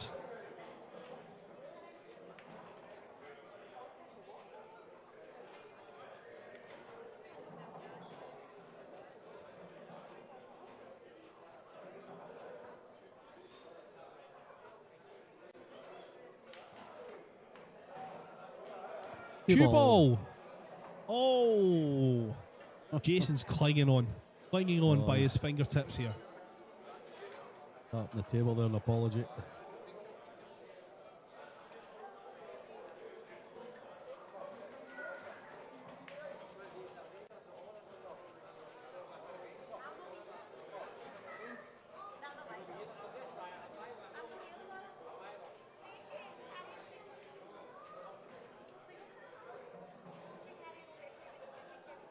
So does he come off the edge of this 2 ball, try and get the cue ball behind the 9 and 8 potentially? That's what he's trying. This looks good. Oh, it's decent. It's decent. That'll do nicely.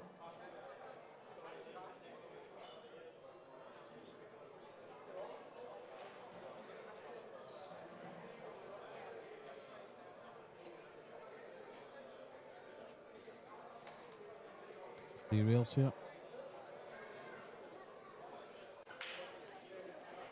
No, just the one. Okay, he's found the gap. Just the one rail. He's looking to make this ball.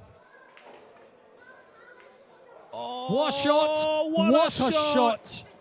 Outstanding! Jason Shaw's still alive.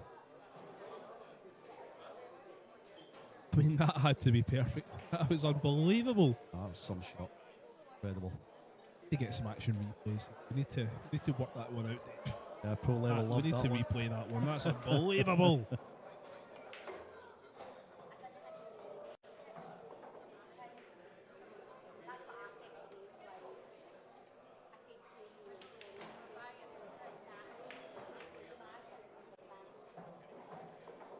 Ooh. No, that's okay, Dave. Yeah. The 8's going to go into the bottom left. That's perfect. Yeah, I thought he'd just come a little far there. He's all right. Yeah, Judged perfect, it absolutely perfect. The thing is, if Jason didn't miss that 8, the 9 in the last rack, he'd be on the hill. Yep. Shoot. Oh! It's okay. It's okay. I thought he'd missed that one. Commentator's curse there almost. He missed the last 9. Jason needs to make this one. And There we does. go. There we go. We've seen a Hill game in the last one. Do we have another one? Dave, I called Hill earlier on. Just want to say that. There is Oliver Solnocki on the winner's side. And he is 9-5 up on Sylvan Clark. So Sylvan Clark's made a game of it because Solnocki was running away with that one. Yeah, Fraser Patrick, Arsenis Sevastanov. Struggling there. 4-4 with Sevastanov at the table at the moment. There he is. Just remember, folks, a win for Fraser Patrick and defeat for Jason Shaw will give us an all-Scottish losers qualification match. But we want to see both the guys win. No offence to the other two guys. Here we go. Jason breaking almost dead centre. He's been trying to make that 9 on the break every time. Made the He's 1, hit he's it. made the 3. He's got a shot on the 2, Dave. Here we go. 6 could pass the 7 into the bottom right. It's tight. I think it's okay.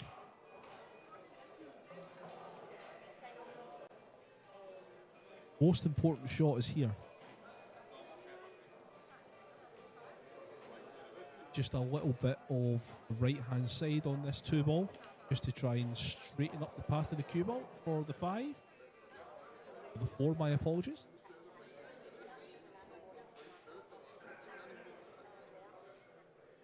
Stretching with the Stretching extension a on. little, yeah. No problems. Too much, too much. Slow down. There we go, that's okay.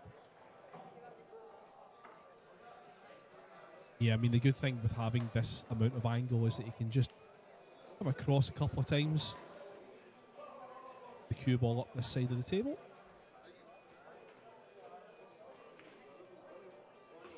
Go just like that. Got a slight angle on the 5. That's okay. You can punch it across. Well, I mean, the problem is if he does punch it across, he's got the potential of going behind the 7. He's just checking to see if the 6 does pass the 7. The fact that down on the down here looking at it for so long tells us that it's really close. Yeah, Stephen Bishop's still talking about Moscone there. US team to include Canada. That'd be a North American team, then it wouldn't be a US team. So that would suggest the way he's hit that, of course, the 6 does not pass the 7. He's played it perfect. Just a stop shot in the 7 is all that's needed.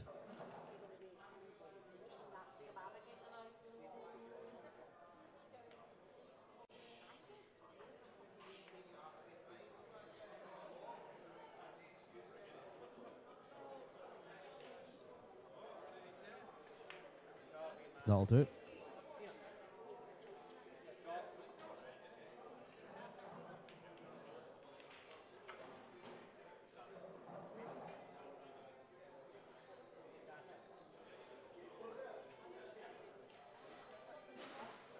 We've been treated to some great matches, haven't we, Dave? We really have. There we go. Yeah, I was wondering what that was that was on the floor. It looks like it's Jason's chalk. Jason's chalk, yeah. Yeah, we had some one-sided matches yesterday. It's not the case today. That's Whoa. you're okay, you're fine, calm down. Well, he's going to have to travel by the look of it, Dave. Going to have to travel. This is not over. Could just go straight to the top rail and back it. No, he doesn't have to. Okay, that's good. Yeah, you're certainly dominating the chat pool level. Stay with us. Appreciate your comments. Thank you very much. My prediction has come true, Dave. It is Hill. And I think the momentum's got to go to Jason Shaw here because P.S. Louboutis has led the game for the entire match, essentially. And he was quite far ahead at one stage. But Shaw's come back, and he's got the break, of course, don't forget. There's Fraser Patrick. It's still 4-4 in that one. Little safety battle going on. This one's been going on a while, this rack. J. Manis and Felix Vogel are just sitting at the edge of the table, desperate to get on. They've been waiting an hour to get on here. Yeah, they'll be on very soon, folks, so hang about for that match. AJ Manis versus Felix Vogel coming up next.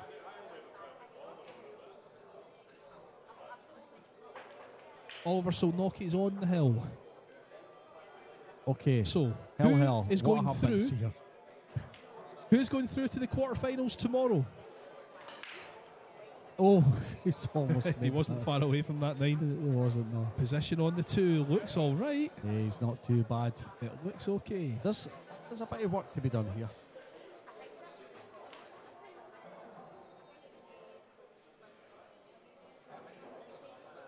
I mean, Dave, you can just stop this 2 ball, right? Stop the 2. He's got the 3 into the corner. Yeah, but Cue ball mid-table for the Yeah. 4. there's a lot of work to be done here. Yeah, a lot of work here. It's not completely straightforward.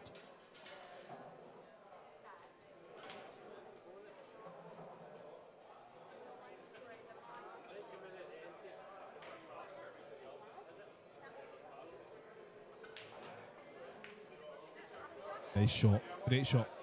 Yeah, there's no point in doing anything too crazy. Left himself a shot on the 3. Again, just has to come across a couple times. Centre table for the 4.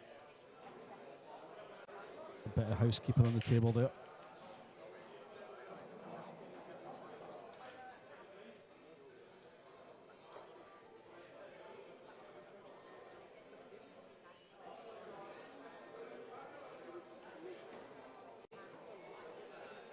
I think this is the biggest shot of the rack.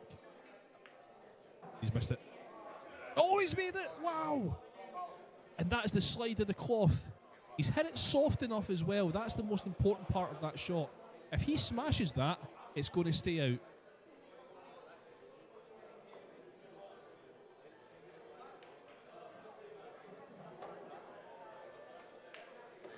Wow. Jason Shaw has been behind the entire match. Let's say we've seen some great Jason Shaw comebacks. Just hung in there and hung in there. And for the most part, he's taken his chances. It's not been perfect. Oh, I love pro level AVG.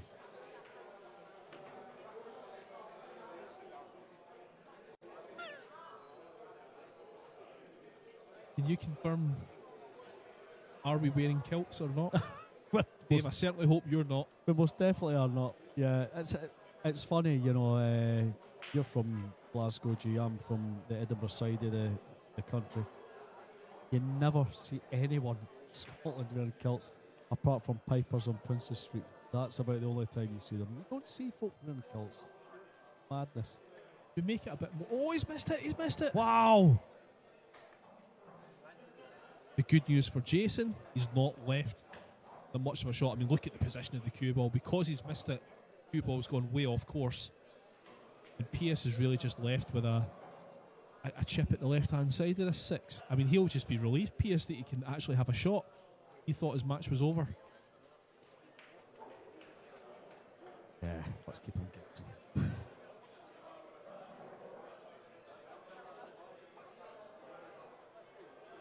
Yeah, that should have been over. So,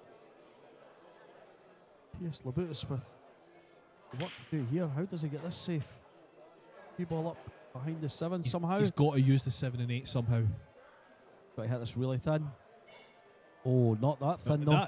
That's good though, Dave. Look at that. I mean, that yeah. To control that 6 ball, I've said this to you earlier on for a similar shot. How often do you hit that too thick and you leave it over the pocket?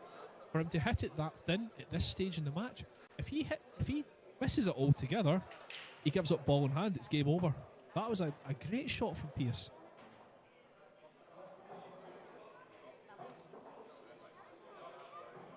Oh, watch this. Oh, look wow, at this. Even better. It's an easy jump though. He's got to break out the jump stick here. But how's he getting on that 7, Dave? I mean, I agree with you though. You're not getting on the 7. I think you do have to jump. Just yeah. I mean, what he could do is he could swerve it off the bottom rail, right hand side, and try and kick the 6 up table. You know what I mean? Just hit the bottom rail. Yeah. Even if he wants to go 2 rails, that's fine. I mean, he has got a slight angle.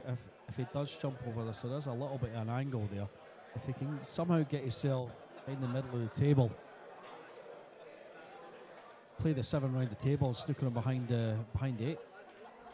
Al Paul's made a really good point on the chat there about the speed control is so impressive. You're so right. I mean, that's the difference between these guys and everyone else. The speed control is incredible.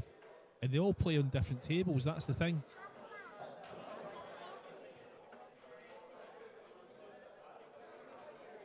Interesting observation as well that the cue ball might not stay on the table. I think this Should be okay, but I know what you mean. I think it should be okay. because there is quite a bit of distance between, you know, the 7 and 8 is quite far away. So yeah, he is. He's having to do quite a big jump.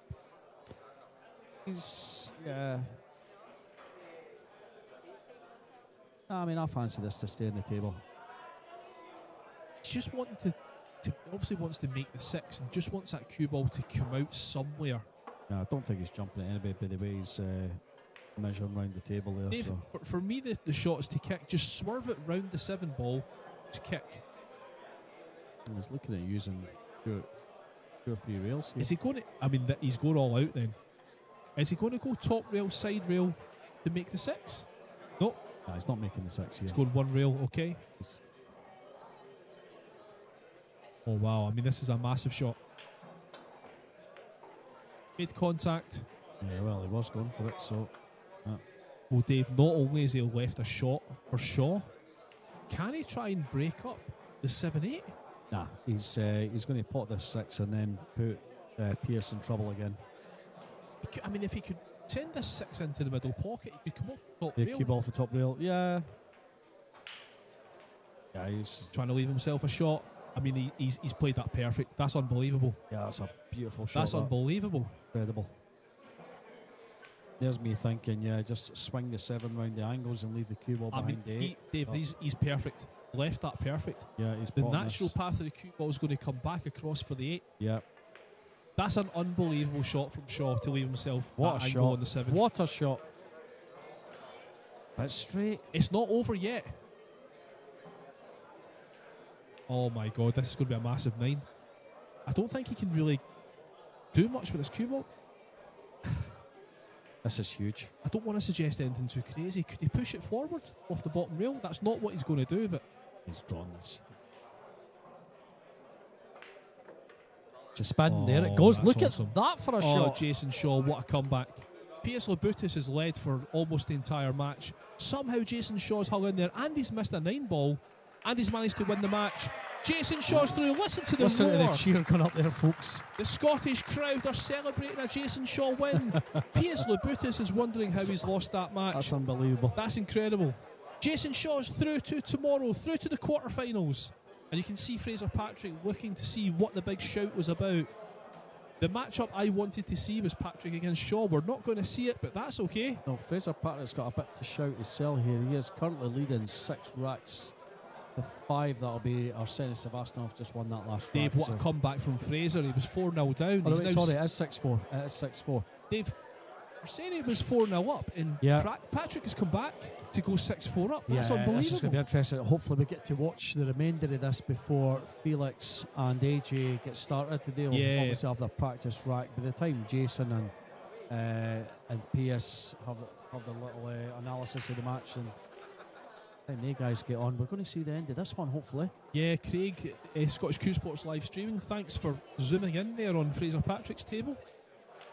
So yeah, this is losers round 4. There we go. We can also see Moritz Newhausen and George Antonakis on table 16.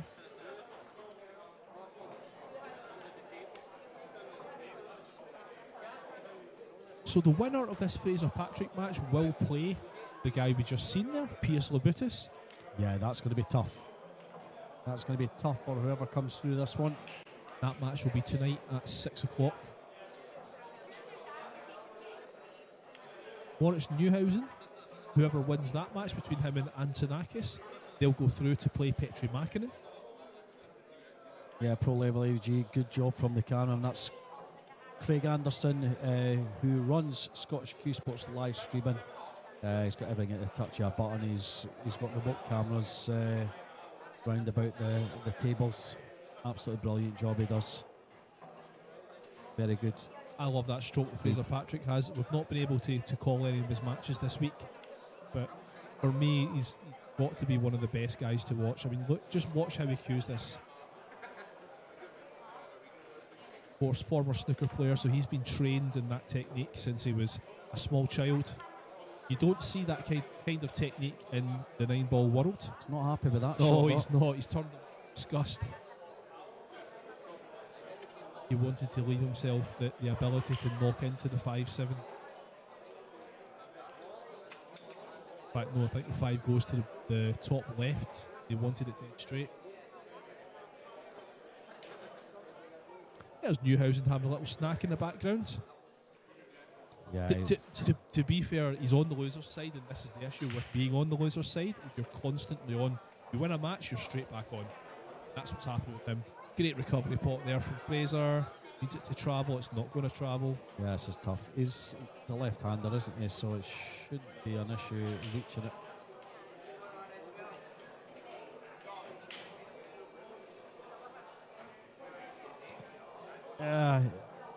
Yeah, I'm gonna agree with Ahmed there. Why would you set up? Why would you torture yourself by setting up the shot again? You know, and then you make it 100 times, and yeah, you're kicking yourself forever. But yeah, just accept that you've lost the match and move on.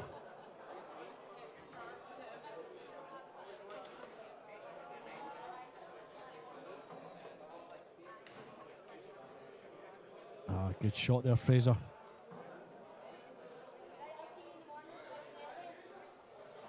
He's welded to that 6th ball. He's got Sevastanoff in a little bit of trouble here. Yeah, looking at a 2-rail kick.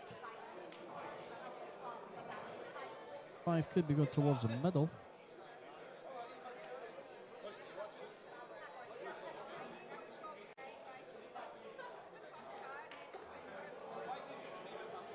The noise levels have just risen quite a bit after Jason's match there. I think even a lot of the 8-ballers stopped to watch the end of that match. That's how popular Jason is in these parts.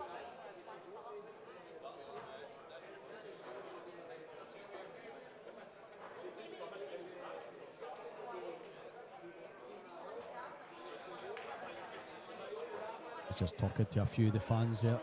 Always makes times for the fans, Jason. Very down-to-earth guy.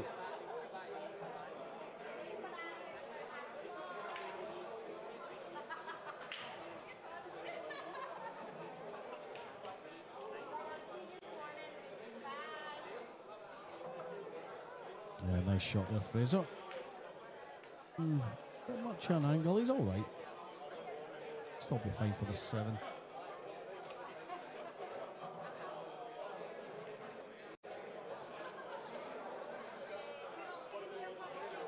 Yeah, he's okay. Getting a little bit straight. Yeah, he can just punch forward here, down for the 8-ball. Leave yourself a bit of an angle to come back. Yeah, I mean, this is where he's pointing here. I thought he'd make a bit more of an angle on that, but yeah, it should be alright.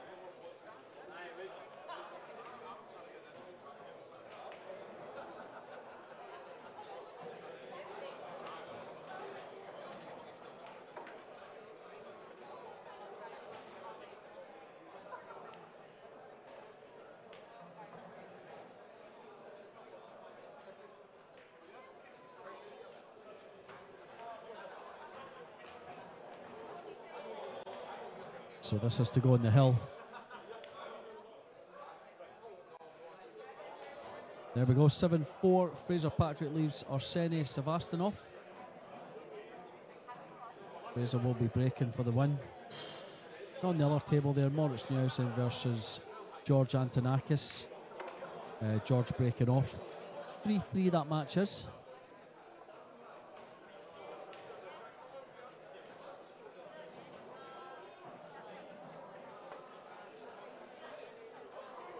And there's Ben Taylor Fuente, front of your screen there. Refereeing Full Arena this year. He will also be one of the top refs at the UK Open next week. Refereed Moscone as well.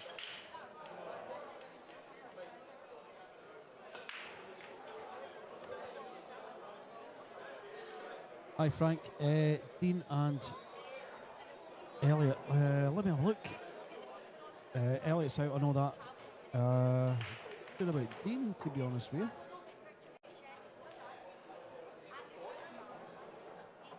Let me have a look. Someone's going to beat me to it.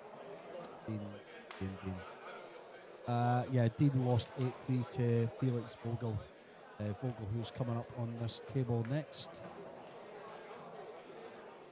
And it's Anderson lost. Wait a minute, that's Yeah, Elliot lost 8-6 to Nathan Childress.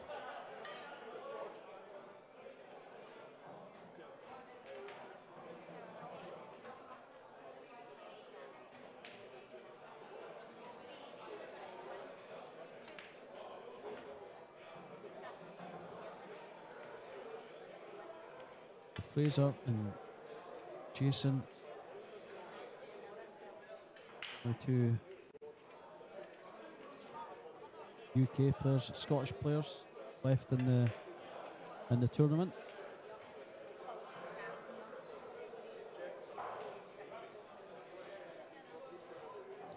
There's Moritz scratching his head there.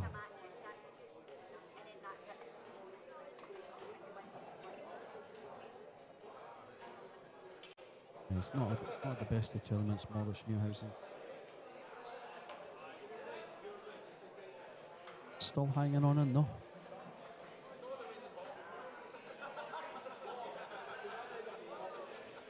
Yeah, it scored with Fraser, Richie, 7-4. Fraser is on the hill against Arsenis Sevastyanov. Yeah, unfortunately we've come away for that match now, so yeah, I'll try and keep an eye on it from the booth though. Fraser is at the table at the moment. Just keep you updated while these guys are setting up.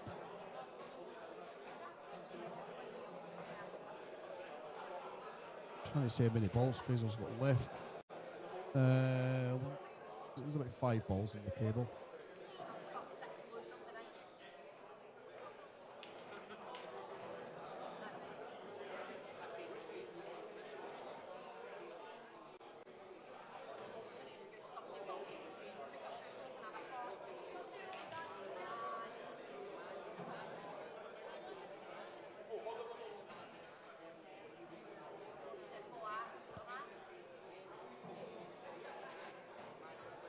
Sevastyanov is back at the table. Just trying to keep you up to date. A lot of guys are looking for the Fraser Patrick Arseny Sevastyanov score. Fraser is on the hill, 7-4 up.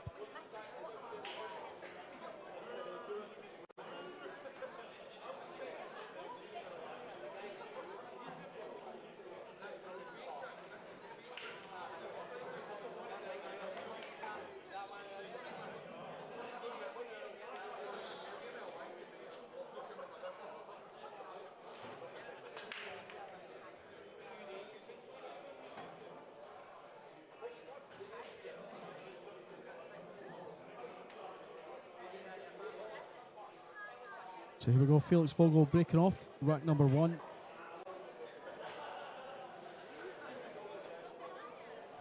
So we've got that 9 ball moving. A little bit harder, that might have went.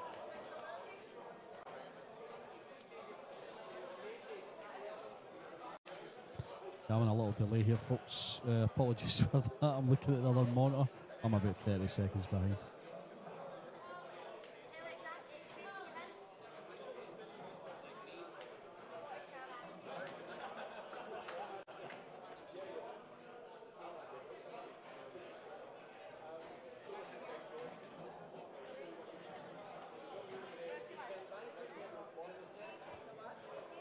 Sevastyanov's pulled another one back, 7-5 now. Fraser Patrick leads.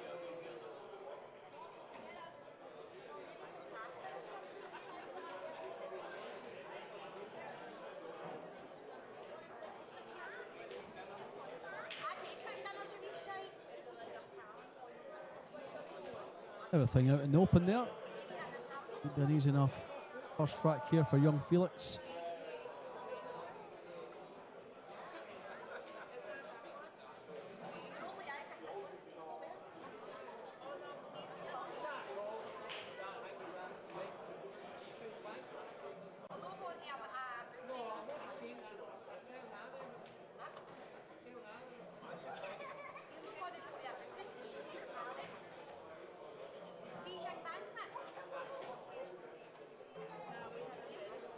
Yeah, so he's got some work to do with the cue ball here. Yeah, he wanted to be a bit further up the table. And get through the 7 and 8 there.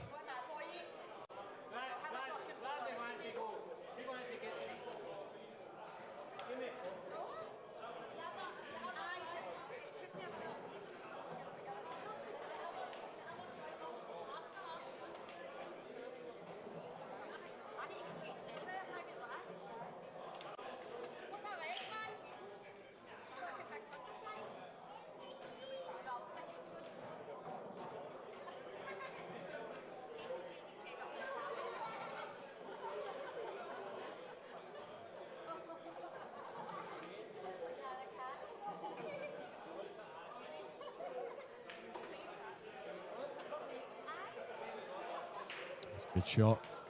Absolutely perfect. All right, Felix is going to be taking this first rack.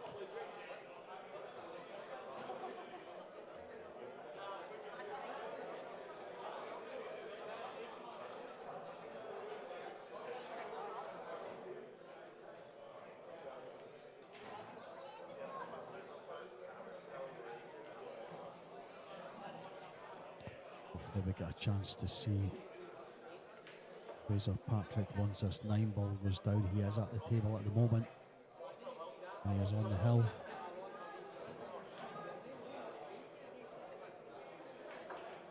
Yeah, with a 9 ball down, Felix 1-0 up.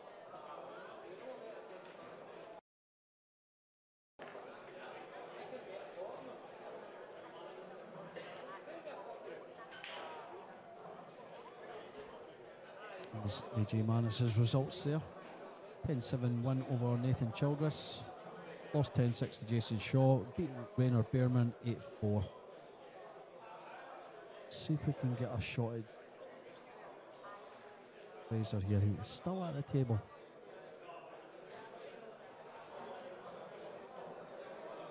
Sorry, I think it was AJ Manis's results already out there. Here's Felix Vogel.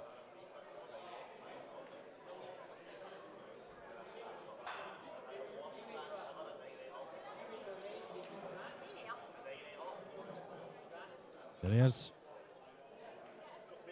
Yeah, still a few balls to take down here. This looks pretty good though. Everything is open.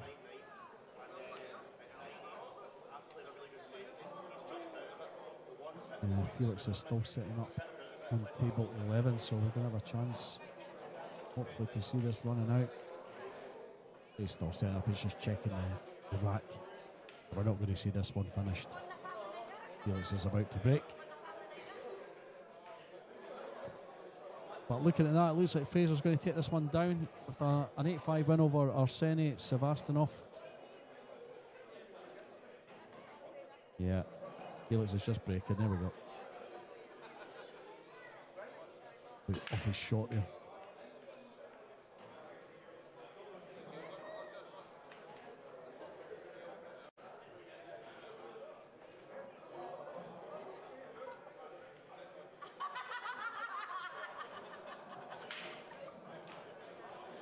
Yeah, he's got an easy pot on the 9 here. That should be it, folks, for the win for Fraser.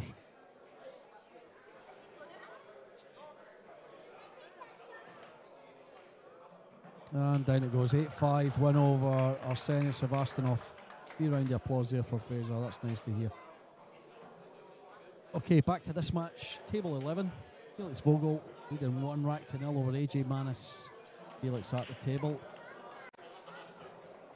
That's played a lovely shot there.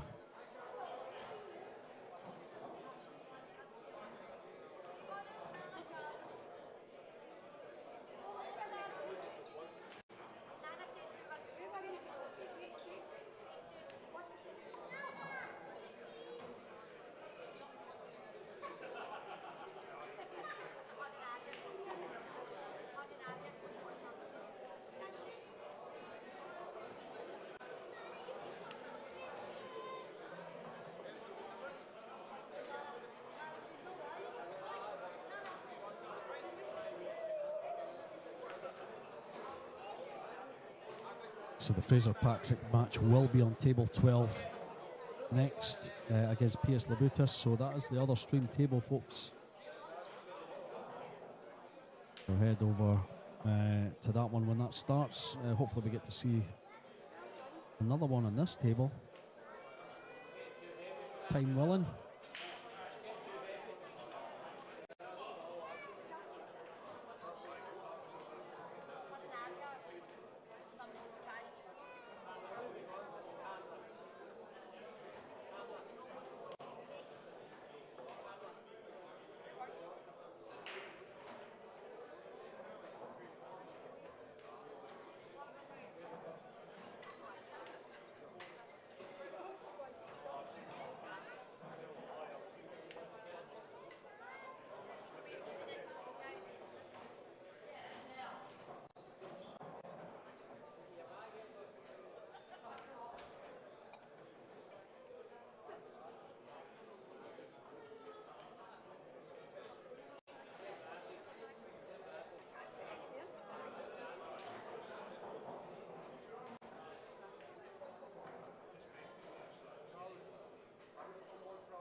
stretching a bit here. Not the tallest of players as Felix, still a young lad, still a bit of growing to do. No problems taking that down though. An easy 9, and this will be a 2-0 lead over AJ Manis.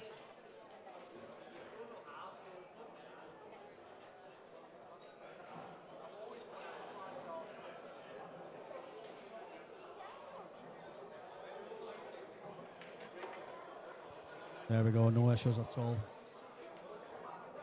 Thanks for staying with us, folks. You're watching Scottish Q Sports live streaming. Also on WNT TV, that's easy for me to say.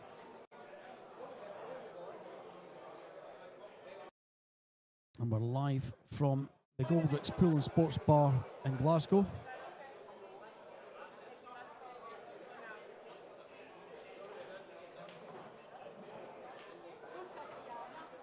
There you go, George Antonakis 5-3 up on Moritz Neuhausen.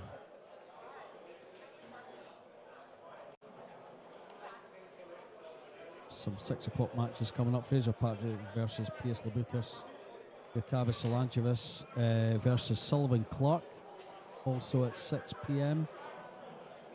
Petri Mackinnon will play the winner of match 79, which is George Antonakis or Moritz Neuhausen. And Albert Janwarta will play the winner of this match.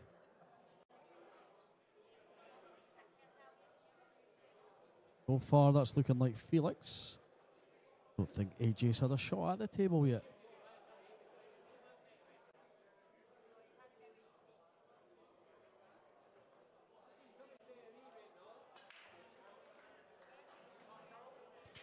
Makes a 1 and yeah, doesn't even have a sniff at the 2 here, I don't think. Maybe just catch an edge.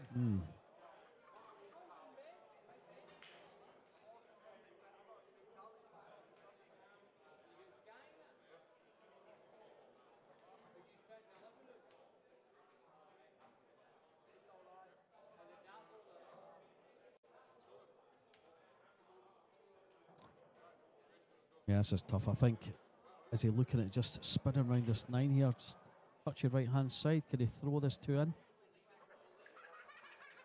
Sorry, Dave, for leaving you on your own. My apologies. That's okay, don't worry about it. I ended up just getting chatting to a few people there. Fine. It's a good thing about the Scottish Open. It's so many good people around. You end up chatting away, and before you know it, you've lost half an hour.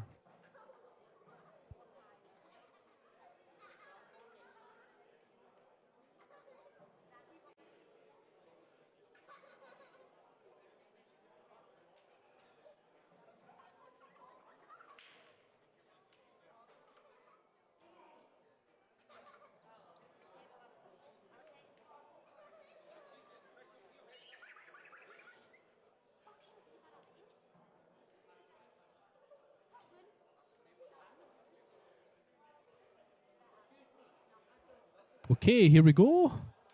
So, Felix, 2-0 ahead on AJ Manis. Thank you for hanging around, folks. This is a blockbuster game, I think. Losers round 4.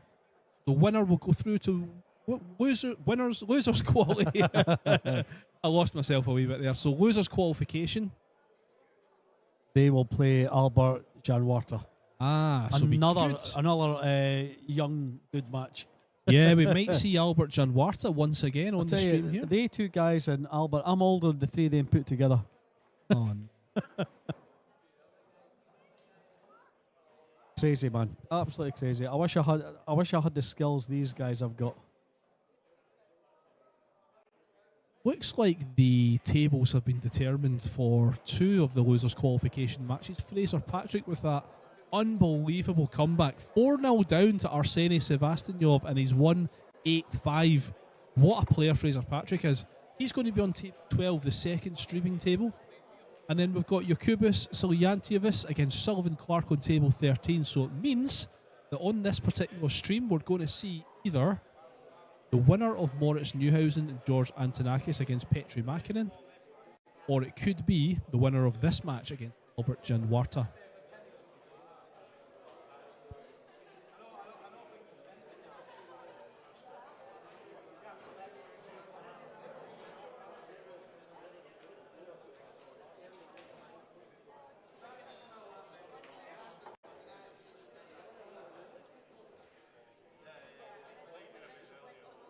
Yeah, pro level on the chat, absolutely. Fraser faces Labutus.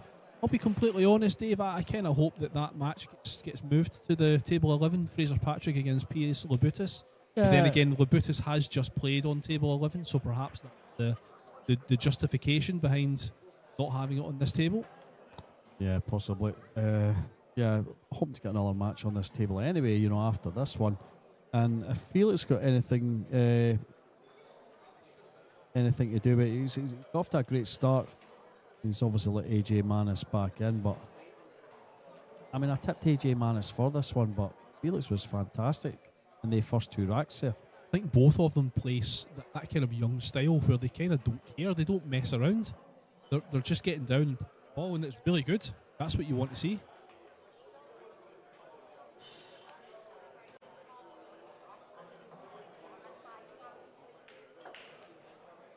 Really aggressive play. This is the sort of match I want to be watching.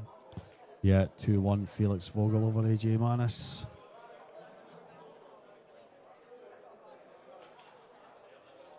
George Antonakis 5-3 up over Moritz Neuhausen, all the way up on table 16 at the end of the hall. So quarterfinals are from tomorrow, and we've got 4 guys already through. Aloysius Yap, Jonas Suto, Jason Shaw, Oliver Solnoki. They are waiting to see who gets through the losers qualification bracket. And purely selfishly, Dave, I'm hoping it's Fraser Patrick that gets through. Yeah, absolutely. Just came through a thriller. He's having a little rest. The losers quali is not on until 6 o'clock. So yeah, we could still get our Jason and Fraser match. Yeah, of course, because quarterfinals, they're randomly drawn. We've got 4 seeded players. So yeah, there will be a draw to see who is going to land into the quarters. I quite like the format. It's a slightly shortened field this year, and I like the format because it means that we're going into quarterfinals tomorrow. In previous years, it's been last 16 onwards. For me, it's just too much pool. I think not too much pool. That's not correct, but I mean by the final time, by the time it's the final, players have already played 3 matches. Has it been a race to 9 in previous years or 10? It's always been 10, Dave. Yeah, that's right. Has it? Yes, that's right. And then it's 11 in the final. For some reason, I thought it was 9. That's kind of standard for most events, isn't it? Yeah. Right, so Felix is back at the table here after that dry break from AJ.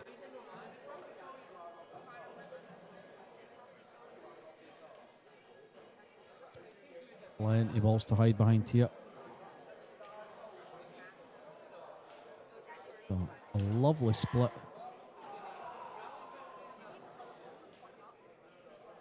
So whoever gets the first chance at a pot here, yeah, you'd fancy them to take this down. I think this is one of these games where, because these guys are so young, you could call them inexperienced because they're so young.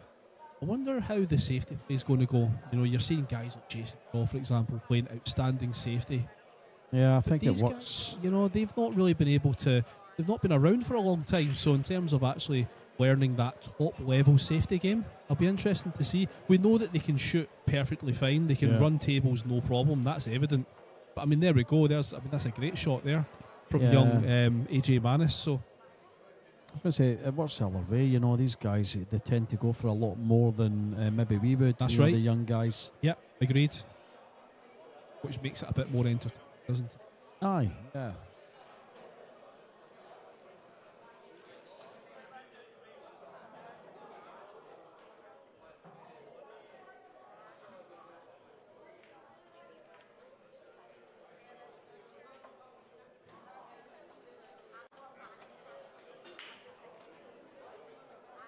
I can see AJ going for this one.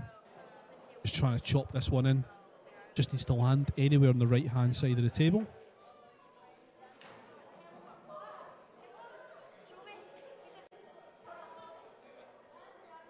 Then again, you've got the 3, 4 and 5 can potentially hide the one ball behind. There's going to be quite a safety battle going on here, I think.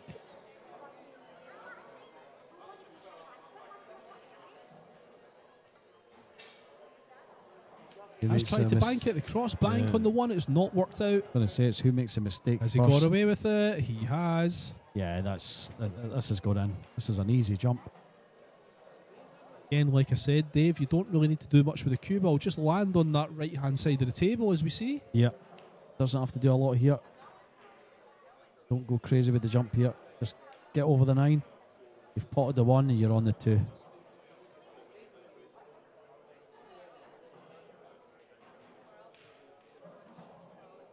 Oh well, he's looking. Yeah, I think he's looking at the angle. He's looking at coming off 2 rails after this. I mean, for me, you've got to catch this on the fly. He wants to come around a couple of rails. You've got to catch this one on the fly. If you land table first, you're going to take a bit of power out the cue ball. Yeah, he's good there. Very well done. Well, I say very well done. He's going to be needing that jump cue again. Yeah, I don't think he's going to entertain that. Just going to pick out here. We got unfortunate there.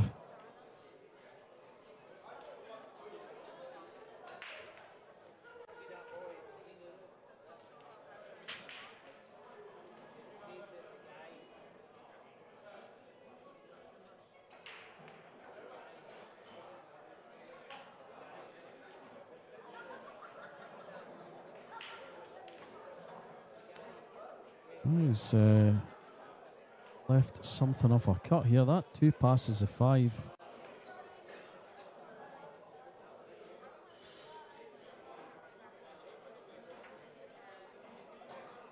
Of course, folks, this is a race to 8. It is the loser's side. Loser's qualification will go back to 10.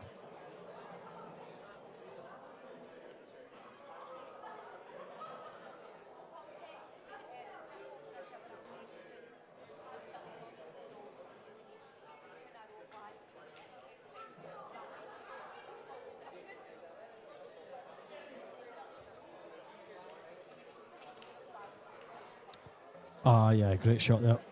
Great shot. Thanks for joining us, Danny Wilson.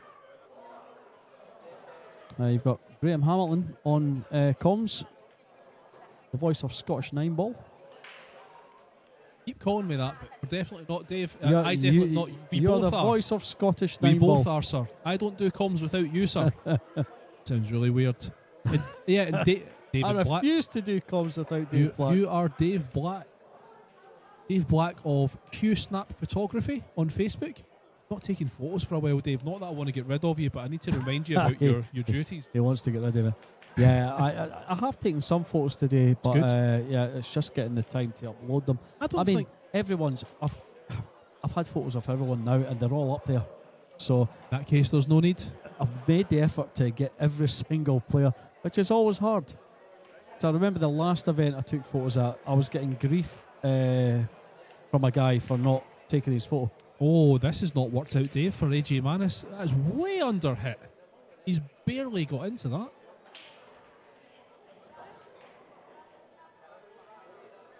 There's a chance that the 9 could go here. He's not going to be going for it. Might actually just draw above the 9.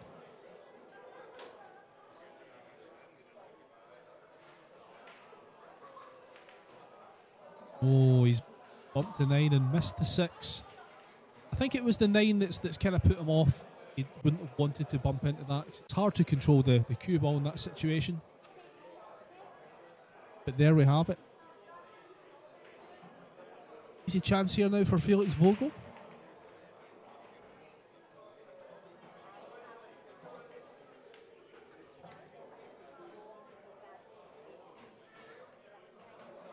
Stop shot's no good because he's going to be dead straight. He's going to either have to push. Oh, I would expect him to push through just a little bit.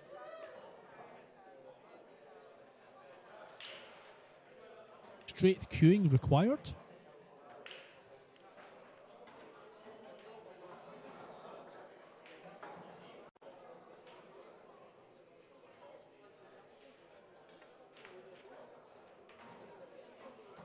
He's settled for the stop shot.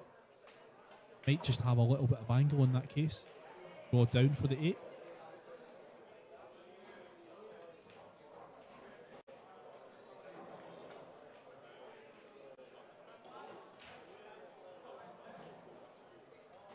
if he does have a little bit of ankle, he can come off this side rail and behind the 9. Just wants to avoid this 9 at all costs, does not want to touch it. There you have it. Tiny little angle, just helping him. And that's a great bit of shape on that 8 ball.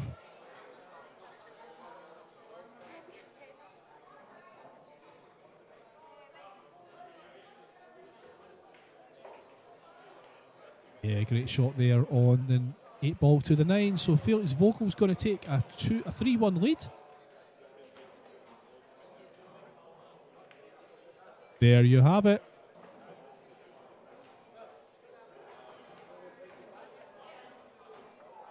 Okay, so let's give you an update here on these matches. So, table number 12, Pius Labutis and Fraser Patrick in the losers qualification. They have just been called. You can watch that match live if you would like on Scottish Q Sport live streaming, table number 12.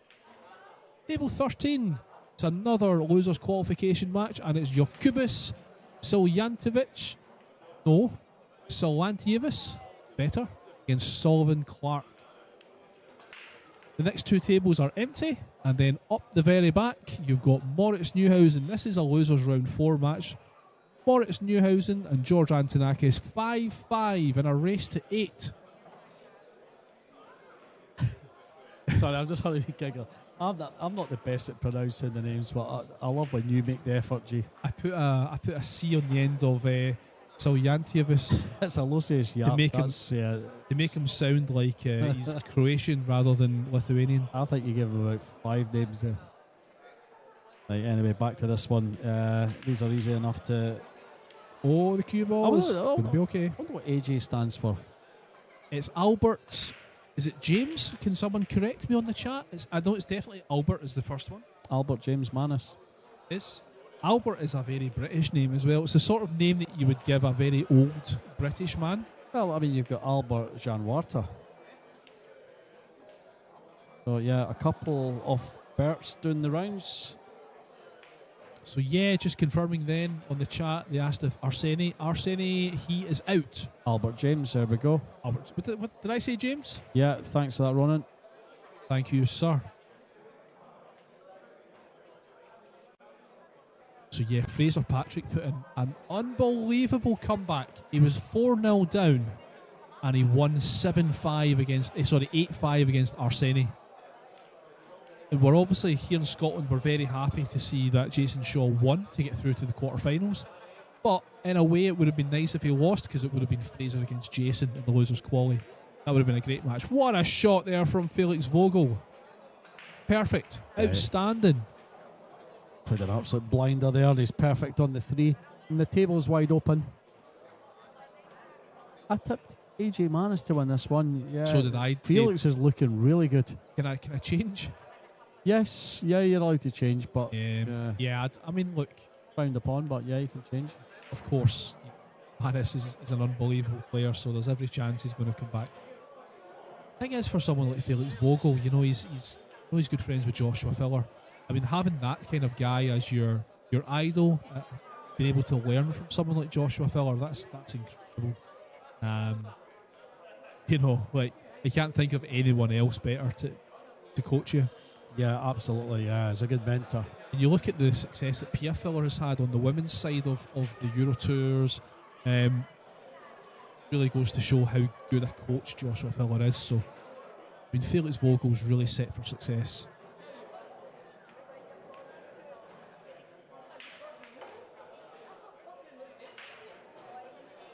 I think the one thing that's really impressing me about Felix Vogel is his cue ball control. You know, he's doesn't really get out of line very often. That's the key for most of the top pros.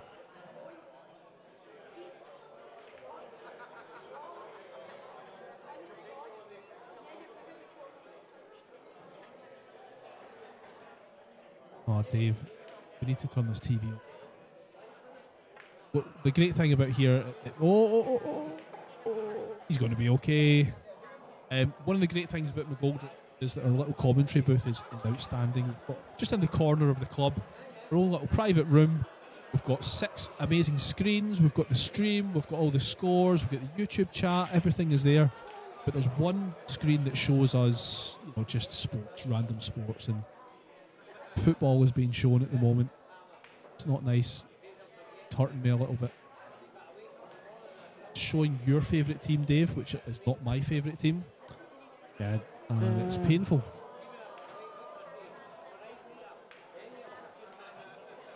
Just as I said there about the shape of Felix Vogel, it's absolutely perfect.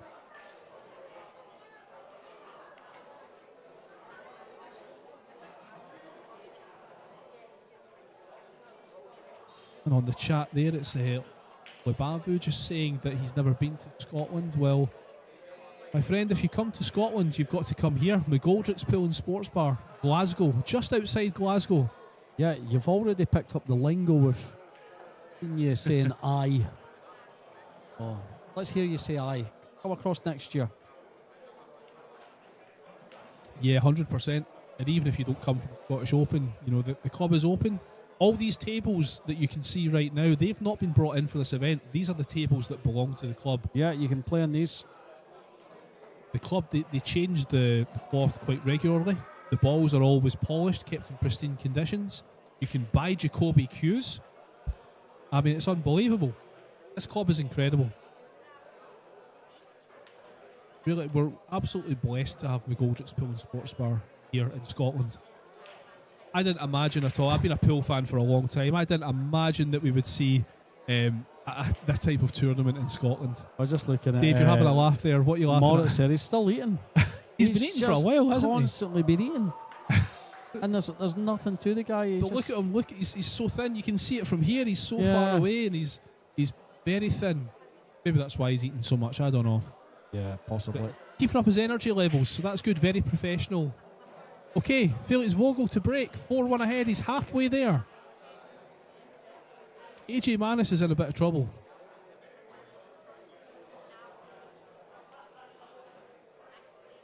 Yeah, Fraser Patrick Pace Labutus has just kicked off on table 12 there, so yeah, we're not going to see that one, but you can see it on the other stream, folks, if that's your thing.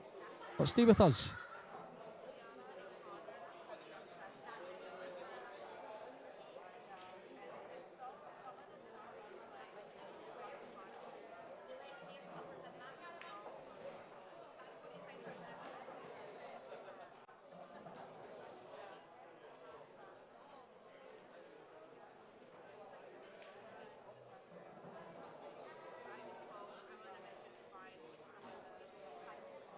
Just has to be careful he doesn't make any contact with this 5 ball.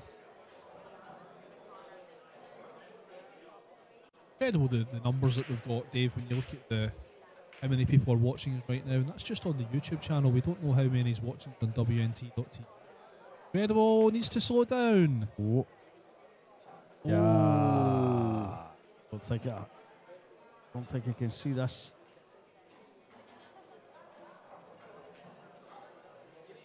It's tricky.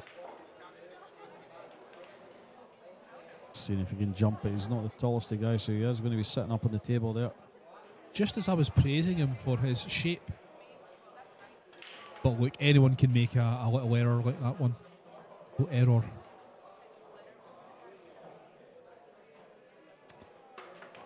Yeah. Jump shot. Missed it. Was he going to leave? And he's left it for AJ Manis. He needed this chance, AJ. Van de la Rocca has seen Braveheart, so yeah, it's close enough. Well, it's about a 700-year difference, but yeah, close enough.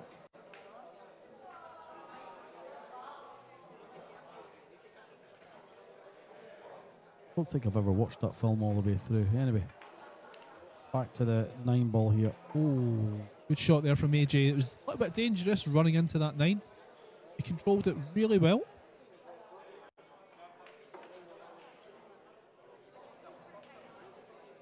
You've never watched Braveheart, Dave, no? I don't think I've watched it all the way through. Call yourself Scottish?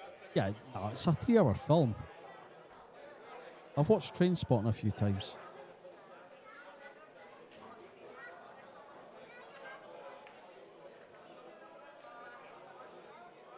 Yeah, it's a bit short of pace here for AJ. Should be okay, should be able to avoid the scratch. He's just going to draw down, play the 9 in the right. Very low on that. Yep, there we are. Nice shot. Yeah, so AJ is going to pull another one back against Felix Vogel here. 4-2. Once this 9 drops, there we go. These young guys, they shoot so straight. Really do. Moritz Newhouse and George Antonakis. There's George at the table at the moment, top table. 5-5. And Sylvan Clark has just gone through his practice. Oh, he's going to have one more shot. Yeah, table 13 there. Table 12. At the table at the moment, you've got Piers Labutus. Yeah, I think they're just having practice rack as well, aren't they? Yeah. Don't think you're allowed to do that in a match. There we go. Definitely practice rack.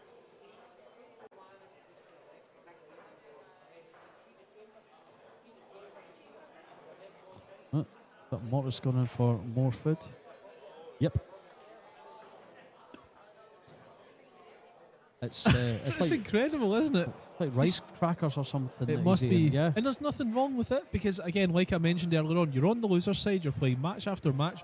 You do have to keep your energy up. But yeah, he doesn't seem to be playing pool. It's almost like he's watching George Antonakis practice. He's just having a wee meal while he's doing it. Yeah. That jaw is going. It just because every time the camera goes, he's always just sat there eating.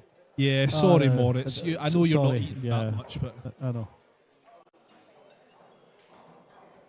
Okay, right. Starboy breaking. 4 racks to 2 down. He Oh, makes the cue ball's one and gone. The cue ball's followed it in. So here we go.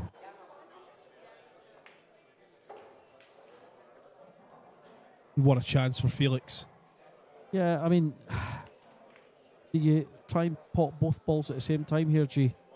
How do you get onto the 3 if you do that? Yeah, it's risky. That's the thing. You've got to kind of leave yourself a shot on the 3 and the 2 at the same time. Yeah, this is No, he's going to have to try and almost hit the left-hand side of the 7 to keep the 2 inside the pocket. But leave not. you sell the shot. Yeah. Oh, yeah, Okay, that's fine. That's fine. Just like that.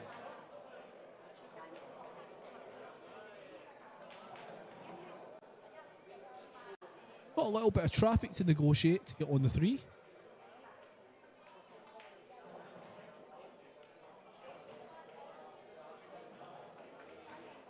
Oh, doesn't want to bump the 5. No, he certainly did not. So, probably just a safety now. He could have. Yeah, I'm not even going to suggest that. I was going to say he could try and bank that 3 down and still end up with a cue ball up behind the 4. As a kind of shot to nothing, but.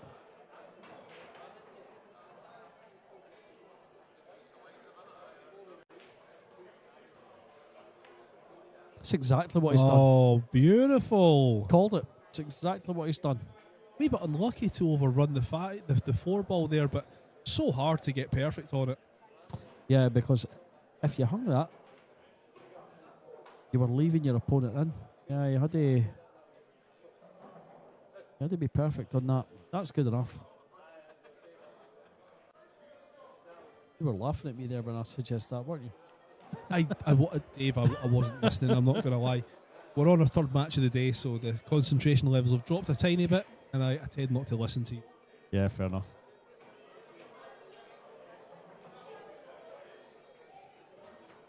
Yeah, so this is a blind cut. I mean, this 4 ball isn't as easy as it looks.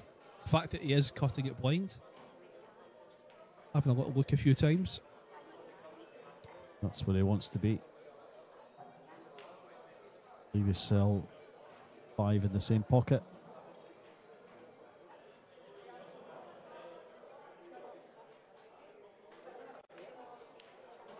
Oh, well, no, he's came down for the 5 in the middle.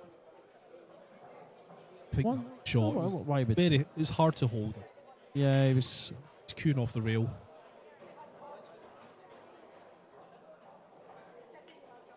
Go back here.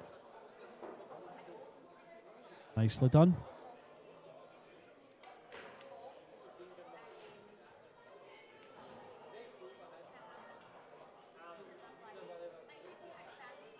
I would expect him to go left hand side of the table as we look. Pretty sure last time Felix was here last year, he was at school the next day. That's right, Dave. I they remember were that. Flying back to Germany, and he had school the next He was day. playing the UK Open Yeah. as well, so he went back to school for a couple of days Yeah, and then flew to Telford yeah, for the UK crazy, Open. yeah. Crazy, huh? But that's what happens, though, and I think it's actually really good. It kind of demonstrates that a lot of good people around him. Yeah, The fact that absolutely, they've yeah, allowed him to, focus on pool, but make sure that he gets his finishes school. education as well. Yeah, Yeah. absolutely. Yeah, and they made the right choice. They're letting this guy free to go to whatever tournament he likes. Felix takes this one away for 5-2.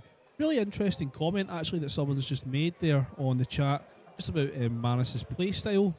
He doesn't really like to play against players who play defensively and a little bit slower. Not great news. Now, sorry, just to change subjects, Ben Teller-Fuentes got involved there. So, of course, it's rack for your opponent, so I wonder why Ben's been called there to rack the balls. Fraser maybe not happy about the rack he was given. Yeah, maybe just asking for Ben to have a good look at it.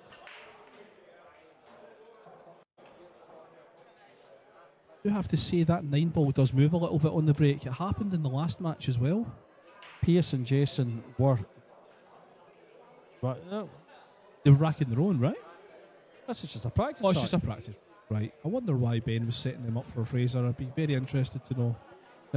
Maybe Ben's for his just practice rack. Yeah, just wanting to do Ben something. getting into UK Open mode, Don't because you get do me- set them up for... Yeah, of everyone. course. Now, don't get me wrong. That's a lot of the time the roaming ref. They will set up the practice rack for the players. Yeah, It's definitely something they do at GB9, and that's where Ben's involved in the GB9. So, yeah, maybe that's it. Okay, here we go. Felix. I wonder if this 9's going to move slightly. I'm starting to take notice of this. Let's have a look. Yeah, slight movement. Oh, look at that. Almost scratched there. Yeah, so of course we're using the Magic Ball rack, the same one that they use on the World 9-Ball Tour. Of course, this is a ranking event, so you would use the same equipment. But yeah, don't really want to see that 9 move too much. It really should be staying to the centre of the rack. As long as the 9 doesn't fly in the corner, that's the main thing. Dave, I don't know if you remember this, but the European Open, I think it was the very first one in 2022, Jason Shaw played Joshua Filler on the final day. I think it was the quarterfinals maybe. And they actually had to stop the match because Joshua Filler had, I think, maybe 2, maybe even 3 golden breaks where the 9 just flew in the corner. Yeah, I remember that one. Yeah. They literally had to stop play and try and work on the table to stop it from happening. And they did. They eventually worked it out. I'm not sure if they maybe tapped the table. I don't know what they did. But they did work it out. But it's kind of terrifying. And it was Joshua who was always the beneficiary because, of course, it's winner breaks. Did Joshua win that match, I'm assuming? He did. Yeah, he absolutely did. Felix is certainly winning this match if he keeps playing the way he is. Yeah, just looking at the chat, the live chat there. So we've got our old friend Danny King from down in England. Oh, could get a little plug in there. He is. Yeah, no, Hi, of Danny. course. Listen, Danny creates his own magic racks. Yeah, they're fantastic. It's called the One Rack. I've not used it personally, but it's quite an interesting contraption because it's made out of some form of steel or aluminium, which is, it's different. I think it's steel, because you can lift it with a magnet. Okay, yeah, of course you Yeah. can. Yeah, that's right. So Danny, I think interesting if you managed to maybe get one of the tournaments to carry one of your contraptions. I had one in my car for weeks. Yeah. Yeah. Why have we not used it? No, it was for Kevin. Oh, right. But yeah, Kevin McLean, of could- course. I could never get a hold of Kevin. I had to give it to Matthew to give to Kevin. I don't know if Kevin's received it yet. No, not if you give it to Matthew Wrigley. Kevin, if you're watching, did you get your template from Danny? Magnetic stainless steel. There you go. think there's a lot of really good racks out there, Dave. Of course, we're using the Magic Ball rack here. Danny does the one rack, so check that one out. There's also the Shark rack that Shane Conroy created, is standing as well. They're all top level racks. Yes. Yeah, so Jason requested that one for the Perry Open. Danny's saying, Good. Yeah, get it out there. Good, yeah. You need to get Jason maybe giving you a wee advert, a wee plug online. It could make all the difference in terms of your sales. I got to say, talking about racks, I wasn't a fan of the paper ones. I can't remember who it was, what the brand was. Yeah. I think it was the first year of the UK Open, they used paper racks. And it was like, not like as thin as a bit of A4 paper, it was like thick paper. The original Magic rack as well, they weren't great. They didn't last very long. These ones are a bit better. These are official Magic rack branded ones that we're using here. But yeah, the original ones, the ones that are for the 9 and 10 ball, they weren't great. It depends how you look after them, of course.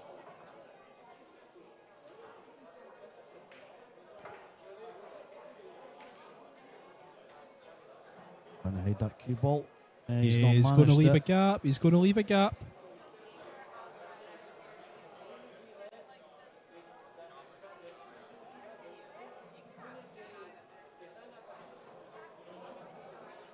Yes, Danny, you're right.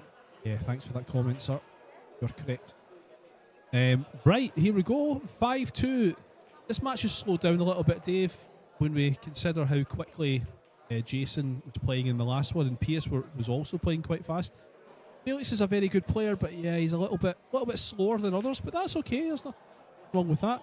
Yeah, he has missed that by some way, though. Missed that by a margin, yeah, and he's left it. He has. Manus has got a chance. He's going to be hitting this 9. Should be okay. Yeah, you can maybe just avoid the 9 here. Nah, the way he was playing that, managed to avoid it. Dave, in terms of playing styles, we've seen Fast and Furious of AJ Manus last night. Jason Shaw, same situation. Yep. You've got your kind of slow and deliberate style that maybe Felix might have. Ralph Souquet. Do you have a preferred method? I know that you personally play quite quick. Yeah, I play quick.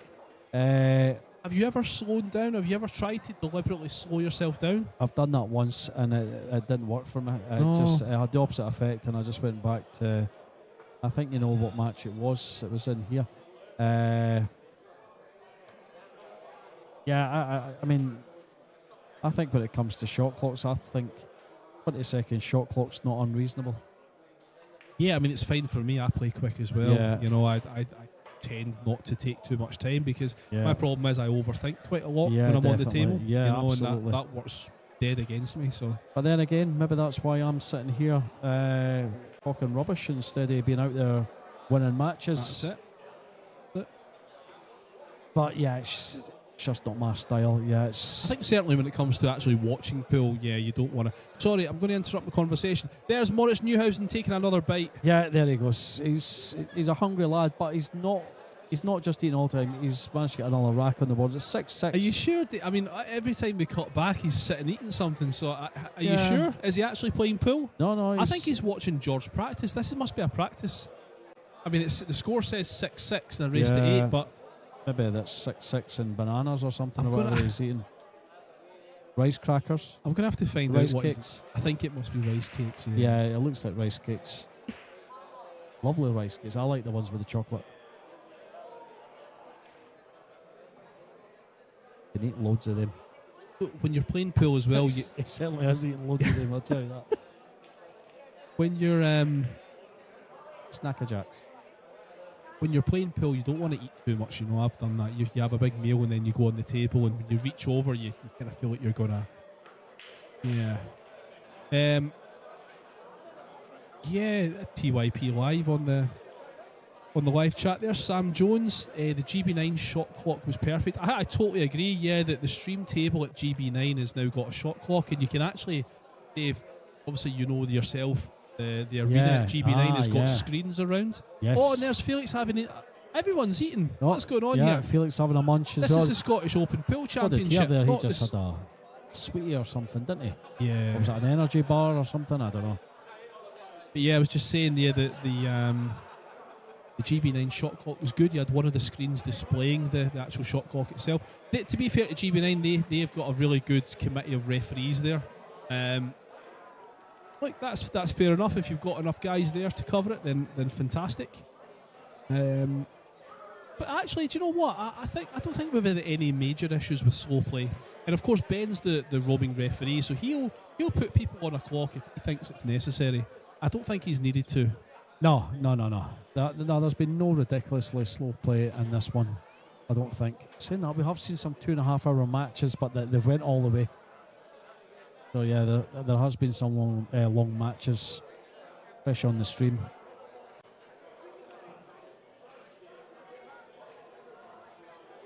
I'm just desperate for this rack to finish so we can see if Moritz is eating. Moritz is still eating. It's become my obsession. Right, Fraser Patrick's 1-0 down to Pius Labutus. Race to 10. It's losers qualification, and they will qualify. The winner will qualify for the quarter-final tomorrow. The loser is going home. So it's race to 10 now. Okay. It is, because it's the qualification round, Yeah. Mr. Dave. Absolutely. This match is not quite that stage. It's his losers round 4, so it's still race to 8.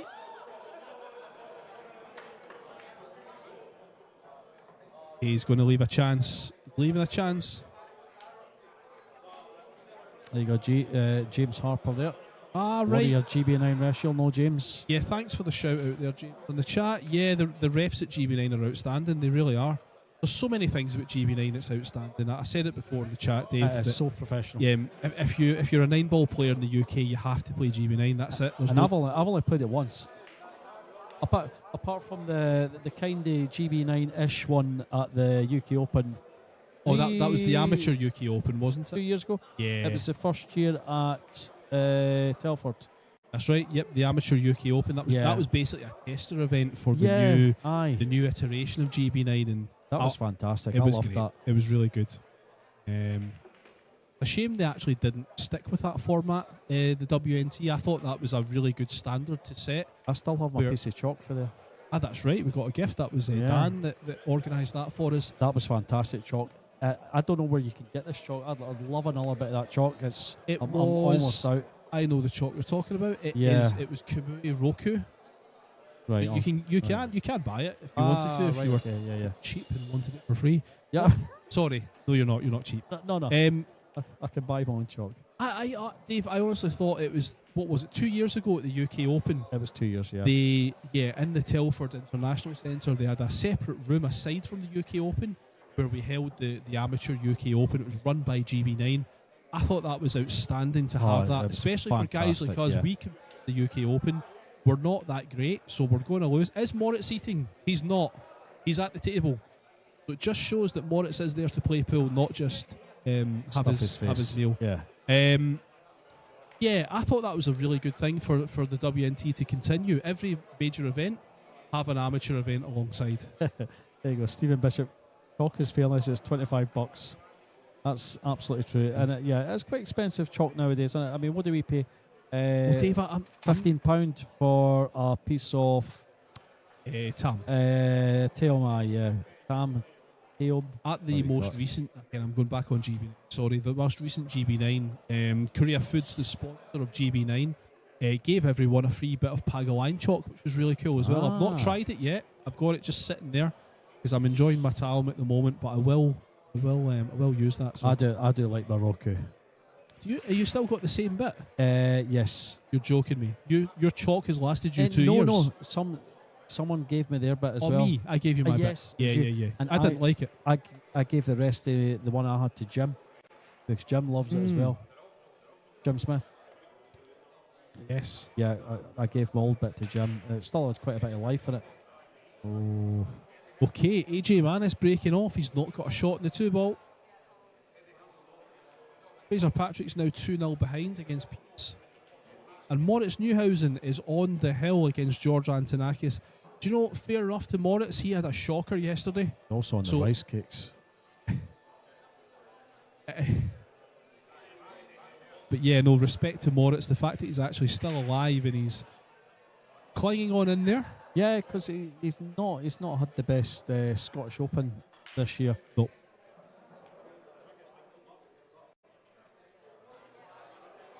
Yeah, thank you for your comments, ladies and gents. We are monitoring. We're one of these rare pool streams where we like to actually interact with the chat while we're watching the Scottish Open, and no one has said that we shouldn't do that, so we'll continue to do it.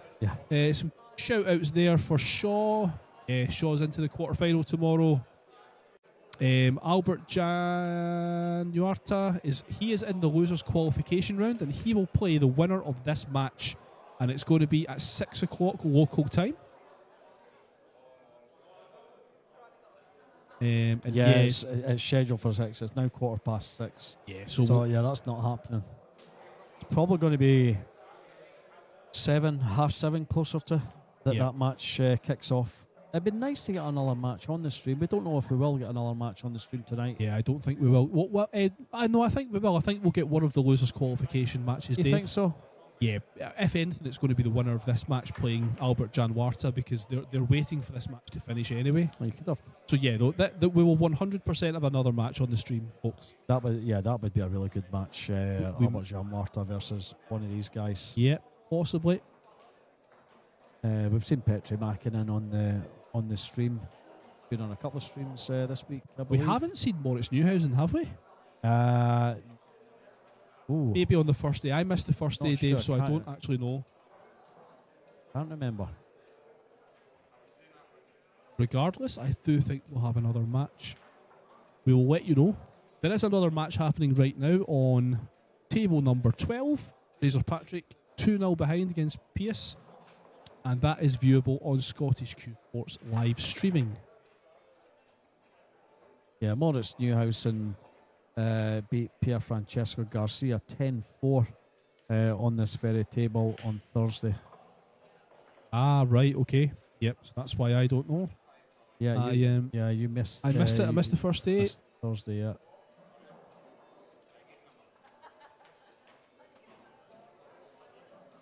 Check out other table 11 matches. Yeah, we've had some good matches on this table. Great shot there from Felix. We had Dean Shields beat Kęstutis Zadikis 10-4 on Wednesday. Clint Einson went down 10-3 to Jack Beggs. George Antonakis 10-4 over Rainer Bierman. Petri Mäkinen, Scott Gillespie 10-9. What a match that was. Scott looking like he was running away with that. Petri came back. What a comeback. Jonas Suto versus Andy Finnegan also happened on this table. 10-2 to Jonas. As we say, Moritz Neuhausen 10-4 over Garcia. Nathan Childress 8-5 against Mark Owens. And Matthew Wrigley went down to Clint Einson 8-4. Was that on this table? It was, yeah, Dave. Yeah. We called it yesterday.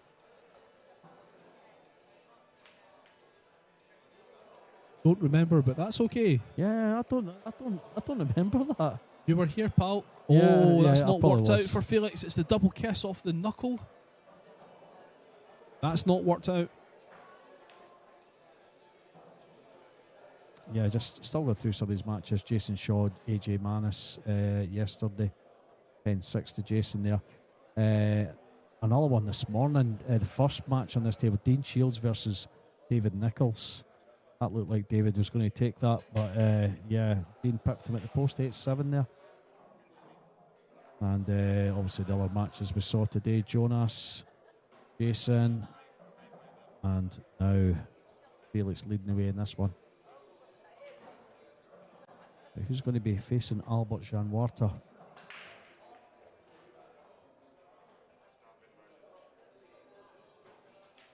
I think AJ might go for this. There is a safety shot there if he wants it, but yeah, he's gone safe. That's okay. Well, he's gone for the bank. Went for the wow. bank with an element of safe. Yeah. Don't think so, Dave. Don't think it is. Just needs to make the 5, really. Bounce off the side rail. He's got the 7 in the bottom left. He could play it with bottom left-hand side. Come down for the 7 in the side. Sometimes you would rather play that with bottom left-hand side because you're hitting it with conviction. It's just all about preference, really. If you like rolling balls, then that's okay. I prefer to put a stroke on it. Yeah, let your arm grow a little.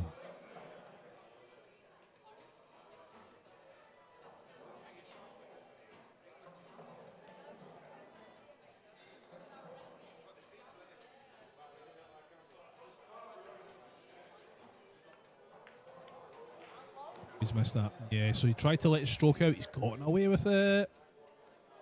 No, he's not. I think this banks, Dave. Yeah. Do you think it cuts? Yeah, this cuts. This cuts. Spending no time at all. Straight down on this. I like AJ's style. I really do. He just gets down and just pots the ball. You know that's the kind of pool you want to be watching. I'm not a fan of the players that are checking the angle, 10 times, staying down in the shot. Yeah, for walking longer than around they have tables to. and everything. Yeah, I should. AJ's a great player to watch. So look at the way he's just killed that cue ball. I mean, this is missable, but not for him. For me and you, Dave, I'm gonna panic if I'm being left with this shot. Oh, he's gone to the middle. Okay, I thought he was going up in the top. But there we go. So AJ Manis 5-5. I fancy AJ to take it from here. Yeah, I'll tell you what. Moritz fancies another rice cake. It's fairly getting Moritz, through them. breaking news at the Jacoby Scottish Because Open. Moritz Newhausen is eating once again. He is loving it. I mean, how many packets of rice cakes has he gone through already? Come on. Is it even rice cakes?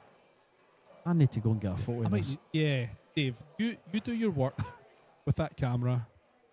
No, I'm not ready. That's bad enough us commentating on his By the his way, meal. we're having a laugh about it. I actually think that's really good because he's giving himself energy. Yeah, whatever he's eating, I mean, it's not going to be a lot of calories, is it? Is it apples, maybe? He's putting so many of them away. Can we get some comments here? What do you think Boris Newhausen has been eating for the last 2 hours? Dave thinks it's rice cakes. I think it's apples. Yeah, no, it's definitely not apples. It can't be apple. It was big round things. Apples are big and round, but yeah, they're not flat. Nevertheless, Slice them. AJ Manis breaking off 5-5. Race to 8. So it's a race to 3 essentially.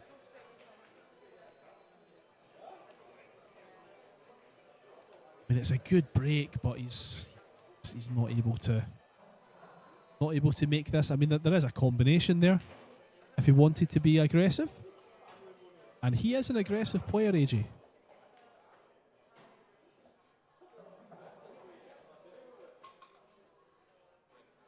Yeah, Stephen on the chat, you're right. Rice cakes, they're not very filling, so rightly enough, he has to consume quite a lot. Oh, I'm having a little joke. Nothing wrong with what Moritz is doing, and that's a good shot there from AJ.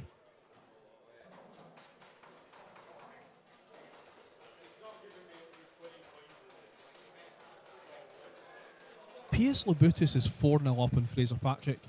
This isn't the first time this has happened with Fraser. He, of course, was 4-0 down in his last match to Arseni, and he won it.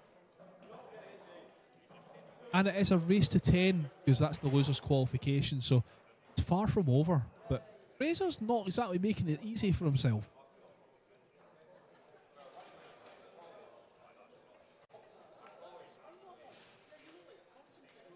That's a lovely kick there from Felix. Controlled both the cue ball and the 2 ball really well.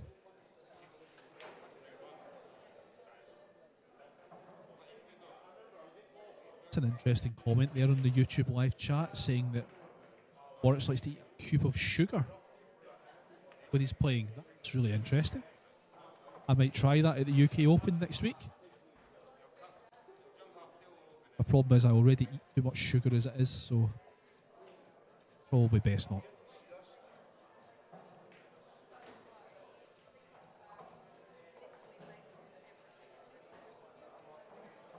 Okay, so Felix going to kick out with a snooker. He could make the 2 in the middle. Possibility of landing on the 3.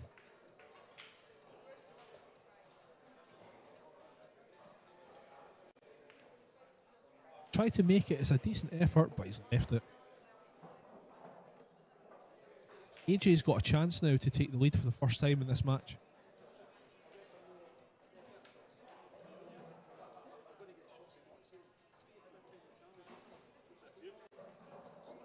So he could put bottom left-hand side, draw to the left-hand side of the table and back out to centre. I think that's what he's choosing to do. He's missed it too, I'm surprised. Very surprised that landed relatively safe.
Okay, so ball in hand for Felix Vogel, looking to go 6-5 ahead. Uncharacteristic mistake from AJ Manis. Don't forget, folks, this is only the start of it. UK Open is on next week, Tuesday to Sunday. It's a record-breaking number of streams. I believe 8 is the total. Though they'll definitely have a YouTube channel, that's for you might not get the feature table on the YouTube channel, the Matchroom YouTube channel, but you're guaranteed to get a good table with some good matches. So you pull addicts like Pro Level AVG and Lebavu in the chat. You guys will have some pool to watch next week. You might even see me. That's not great.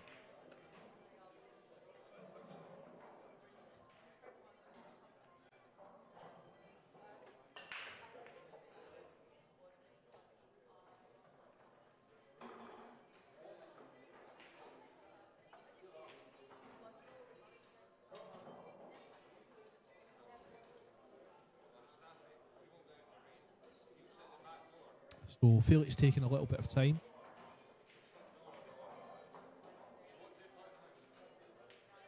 Because of that 9 ball. Doesn't want it to get in the way of his position on the 5. Played that well. Played it really well.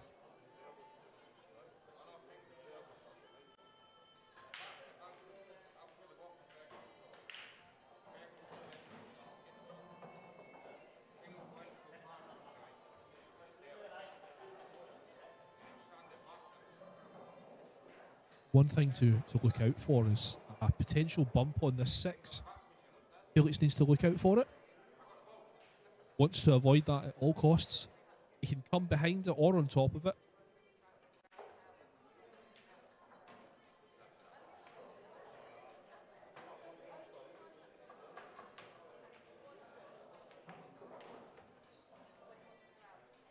It's good. He's avoided the 6. Perfect angle to come down for the 7.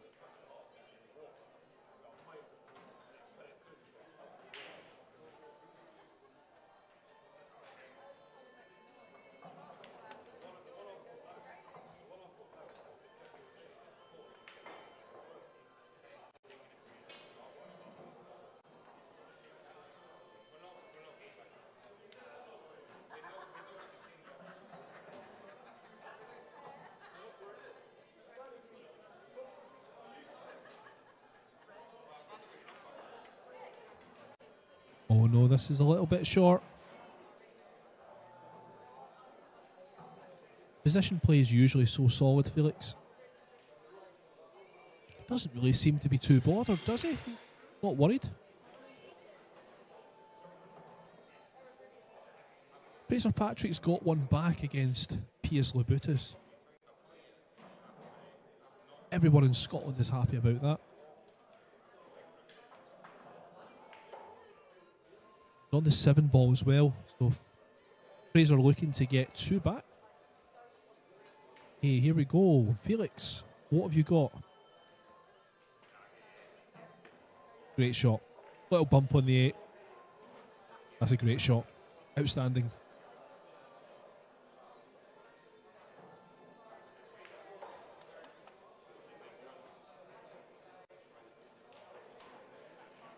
And it won't be any problem to come across for the 9. There it is. Felix Vogel going 6-5 up. This is a race to 8, don't forget. This is losers round 4. This is the final match in losers round 4. We have a hill over on table 16. And it's Moritz Neuhausen and George Antonakis.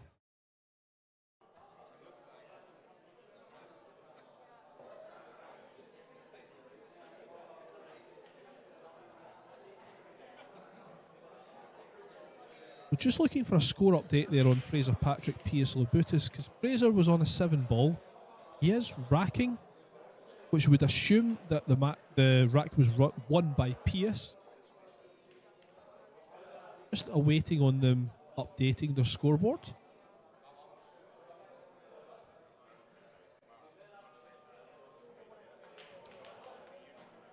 So it looks like Neuhausen Antonakis match just having a little bit of a break.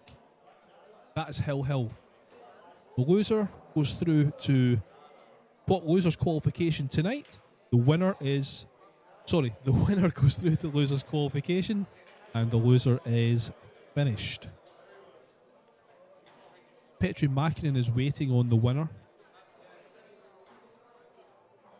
and Albert Janwarta is waiting on the winner of this game that we're watching right now. Fraser's having a little bit of issue with the rack at the moment. We've seen Ben helping him earlier on. I think that was the warm-up rack, actually.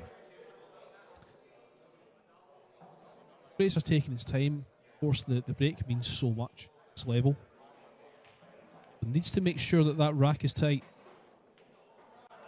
There's Moritz just sitting waiting while Antonakis takes a break.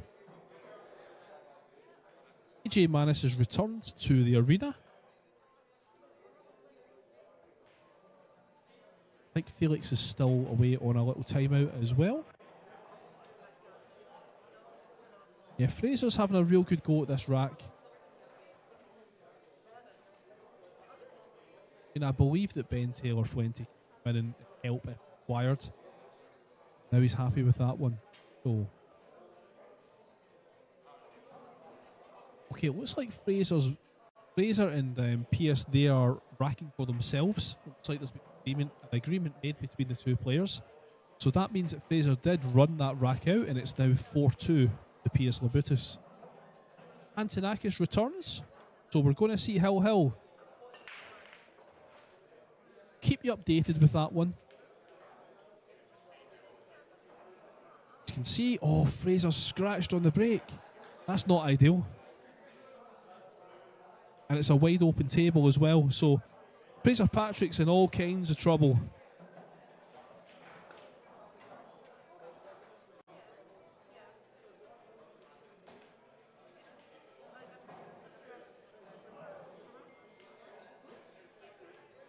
Antonakis just double checking. It just had a message there in the chat asking if Jan Warta's going to play on the TV table again. Not sure at this moment, it's not been determined. So there are 2 more matches still to be played tonight. One of them I expect will be on this table. Yeah, just a comment there in the chat. Could have sworn it was rack your own. No, it's been rack for your opponent from the start. That's always been the rule in the Scottish Open, but I believe it's okay for the players if they make their own agreement to rack their own. Yeah, certainly Jason and Pierce were racking their own. Looks like Fraser and Pierce are racking their own as well. Right, okay. Perhaps it's just a personal preference for Pierce. Yeah, he's maybe just asked Fraser if he minds, so yeah.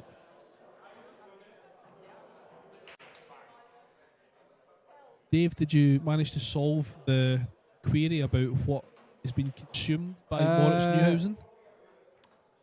No, young Zach seemed to reckon it was rice cakes as well. It's fair. Yeah, it looked like it. Hey, Felix, looking to get to the hill.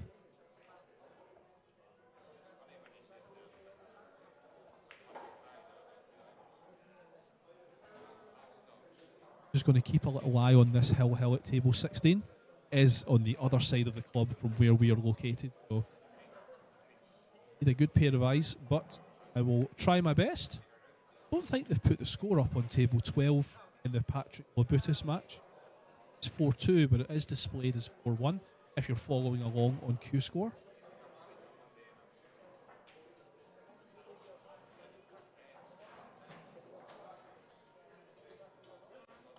Yeah, we're almost at the end of the day here, G. I'm looking forward to tomorrow. There's going to be some cracking matches.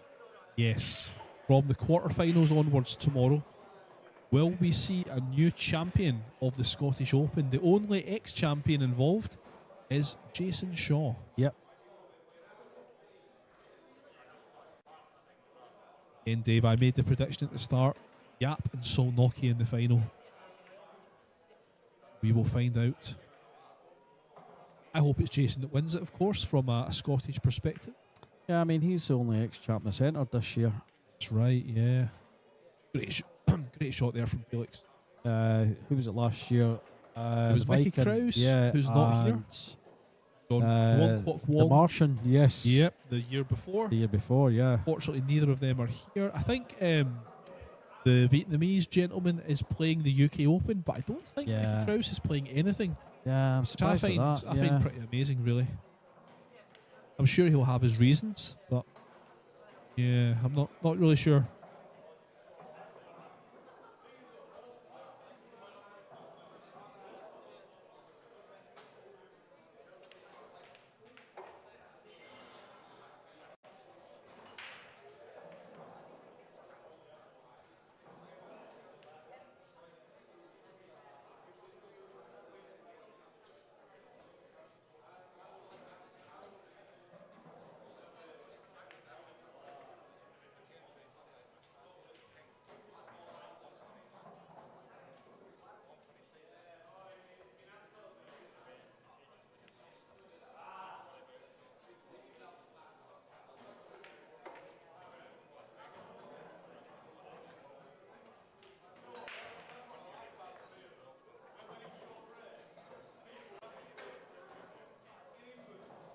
Antonakis at the table there. He is leading.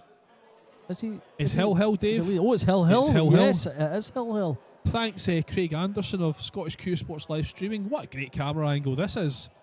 The very best of equipment here. The pockets look quite big on this camera, but trust me, they're 4-inch pockets. Yeah. They're not that big. They are bigger than the mainstream table. 0.2 inch bigger. Yes. Another great scalp for Antonakis if he can take this one. He's impressed me this week.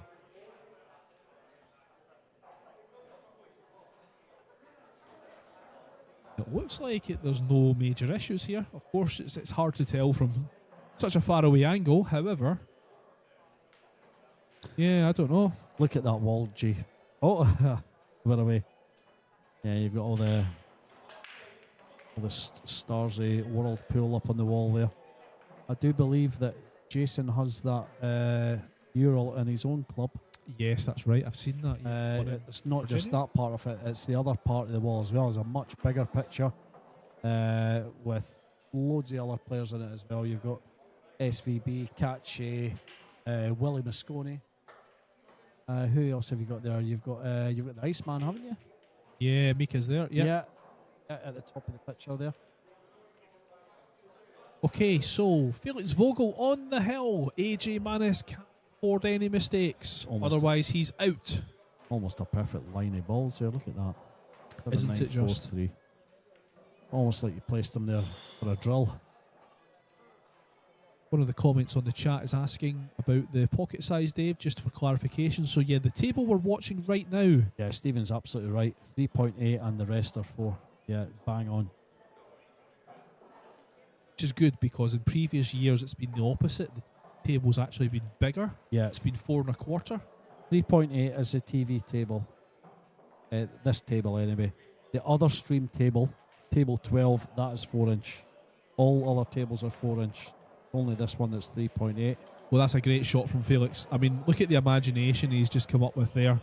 He's not only landed the two, or no, he's not only made the combination, the carom shot, but he's actually landed the two down where he has. He's done really well to work that one out. This guy's obviously got a fantastic pool brain. That's obvious. And suddenly the rack is so much easier. Have we seen AJ Manis for the last time in the Scottish Open? Oh, George Antonakis is not happy about that last shot he's played. He's having to put the extension on. I'll keep you updated with that one. Not over yet over there.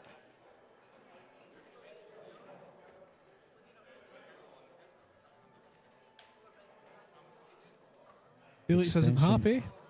Felix isn't happy. Sorry, Dave, we're commentating No, two no, matches. yeah, I know. Sorry, I'm just. I'm no, you're absolutely fine. Yeah, George Antonakis is a couple balls left. Yeah, Felix just shaking his head. He doesn't like the fact that he's probably going to bump into something.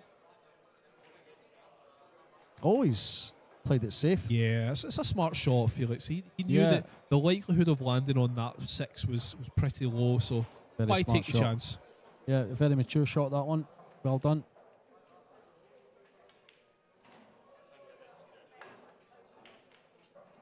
Hey, we're just keeping a wee eye on this table 16 hill between Newhausen and Antonakis. Looks like he's on the 7 ball, Antonakis.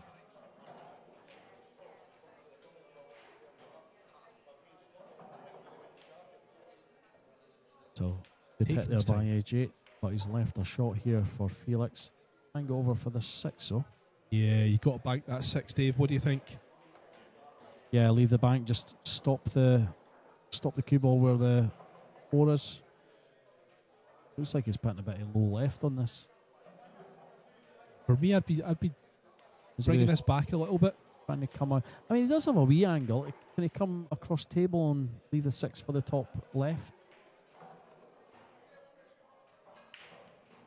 Yeah, so he's looking at the 7 ball already.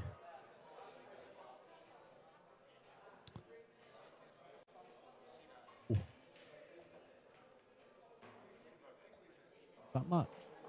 that match over? No, Moritz is. No, Antonakis is still at the table, Dave. Is It it? looks like Sorry. he's on the 9. I thought he'd given So- up to Moritz. Antonakis 1 ball away from knocking out Moritz Newhausen. It's been a poor tournament by Newhausen standards.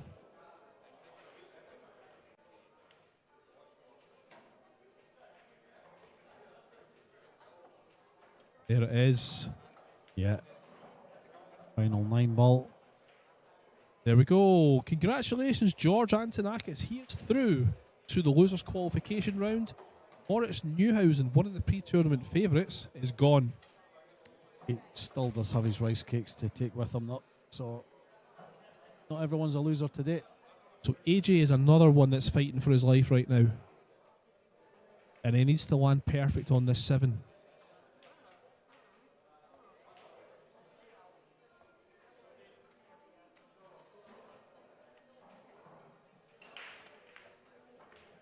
This looks good.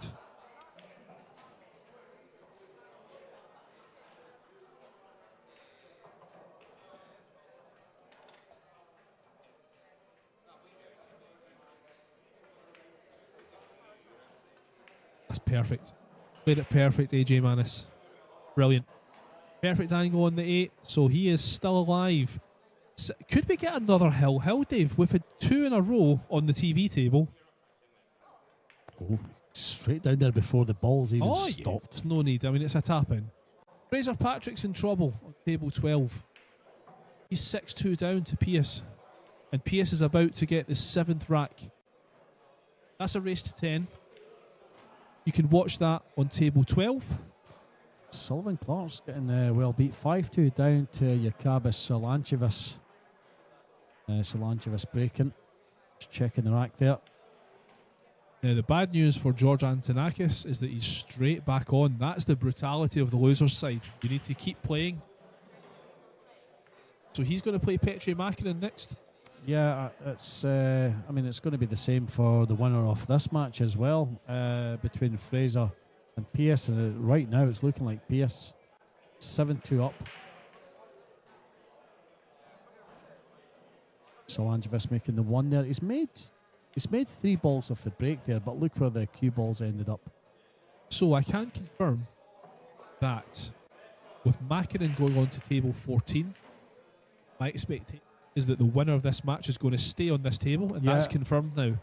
So the winner of this match will play Albert Jan Warta on this table. So we'll have one more match for you today. Who is it going to be? Albert Jan Warta's been waiting a little bit. Oh, wow. Yeah, that's the time. Time flies at the Scottish Open, doesn't it, Dave? It certainly does, yeah. Yeah, it was Wednesday a little while ago.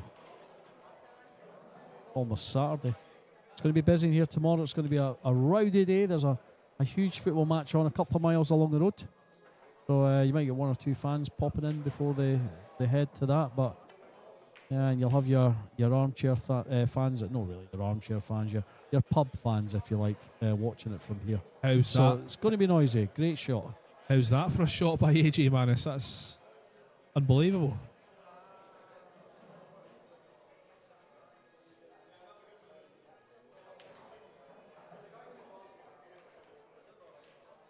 Yeah, Stephen Bishop on the chat there. Next weekend's our 9-ball Vegas qualifiers. I am so jealous of how well supported USA Pool is. Now, you wouldn't know that by looking at the Moscone Cup, because they keep losing every year. But here in the UK, 9-ball is very much a minority sport. English 8-ball is the game that everyone plays. There's really not that many tournaments. And you look at the APA in America, they've got so many tournaments that you can play in. And all the local tournaments as well, and all around the different states. So I'm hugely jealous of the coverage that 9-ball has. Yeah, absolutely. Yeah, some nice comments there from Pro Level and Mr. Bishop there. Yeah, Scottish Q Sports live stream, fantastic service there from Craig Anderson. Very well done. Yeah, definitely. He's got a great stream. We don't see a huge amount of 9-ball on this particular stream, but if you're interested in other Q Sports, then definitely give this a little like and follow. Yeah. We, of course, had the Europe Moscone Cup team here in December warming up before the Moscone Cup. And we had a little challenge match that happened between Team Europe and Team McGoldricks, and that was fun. Covered on this channel, so you can watch that one back if you want to. Right. How is AJ going to disturb the 4-9? That's the question.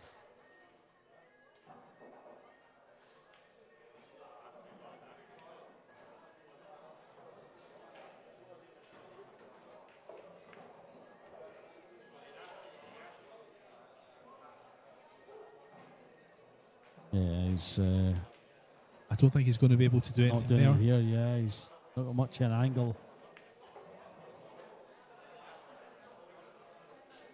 Slightest of angles. I can see this cue ball going behind the 9, Dave. What do you think? Yeah, just safe here. I mean, does that 4-9 combo go into the top left? No. Rail first? No. Am I going crazy? Sorry. Yeah, definitely. To rein it in.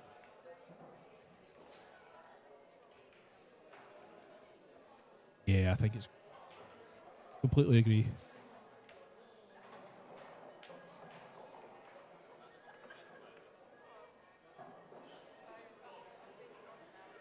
That's all right. Yeah. That's good. Jumping this? Are you just taking it off the rail, side rail, just aim just above the 9 there? Yeah, just there. Yeah, I mean, I would love to go top rail with this one, but I think the 7's in the way. I do like a jump shot, but yeah. You do, Dave. That's insane. I'd be taking that on. Dave, I wish we had the ability to play videos on this stream, because you played catchy on the stream at the UK Open a few years ago. Yeah. You took on an insane jump shot. It was never the right shot. You just must have gone crazy for a second. And then Catchy had ball in hand and played 5 rails. Yeah. But he apologised for that. It was quite disrespectful for Catchy, but he did apologise to you after that one. I did win that rack. Yes, of course, because you got ball in hand and then you ran out. But I'd love for people to see the jump shot that you attempted. It was just the craziest jump shot. Yeah, I think I recreated it here. You did. After about 10 attempts. It was the 5 railer was the one that you attempted, not so much the jump shot. It was a jump swerve of sorts, if you like, which I can pull off. But yeah, doing it on a live stream such as that probably wasn't the place to try it. Thousands of people watching you. Yeah, but it turned out that I won the rack anyway. It worked in my favour. Well, yeah, I mean, Catchy did hand it. Catchy went to Catchy with ball in hand gave you ball in hand. Yeah, absolutely. You'll never see that again. What a memory. What a great moment that was. Yeah. That was the funniest thing, Dave. You and I both appeared on the same stream at the UK Open. That's right, yeah, you were playing... I played Albin, but less said about that the better. Yeah, Albin Ocean, yeah. I'm really shocked at AJ Manis. He's gone real first with that one. He's obviously tried to play left-hand side and spin it down for the 5, but he's completely misjudged that and gone real first. That's why he's missed it. Left a shot here. So Felix Vogel's got a pretty open table now to win this match. He has, yeah. I think AJ Manis needs to book his ticket down to Brentwood because his Scottish Open is over. One good shot here from Felix. He's just taking his time. Yeah, this is the loser's side, folks. It's a race to 8, not 10.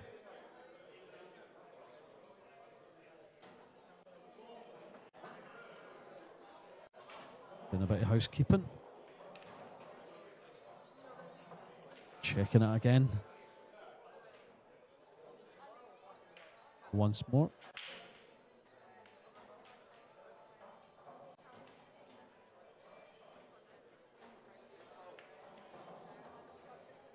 Brilliant. Yeah, there's no way Felix is going to make a mess of this now. He's such a deliberate player. He's so solid.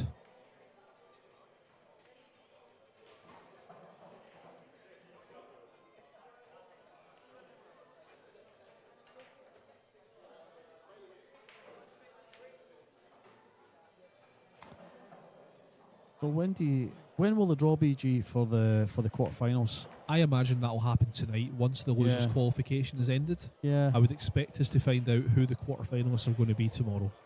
So yeah, folks, tomorrow the quarterfinal is on from 12 o'clock midday UK time. You can just have to work that out for yourselves in terms of what that means for you. Exactly. And we will have 4 matches for you on the live stream. 3 matches, sorry. I haven't got a clue. Quarterfinal, semi-final and final. So yeah, just the 3 matches. It's going to be a short day tomorrow.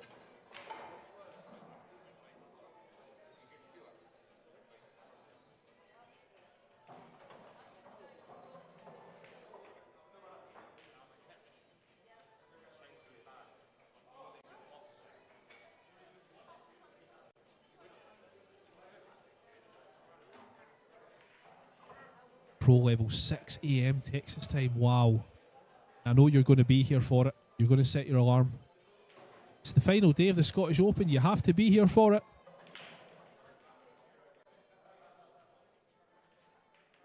Hey, Felix Vogel 2 shots away from the losers qualification round.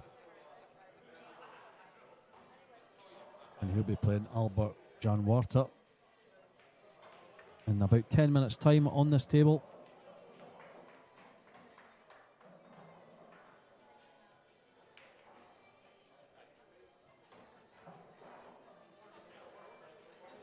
Yeah, I mean, I did predict AJ would win this one, but then when I saw Felix take the first couple down, I thought, yeah, he's looking very good.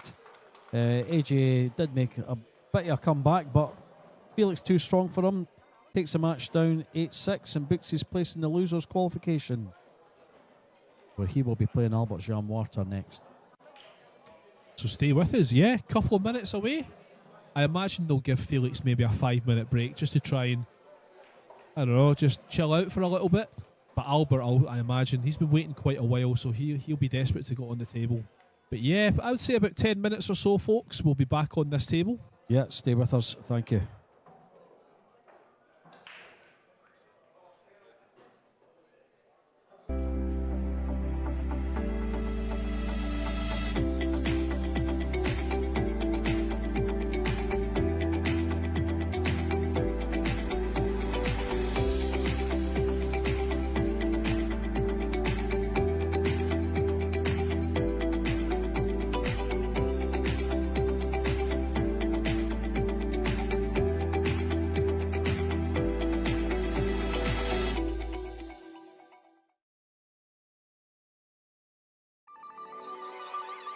This championship is being played with the new RMS tournament set.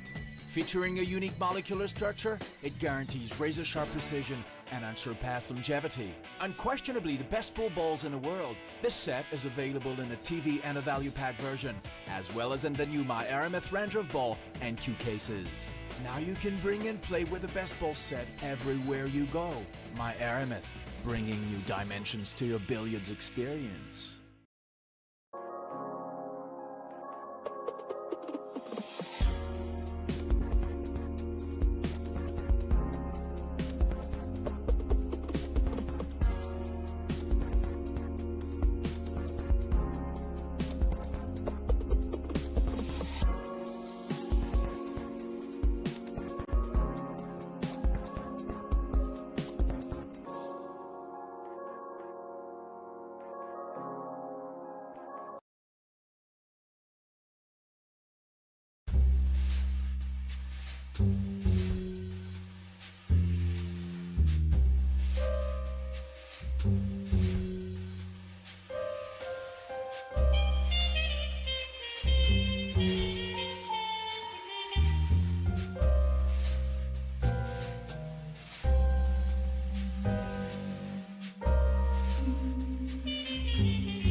Okay, we're good to go. Felix has won the lag. And we'll be getting kicked off in a second. Let's see. This is match still going on. 8-5. Yeah, so there's a party's got a lot to do here.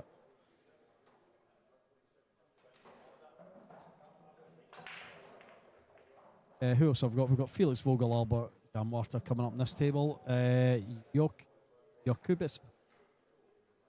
Silanchevich. I was good at his name as well. 7-4 up on Sullivan Clark, and George Antonakis is 4-0 down to Petri Makinen. Okay, here we go. Table 11, the last match of the day. On the mainstream table, Felix breaking, makes a 1, makes a 9. 9 is going. Wow. No. Well, No. it might go now. I don't know. Does that 2 pass the 7? He's having a good look and a good smile at it. He doesn't care because he's going to Yeah. carom this cue ball off the right hand side of the 2. I think he's got to. The 9 ball is gone. He's got to be perfect. He doesn't want to hit the 9 straight in the face because it'll come off the knuckle. Yeah, he's having a good look at this. It's just where you want to aim there, Felix.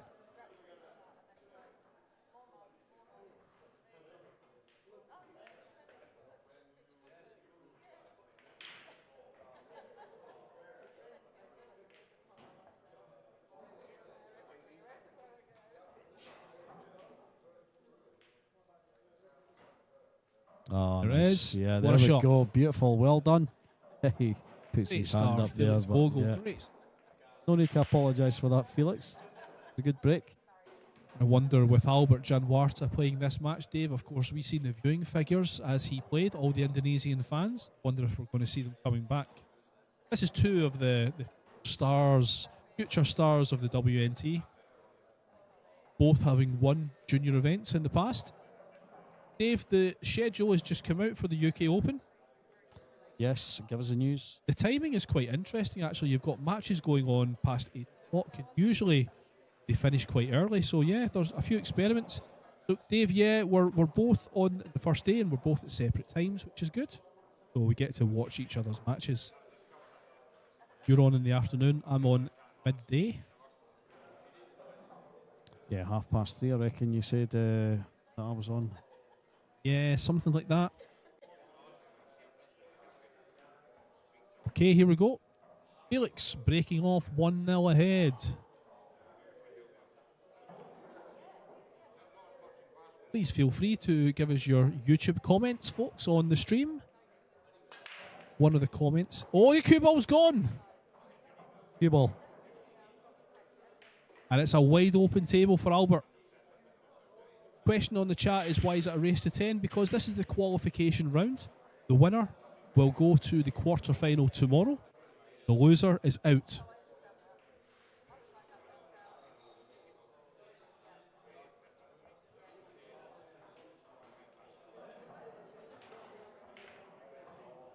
So, question to you, Dave, my fellow commentator, and to the good people watching online, who is going to win this match? Felix or Albert? We've seen both of them. Felix played pretty solid against AJ Manis. Albert had an incredible comeback earlier on against Suto and almost won. He was 9-4 down against Suto and went to Hill. He was shooting quite well.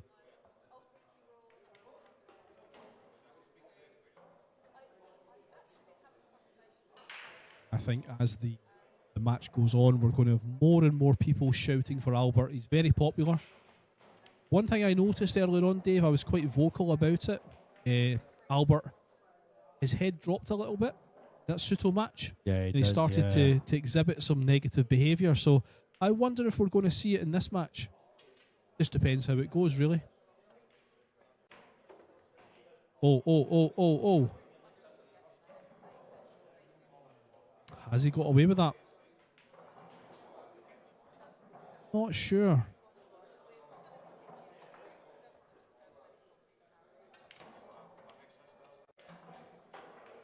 Looking at the potting angle of the 7, so it looks like he's actually still on this. So he's got quite lucky there, Albert. Yeah, he's got a decent angle to come over for the 8 ball. There we Great go. shot. Beautiful. Very good. Perfect.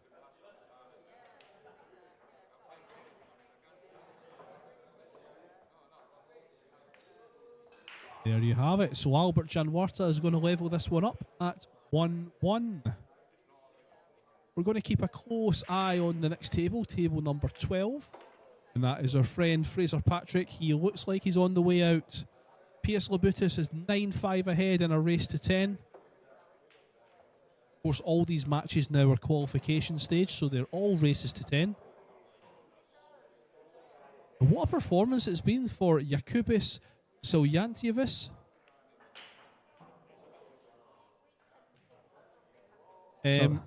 Silantievis.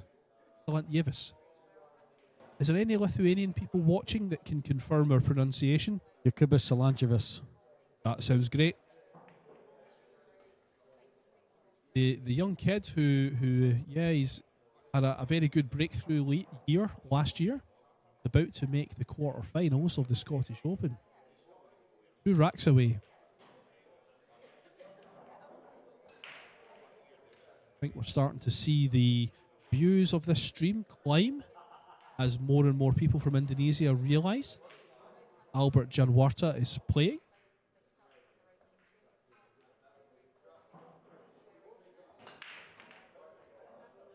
He makes the 1 and he has a shot on the 2 to the middle. The 3 is also open.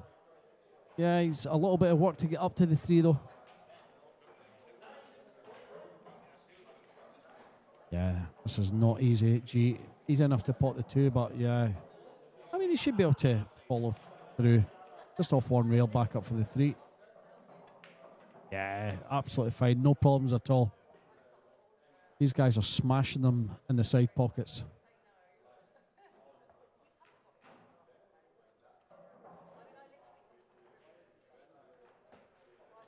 And he's a left-hander. This is easy enough for him to reach. He's stretching a little. Not the tallest of lads.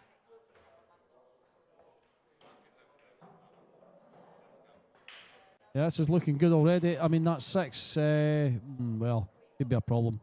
As you look at the 6-8 combination. It's tough to control the 6 ball, though, if you play the 6-8 combination. Yeah, it certainly is, yeah, because it's going to be coming back away from the pocket. See what Albert is thinking about. Little angle.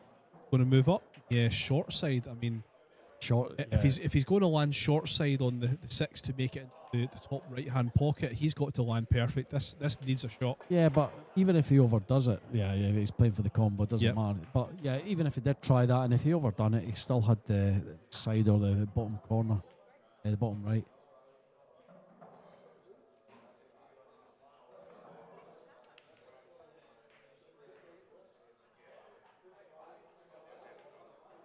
What's this? It'll be the 6 in the other pocket. Yeah. There we go. Nice bump on the 7, but how is he going to get that 7 ball? I think he wanted to avoid that 7 because the 6 would be right across the table there. The thing is, Dave, I mean, the shot I would hit here is to get the 6 behind the 7, but then it could leave a jump shot. That's the only issue. Not if he glues himself to the 7 ball. He can get really close to the 7 here. Just there we go. like that. However, has he got the snooker? Yeah. If he doesn't, this can go. Right. I think he does. I think he will. He's having a really good look at it. I think we're going to need Ben in on the act here. I think you're going to see this moving. It does foul here. You'll see the 7 move.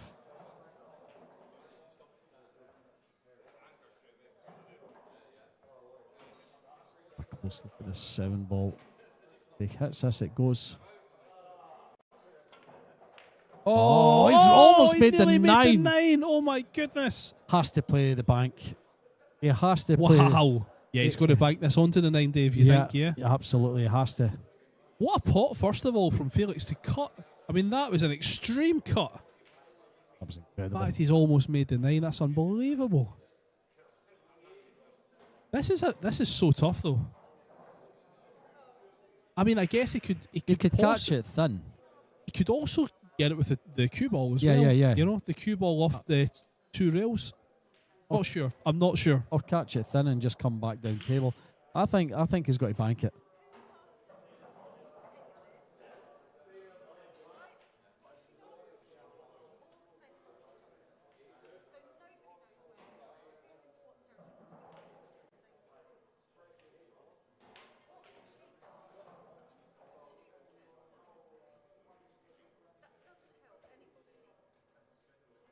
Fraser Patrick, you can see in the top right-hand side of the screen, he's clinging on for his life.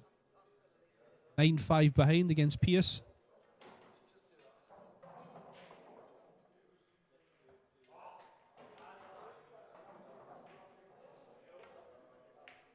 Shot. Oh, wow. What a Felix. shot. Wow.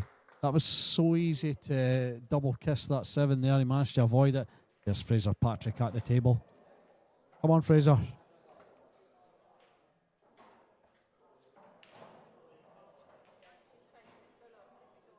I've got a lot of work to do. There's Ben, the referee, Ben Taylor Fuente. Been called to watch Patrick Makinen's shot. Good.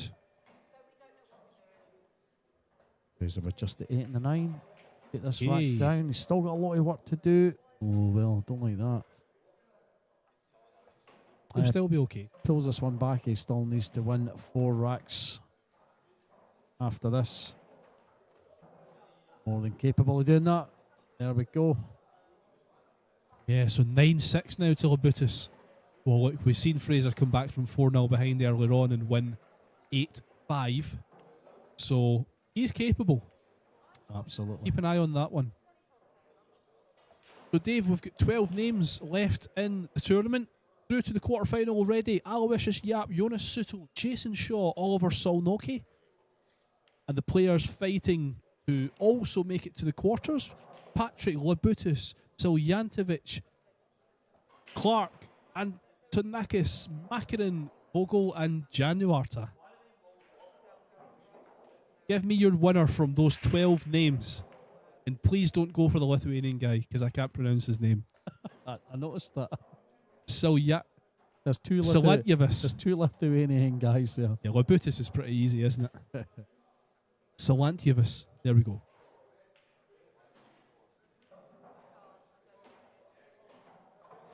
Question on the chat there. It's asking, why does Duong Kwok Wong not defend his title?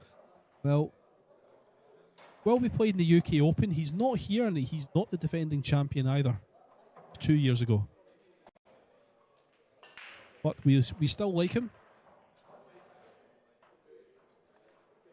Our old friend Frank Hughes from Scotland is also on the chat. So please give us your comments, folks. Keep us company. This is a race to 10.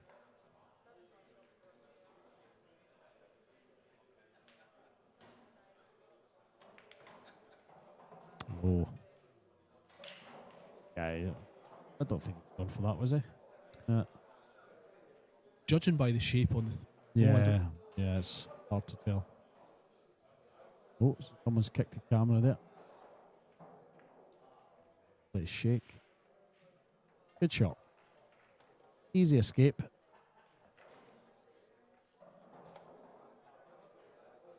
Pick the 2 up table, 1 back across behind the 3. Yeah, he's gone up the way. He's going to try and make this. Yeah, so he's gone up and down the table.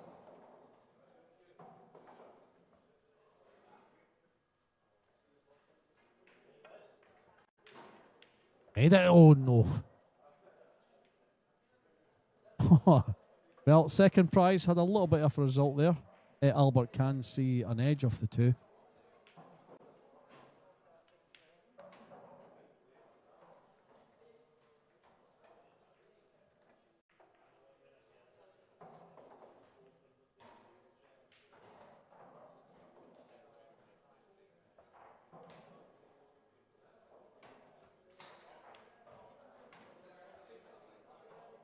So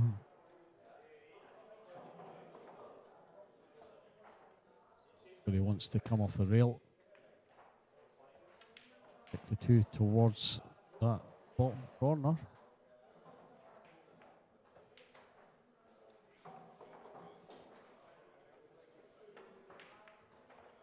Yeah, I mean, he's made contact with it. That's all right. Yeah, he'll settle for that.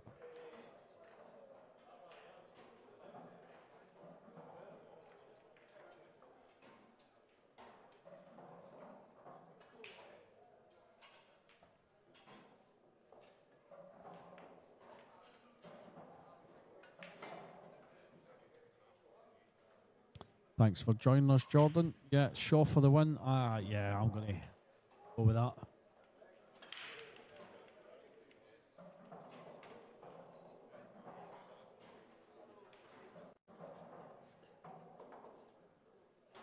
And thanks for finally joining us, Jordan. I've only been on all weekend. All weekend. It's not even the weekend, Jack. I keep thinking this is the weekend, Graham. Yeah, we've missed Sunday this time. Yeah, That's causing a bit of confusion. Completely lost track of time.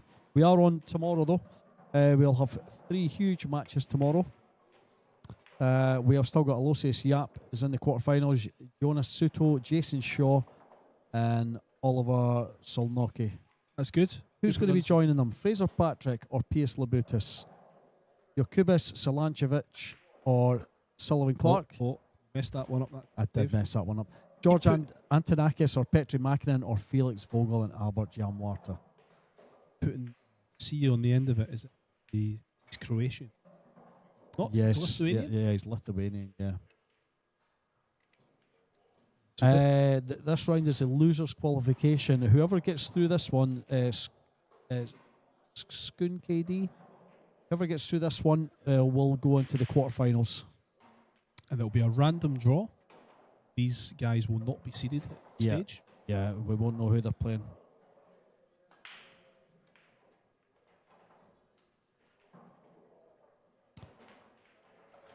Spanner Austin, thank you for joining us from Ireland. We had people from all over the world yesterday watch us. We had Kenya at one stage. New Zealand, Amazing. Kenya, South Africa, loads of Americans. We've had lots of Americans. Meg's here too. Hi, Meg. I've got to get a shout out to the family there.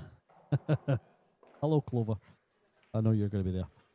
Dave, I'm surprised that he's going top rail here. I thought he could go rail first and just put that 2 in. Surprised. Yeah, this probably offers him better position on the 3 though. And it looks like he's nailed it. Looks like he's nailed not it. going to have the position on the 3 though. Well, he can bank the 3, Dave. 4's over the pocket. Yeah. I think that's pretty good. Good shape.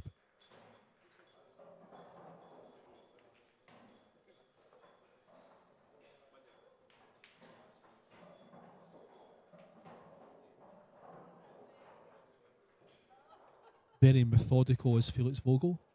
Oh, he's gone for the cut. Wow, what a cut. What a shot he's played there. What a straight shooter this guy is. And he's just not that 6 away from the 5, making it even easier to finish things up. No, he's having to use the rest here. Don't see this too often. He is a little guy right enough. He's not the tallest. And these are big tables, 9-foot tables. So close to the edge of that rake there with the tip HQ. He's not 100% happy that he's dead straight on this 5, but just a little drawback. Or in fact, sorry, push through. So he has a tiny angle. Gone forward there. Yeah, he's leaving the long one. Oh, I tell you what, that's appeared to slow down there. Yeah, no, well, I think that's the skid on the ball, isn't it? Yeah. With the fresh cloth. Aye. A couple of rails here. Round for the 7. Yeah, I would agree. He could even just push it off the top rail if he wanted as well. But yeah, no, I think normally you see the pros, they tend to travel over a couple of rails just to try and control the speed of that cue ball.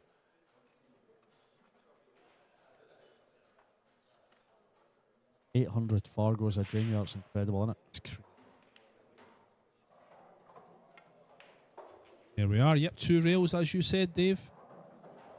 And he's absolutely perfect on the 7. He's still reaching a little for this. Yeah, he's all right. Drawing back for the 9 in the bottom left there. Oh, well, he's all right. Yeah, he's okay. Still plenty of time in this one. 3-1 race to 10. We're going to see Fraser Patrick in a second. Yeah, that I was just about to say. That's a thriller on table number 12 next door. Fraser Patrick brought it back to 7-9. He already made an incredible comeback in the last round from 4-0 down against Arsene, and he won 8-5. Salanchevich on the hill, 9-5 there. Oh, I thought, yeah, there he is. There's Pius Labutis on the 2 ball, and Pius is on the hill. Yeah, that's not the best safety in the world. So let's Fraser back in. And Fraser can play zone tail and safety here. Bring that 2 onto the 4 ball. Yeah, that'll do nicely. Hard to see from this angle, but yeah, I think he's pretty much covered it. There we go, table 12, perfect view there.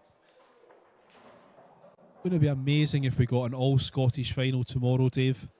Fraser Patrick Fraser versus Jason, yeah. Oh, wouldn't that be amazing?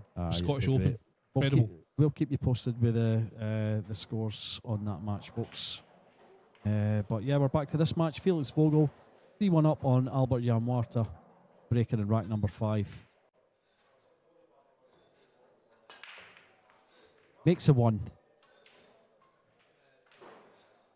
And he has a shot on the 2. There's a clear path through to the 2 there. How does he get on the 3 though, G?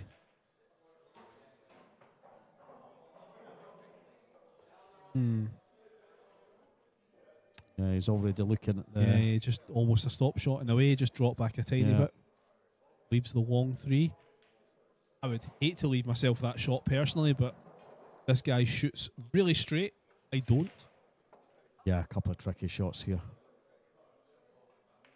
Push it through, actually. Yeah, Dave. he's gone forward, yeah. Oh, look at that. What a shot he's played there. Brand new cloth, of course, slidey cloth, and you can afford to play shots like that. It's terrific. Might have to push forward again. Yeah, that's the 4 in the left hand. Yeah, it doesn't. Maybe not. Doesn't go on the right, I don't think. Yeah, it's fine. Same pocket. Okay.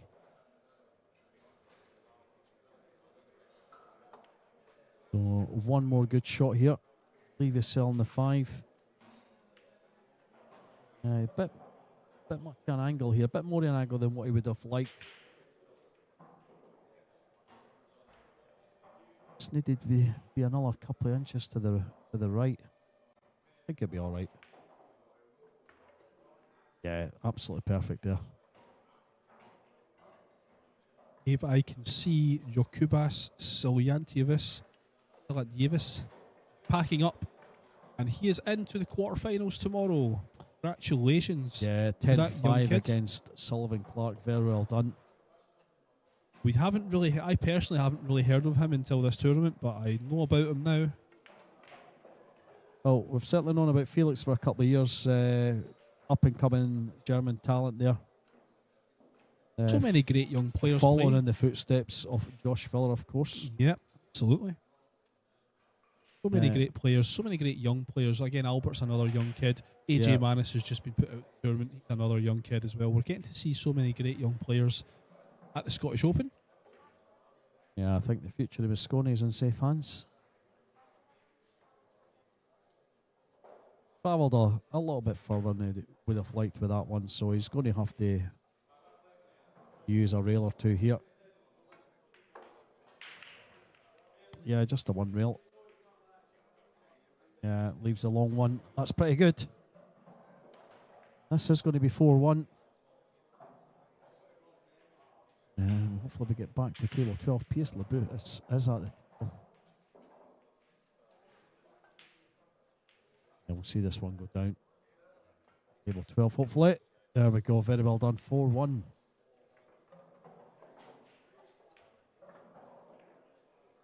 There we go.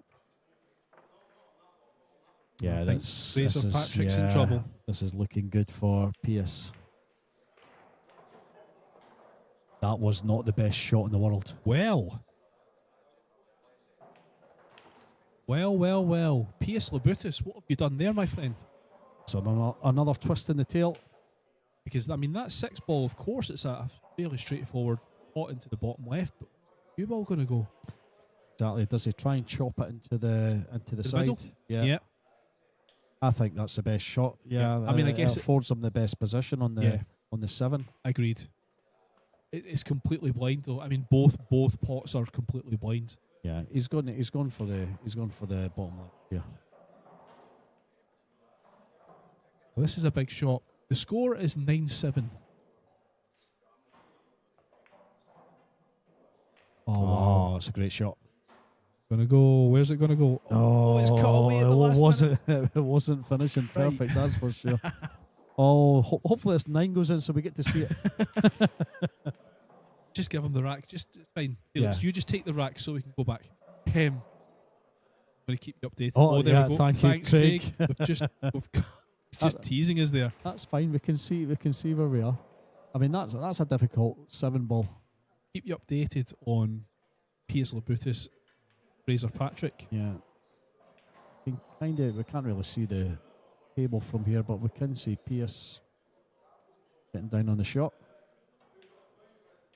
And I can see Fraser's legs still on his chair, so yeah, that means that Pierce is still at the table. Yeah, looks like he's made it. So that's 7. Yeah, this is over. Yep. Great effort from Fraser Patrick today, especially that comeback against Arsene. But it's a straightforward 9 for Piers Labutus, and he is into the quarterfinals. Yeah, there's a handshake. Very well done, Pierce. Unlucky Fraser. Gave it a good shot. Okay, back to this table. Felix has missed that 3 ball. And he's left it.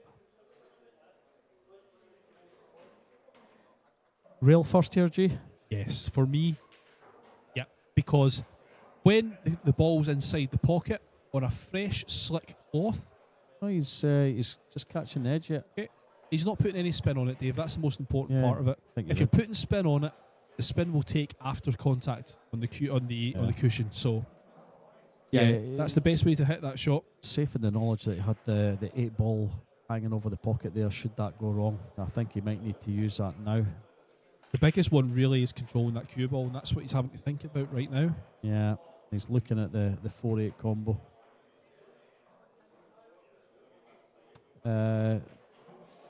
Dead Star join us there. What round is this? This is a losers qualification. This is for a place in tomorrow's quarter-final. I think he's going to come right round. There he is. Yep, played that so well. Good shot, Bert.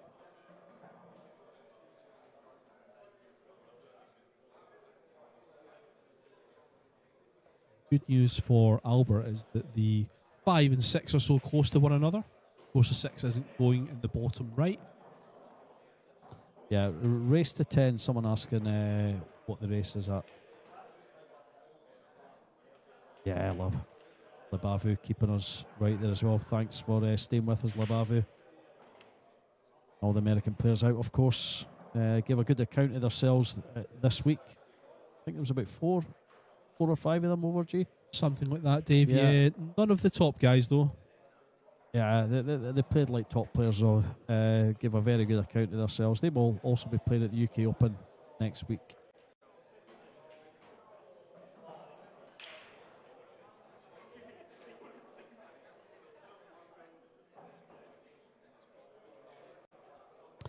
How old is Albert? Albert is 17, I believe, has been the number that's been coming up all day.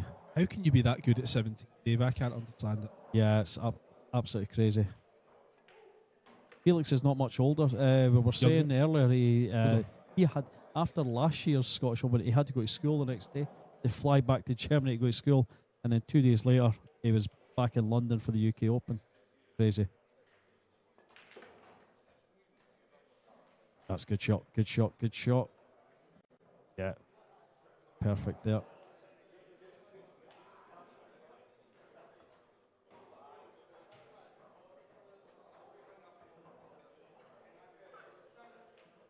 Yeah, these guys are just born to play pool.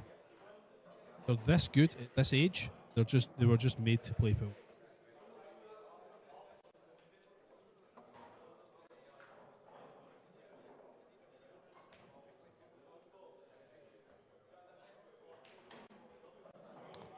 Okay, so we're going to keep an eye on the other match that's on right now. It's table 14, and it's Petri Makarin 4-3 up on George Antonakis.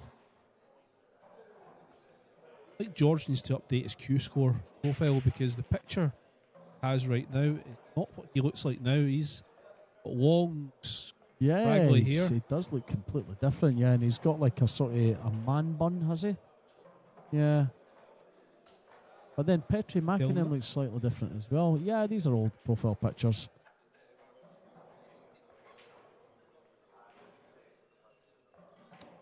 Albert just checking the rack there. Yeah, you're right, Stephen. It's been a 5-day event in previous years, but due to other circumstances with regards to timings of the UK Open, the days were changed. The size of the field was changed as well. But then, apparently, the UK Open, they changed their mind again.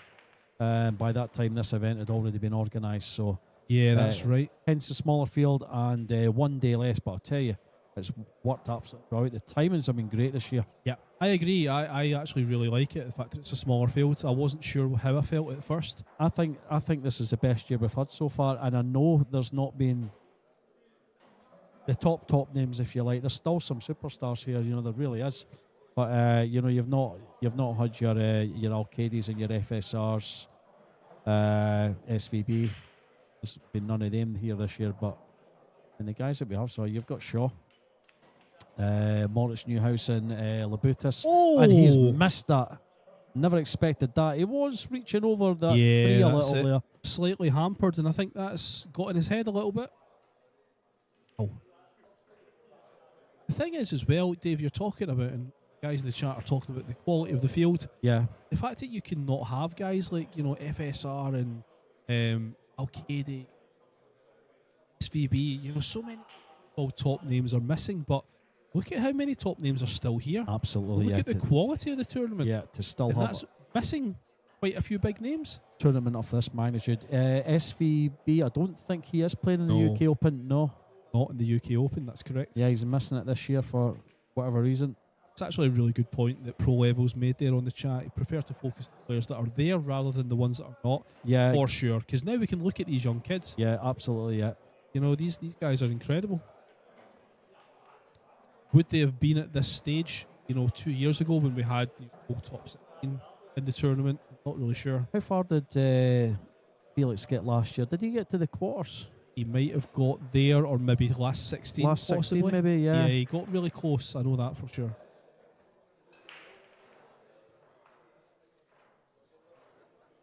And a really good point in the chat there. Don just saying, don't want to see the same names constantly. Yeah, 100%. Yeah, you're absolutely right.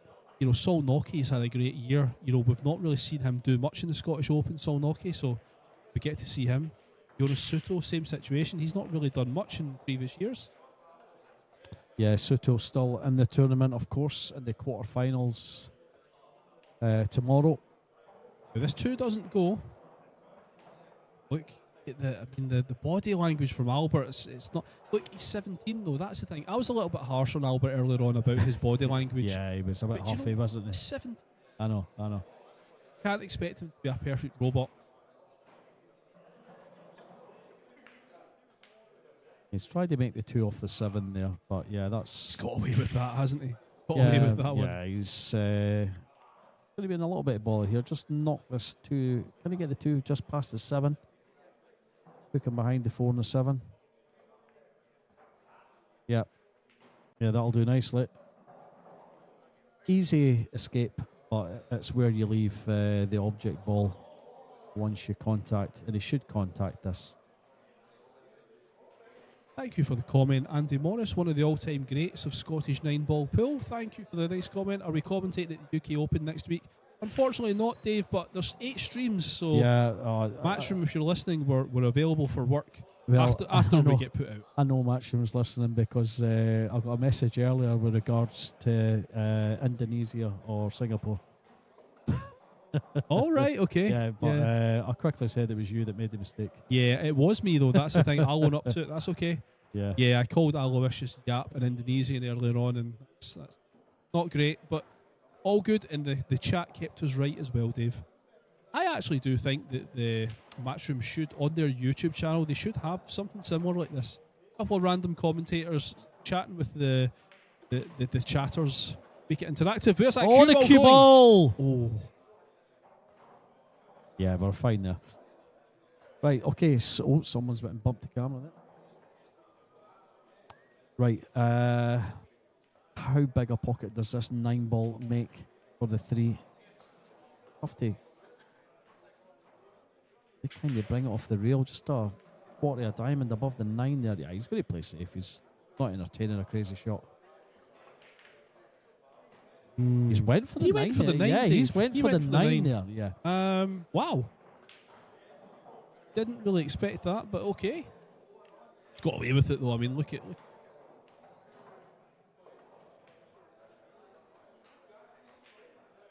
Can't really go for it here, of course, because of the 5, but you're looking at a 5-9 combination, aren't you? So whoever wins possession of the table at this stage got a great chance of running this one out. The 4's in a bit of a funny position though. I can see him trying to bring the 3 ball down to the bottom rail, trying to get this cue ball possibly in behind the 4-7, maybe. Yeah, that's hard. Oh, a little bit of left-hand side and he'd be okay, but he's gone for the 9. He's gone for the 9. He's made it. Oh, wow. He's made the 9. What a shot. Oh, wow. Oh, he's got a nice round of applause there as well. You can It's hear them. unbelievable. I mean, he's done so well to avoid that 5 ball. It looked like it was going to stop the path, but it didn't. Yeah, what a shot. We've got the benefit of the replay here, G. Look at that. You know exactly, oh, look at him. You know exactly what he was doing there. He got himself excited there when that one, that 9 got moving. So, Dave, yeah, very well done. This is last year's Scottish Open, and there's Felix Vogel. We were talking about his progress, and he got to the quarter. You were absolutely right. Aloysius Yap 10-1. Look at all those close matches that you had last year. Oh, yes, that is last year. Yeah. Wow. 2 Hills. He played Dimitris Lukatos twice. Yannick Pongers, Aloysius Yap. Beaten 10-1 by Aloysius Yap. Scott Gillespie beat him 10-6. Moritz Neusen 10-8. And Mustafa Alnar 10-4. You could play Mustafa Alnar. Is it Alnar? Yeah, I might have the chance. It might be the other Turkish player, actually. Yeah. In the UK Open next week. Yeah. Alnar. I've got Can Salim to deal with first. Yes, that's right. Thanks very much, Craig. Can Salim. Okay. Right, 4-3. What a shot that was from Janwarta on that 9. Look at that. Oh, The 9's getting close. It's not going to go, but that's a decent break. yeah, that's a good break, that.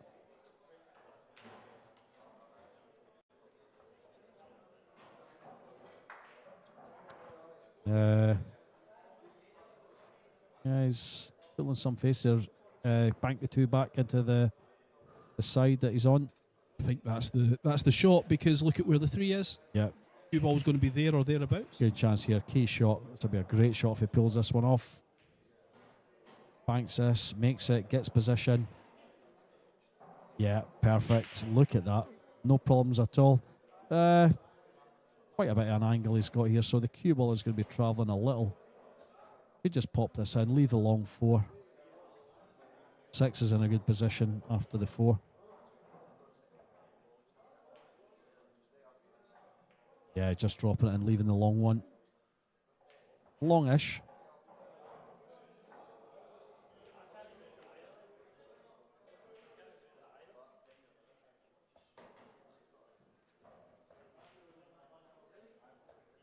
So yeah, I mean the schedule was just announced there for the UK Open next week, and it's good news for you guys that are over in the States, because it looks like the pool's going to go on a little bit later than normal. Normally you would see the action finish at about maybe 6-7 o'clock. See that there's some matches that are scheduled for 8 o'clock UK time.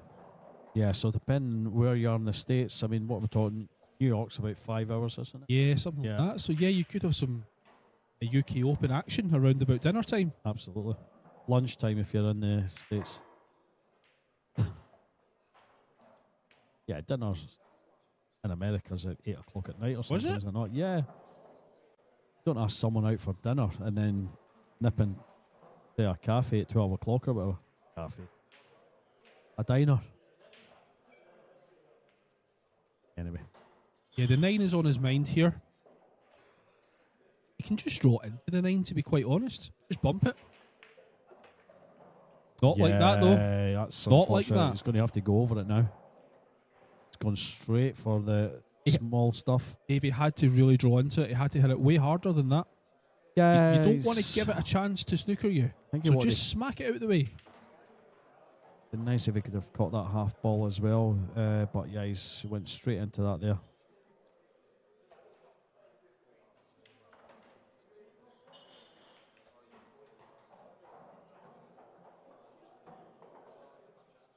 He's not really sized this up. You know, if you watch the way that Felix Vogel sizes up his lines up his jump shots, completely different there. He just never even lined that up. Some people are just natural, though. That's the thing. And you can see the temper there as well. Yeah. Yep. There's a comments bad mood, but yeah, we were warned about that earlier that he would go in a huff. I can see why he's in a bad mood, because the fact that he's left that dead straight, it's literally a stop shot 8, stop shot 9. That's really unlucky. And he knew that Felix was going to take him away, so instead of trying the match up, he finds himself 5-3 down to Felix Vogel.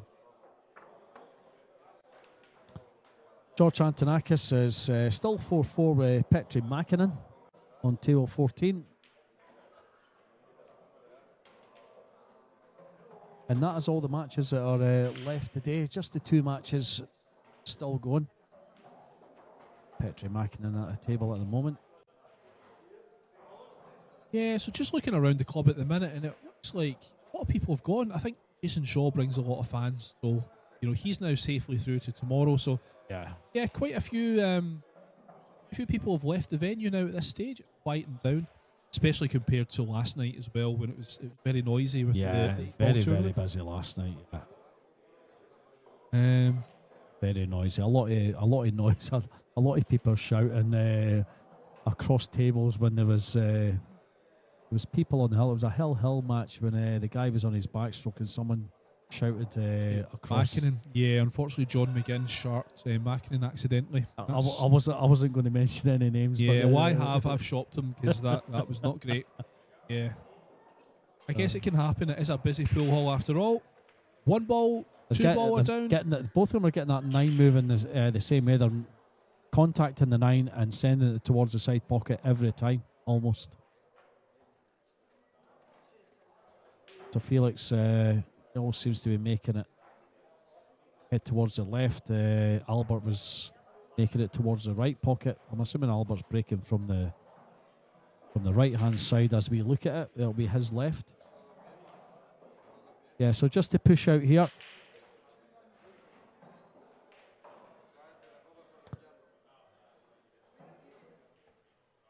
Yeah, this is a tough shot. I mean, he's left him a clear pocket here, but how does he get on the 4? He's going to have to leave himself a long 4 ball down into the bottom left.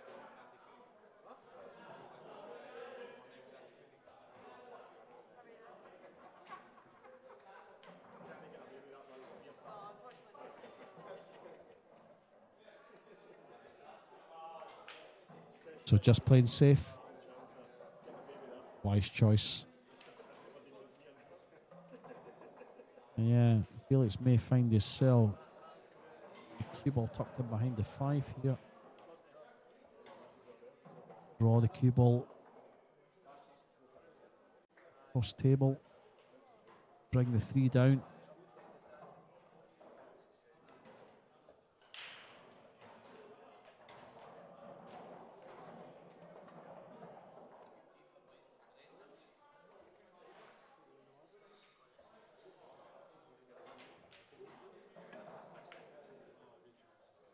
Just like that.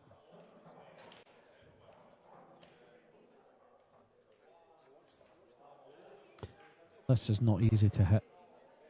It's not jumping this. So 2 rails.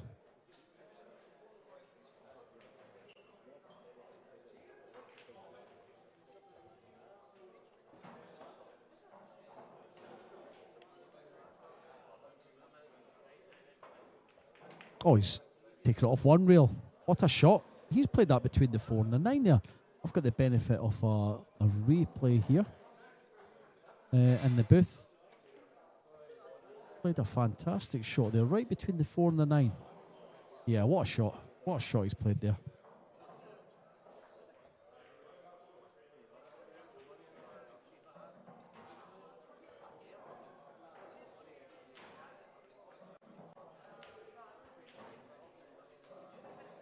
Yeah, this is going to sound strange, but I just met Jason Shaw in the toilet.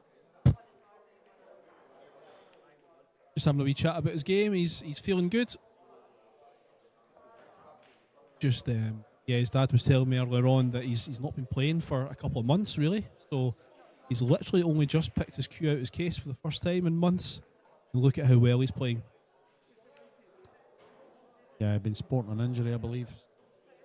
Yeah, just been out the game for a little bit. Yeah, you sometimes need a break though, yeah. Yeah, I think that's beneficial. Yeah, listen, these guys are so good, they don't need to practice all the time. Yeah.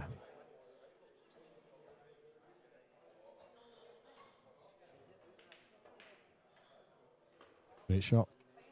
Yeah, it leaves a long 4. Still a little bit of negotiating to do here. It's a long way to the 5 ball, but it is relatively close to our pocket.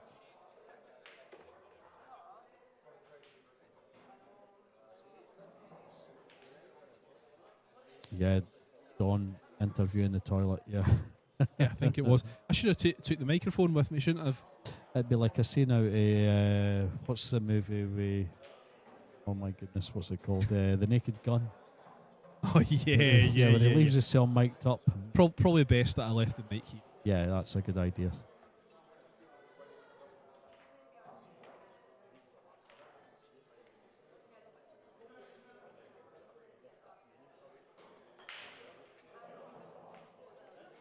Just needs to avoid the 9 ball here. Doesn't want to get anywhere near it. There we go. He's come right past it. Absolutely fine. He's hit it at a really good pace as well. In case he did go close to it, he was going to bump out. So yeah, learned from the last time. Okay, 5-4. Is this going to go all the way? We've had 2 Hill matches already on the live stream. There it is. Januarta takes that one away. That is the other remaining match today. And it's 5-4 to the man at the table. George Antonakis. Can't actually see anyone at the table, but I promise you he's there. He just walked past. It's not Kelly Fisher. She's at the other table there. There you go. There we are. There's George. Yeah, I've never really seen George before, but... George Antonakis. Did he not play... I think he played last year. It's amazing how many great players have come from Greece, though, Dave. You've got Nikos Economopoulos all those years ago, used to play Moscone Cup. Kazakis came out of nowhere and he dominated for a long time. And then you've got guys like Lukatos. He kind of appeared on the scene. He did well last year, as we've seen by the last year's results when we looked at them. Then there's Antonakis, kind of. You got Siampanis now is more a GB9 player, but he does make it to all these events. Yeah, good player. I like who's the other guy? Nick Malai. He's another one. Nick Malai's another good Greek player. You always see him in the big tournaments.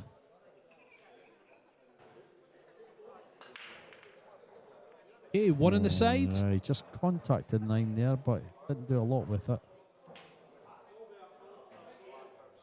Can you see this an edge of this? I don't think you can see enough. No, I don't think so, Dave. If he's going aggressive, he has to go rail first. There's no need. I mean, look at where the absolutely no need. Got some good viewing figures there on the YouTube channel. So, yeah, thank you for joining us there, and also on WNT.tv. Very good to see the interest in the Jacoby Scottish Open, and I think there's going to be a lot of interest tomorrow for the final day. 12 p.m. UK time. Yeah, so tune in for that, folks, if you're on WNT TV or YouTube. We will have 3 matches tomorrow. We'll have the quarterfinals, semis, and the final. We'll have a couple of streams on the go there at once. I wonder if they'll move the camera up to table 13 just to separate a couple of tables. You know what I mean? Because the two stream tables are next to each other just now. I wonder if they'll move them. Especially for the semi-final. They'll play the semis at the same time, I would imagine. I don't know. Maybe it's too much hassle. Anyway, yeah, back to this one. Going to take some stroke to get from 2 to 3. I mean, the 2 is almost exactly straight. Yeah. Definitely push it through without scratching, but I mean, trying to go on. Unbelievable. He can't take that one, surely. He's digging down. It's not bad. I mean, he required a little bit of a lucky bounce off that 5. Certainly He's had it. controlled the cue ball nicely.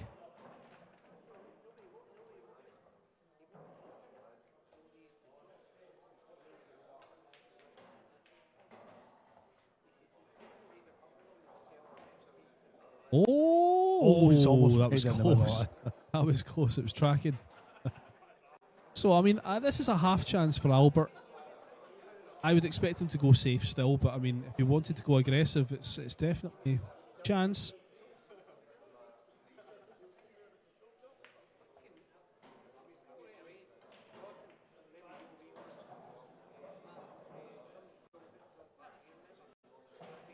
Just having a look here on the like looking at the chat, Dave, looking at what everyone's talking about. Spurs for the championship. Yes. Something tells me that's not actually the football team that they're talking about. I think they're talking about the San Antonio Spurs. Ah, right. But interestingly, the football version of the Spurs are also set to go to the championship. Yeah, they're set to be relegated. That's right. Yeah, exactly. and that doesn't mean they're going to win a trophy. No.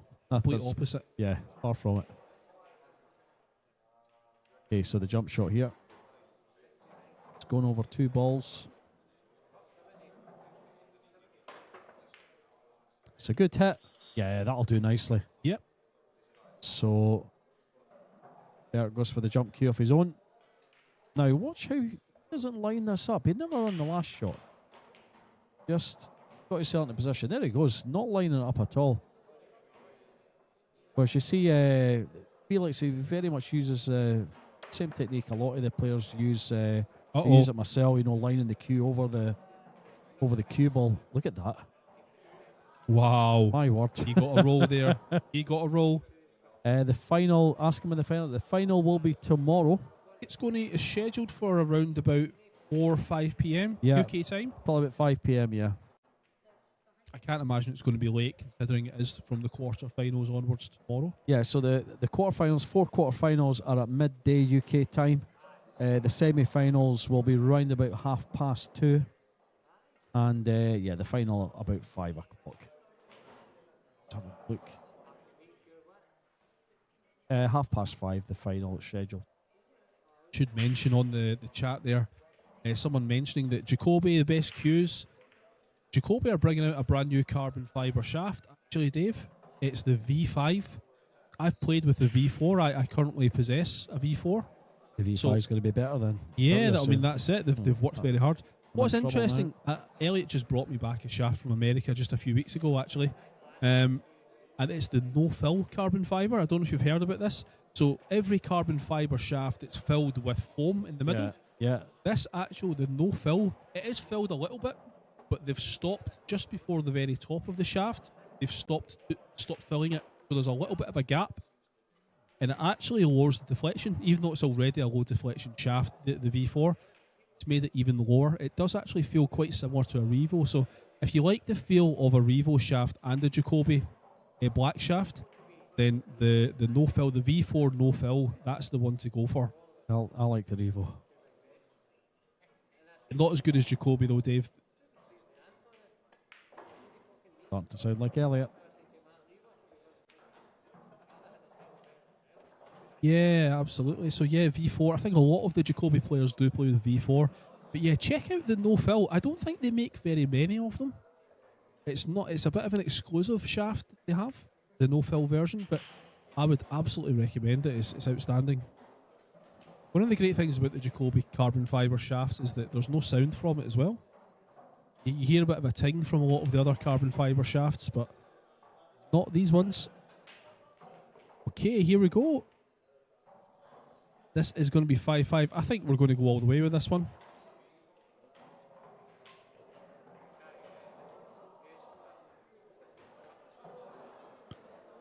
here we are.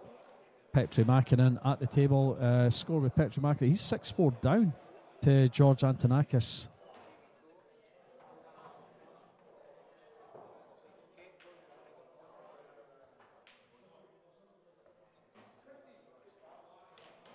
Oh, that's not going to work. Yeah, he's left that. Petri, that's not going to work, sir. That is why you're 6-4 down, Petri. It says for a place in the quarterfinals tomorrow. So it will be a random draw. It gets redrawn again.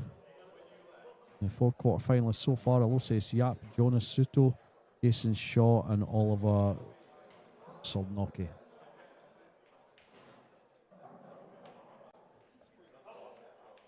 You've also got Jokubas Solanchevas and Piers Labutus are also in the quarterfinals. We don't know who anyone's playing yet. Okay, this is a race to 5 now. There's that 9 moving again. They're contacting that 9 most times.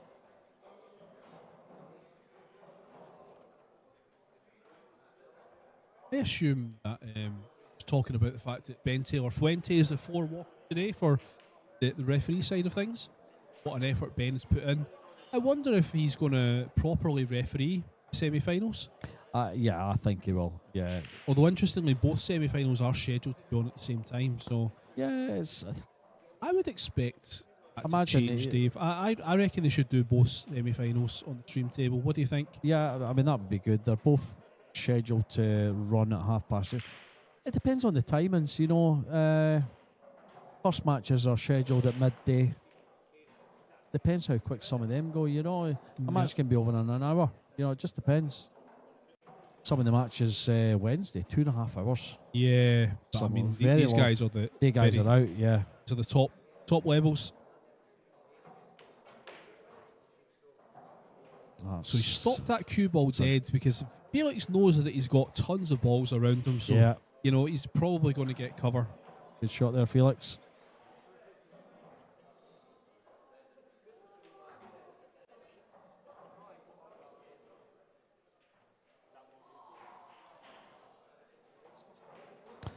Co-brothers are playing Hayball, I believe. Yes, I think the they've kind of given are. up the 9 ball for the moment. They are, yeah. They've shifted towards Hayball at the moment. Not sure about Beado and Johan Chu. I don't know why they're not at the UK Open this year. Yeah, not sure. They were there last year, both of them. Maybe similar reasons. Yeah, I'm just seeing a replay of that jump shot there. That was a good shot. I mean, the UK Open is stacked anyway, you know, regardless. And that's what I was saying earlier on. Similar to this tournament, you know, you could be missing, you know, 50% of the world's top players and you've still got a top field. Oh, yeah, absolutely.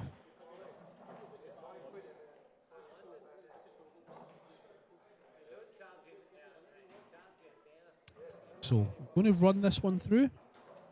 Maybe bump the 9 a little bit. Or is he going to play the opposite, play it with a little bit of bottom? Yeah, I think he's got to go through on this one.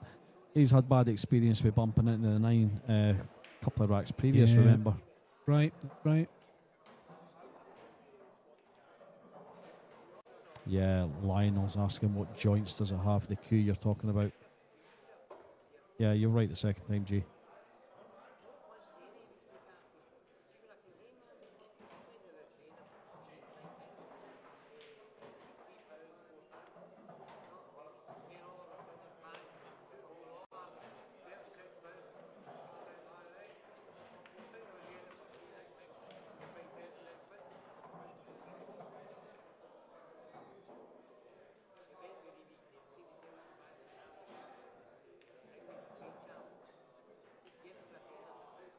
Wonder what time it is in Indonesia just now, Dave. I think it's the middle of the night.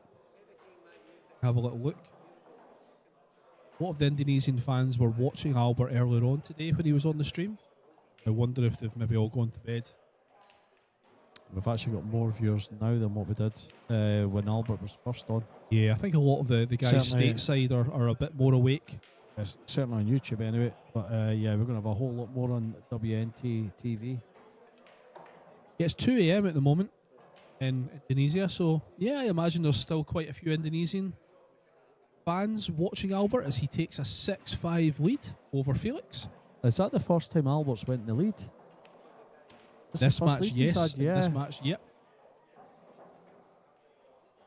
And yeah, absolutely. So winner of this match is finished for the day, and they go through to the quarterfinals tomorrow. Another man looking to get through to the quarters is Antonakis. He's 6-5 up on Finland's Makinen. Yeah, that's it was 6-4 a minute ago. Petri Makinen getting one back there, so go all the way. There we go, folks. A little look at the draw there. You can see the 4 players, the quarterfinal: Ose Yap, Jonas Suto, Jason Shaw, and Oliver Solnoki. We've actually get had his name right eventually. Yeah, we started off the day with 2 hill matches, absolutely outstanding. Then an 8-6 after it. So every match has been close, and it looks like it's going to be another close one. I think a bit of props have to go to Craig Anderson, the TD, for choosing the stream matches. They've all been excellent. Yeah, absolutely. There's it. Oh, he's got that 9 going again. He gets me going every time. He's got a shot at the 2. Look at the 2. Look at this. Now he's pretty straight on this. Oh, now the 3's up there. I'm looking at the 4.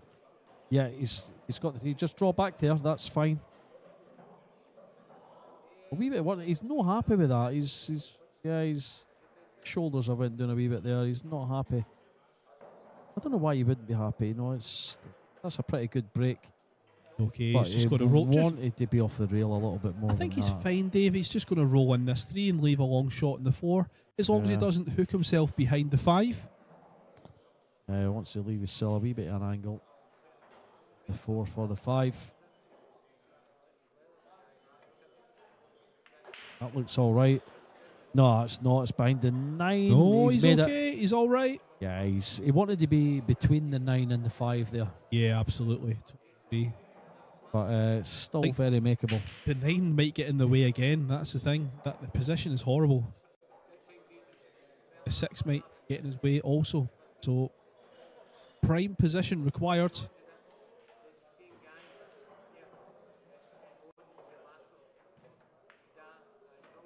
Good shot. How's that, Dave? Beautiful. Yeah, that'll do nicely. This is going to be 7-5.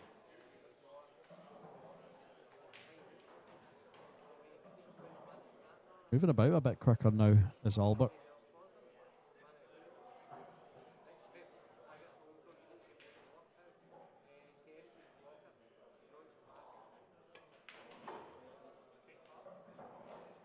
Yeah, I mean, he shoots so straight, doesn't he, Albert? He doesn't Yeah, mess just around. He doesn't do anything special. He just gets through the cue ball nicely. that template's overhang. I don't like that, G. I don't like it either. I've seen it a few times where the template hangs over, and of course, if a ball contacts it, it will be a foul. But luckily, that we're nowhere near it so far.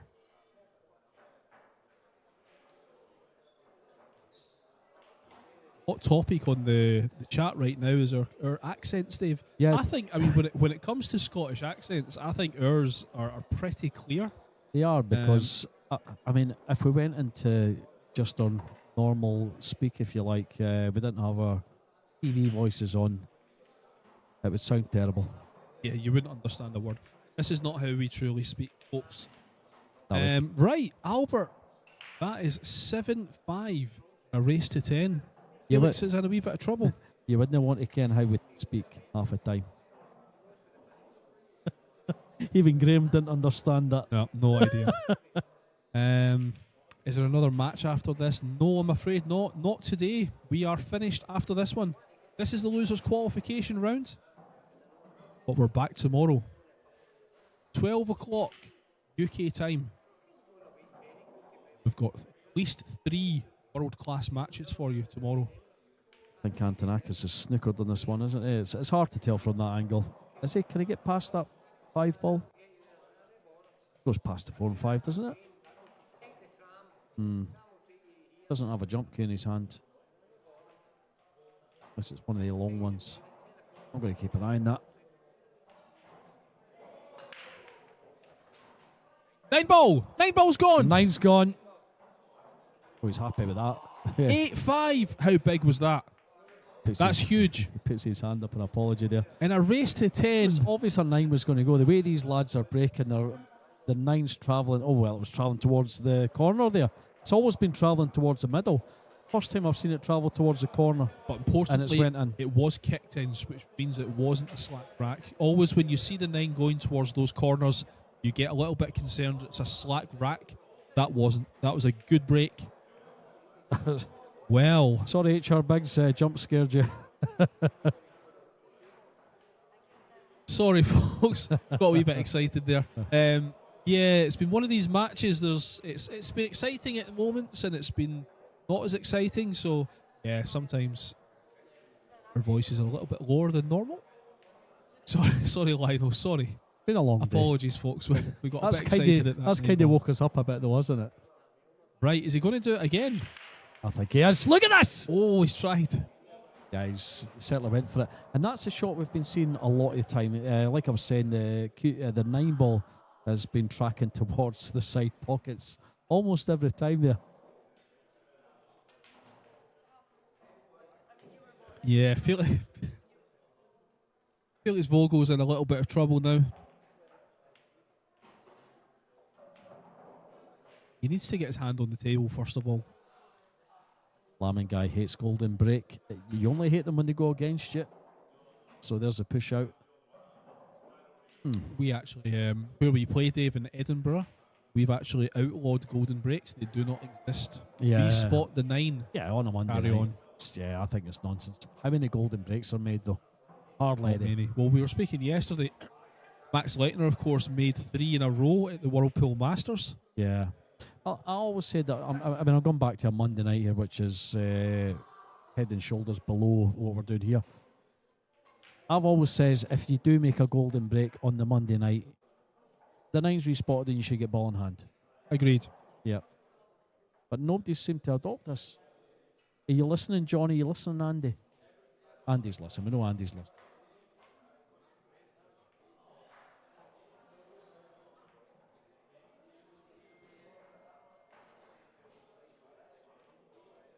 Right, Felix. Swerve here. Yeah. He should be able to make this.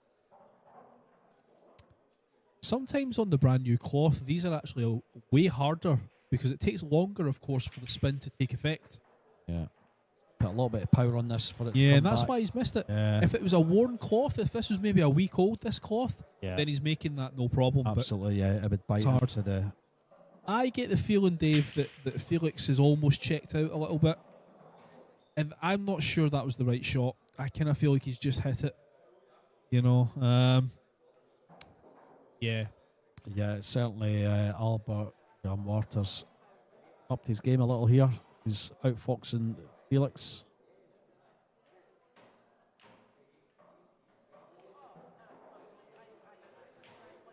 Yeah, what's he doing here? He's coming along the side now. Getting back down for this 3, so he's going to have to use, 1, 2, 3 rails. 1, 2, 3. 9 ball is going to bump the cue ball in the pocket. That's quite careless. Well, Felix, it's time to wake up. You have a chance. This is massive. I think it's a little bit unlucky as well, Dave, to contact that side of the 9 and go in. Yeah, little bit tricky. Okay, so Felix, this is your chance. He has possession of the table. And it's in his hands. Although he's 8-5 behind, this is, of course, winner breaks. The Martian playing in the UK Open G? He I is. was just seeing the comments there from He is, yep. Hop Hong Dat. Our former champion, Duong Kwok Wong. It's easy for you to say. Big bump on the 7 and he's okay. He's knocked it nicely. The difficulty is, I mean, where the 6 is, naturally you want to leave the 7 into the top right. Very close to the side pocket. Is he going to want to try and push this forward a couple rails and make the 7 in the middle? Going to have to put a good stroke on it to try and avoid that 8 and 9. Yeah, it was a nice bump he got on the 7 there, just towards the side pocket. Oh, look at this. There it is, beautiful. That's the way to hit it. Great shot. I wanted to be a bit further, another 18 inches there would have been nice. I mean, he can just use a bit of check side, come across for the 8 into the bottom right. That's good. Nice angle on the 8. Just to stun it back for the 9 in the right-hand middle pocket. You think he'll stun back? Yes, absolutely. Yeah, I thought he'd maybe just use 2 rails here. Oh, he could do that. Yeah, Yeah. No, I nice. think he's going to stun back. He's But screwing off the side rail. there we are. Yeah. That was the shot. Hey, Felix, still alive. He wants to keep Albert, I almost said his brother's name, wants to keep Albert off the hill. So I'm going to give you a question, Dave, and also the chat that's following us on YouTube as we watch Petri Mäkinen, 6-5 behind. Look at this. That's a tough position to get on that 7. Is that 8 there? Yeah, the 8's Yeah, in it's as well. 7 and 8. Yeah, They're frozen by the look of things. 8's sitting behind the 7. I'm going to give you the names of the players that are still in the Jacoby Scottish Open. I want you to tell me who's going to win tomorrow. So there's the draw. Jason Shaw's playing Jokubis Slančevičius, and Oliver Solnoki will be playing Pius Labutis. It doesn't say... well, I think we're waiting for the winners of these 2 matches, Dave, before we see. So we so they 2 will be drawn as well, yeah. Yeah, we don't know who Yap and Isutu are playing. So that's interesting, that. So Jason Shaw, the home favourite, against the young Jokubis Siliantjevic. I might as well just call him Jokubis. Right, I'm going to call him Jokubis from now on because I've had enough of this. Siliantjevic. Yeah, that's interesting. That's a big match for him. Probably one of the biggest matches of his life. Jokubis, the young lad. From Lithuania. We've also got Pius Labutis from Lithuania. And Solnoki. So, here's an interesting one, Dave. Yes. We could see an all-Lithuanian semi-final because they're both on the same side of the draw. If Jokubis beats Shaw and Solnoki beats Labutis, it's going to be an all-Lithuanian semi. He's not touched that. That's ball in hand. It'd also be an awkward journey home.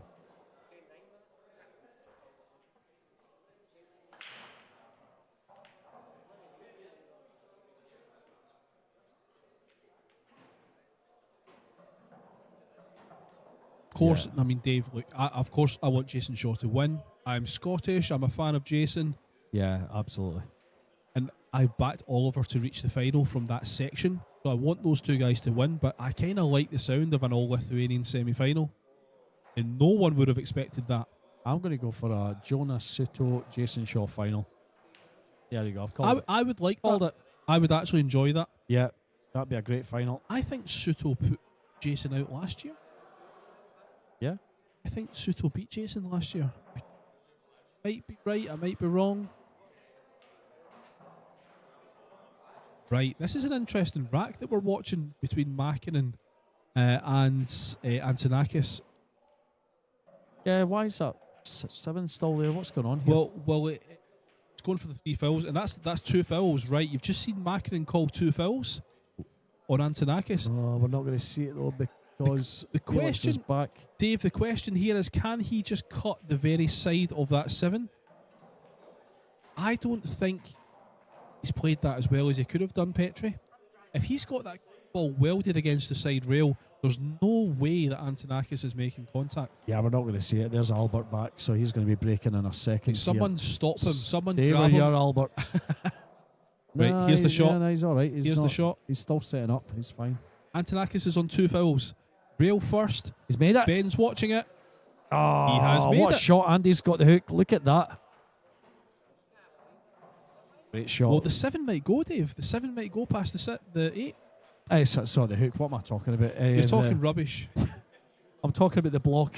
Yeah. Just get myself excited here. I think that goes, Dave. The 7 goes past the 7. The 7 goes past the 8. How can you be hooked on the 7 behind the 7? I don't think that goes. Well, Mäkinen has just proved you wrong, my friend. This is to go 6-6 in a race to 10. Doesn't go from this angle. Very well done. Yes, you're absolutely right, pro level. Absolutely right. Just trying to cover my tracks here. And Petri Mäkinen It's going to be tying 6-6 with George Antonakis in a race to 10. There we go.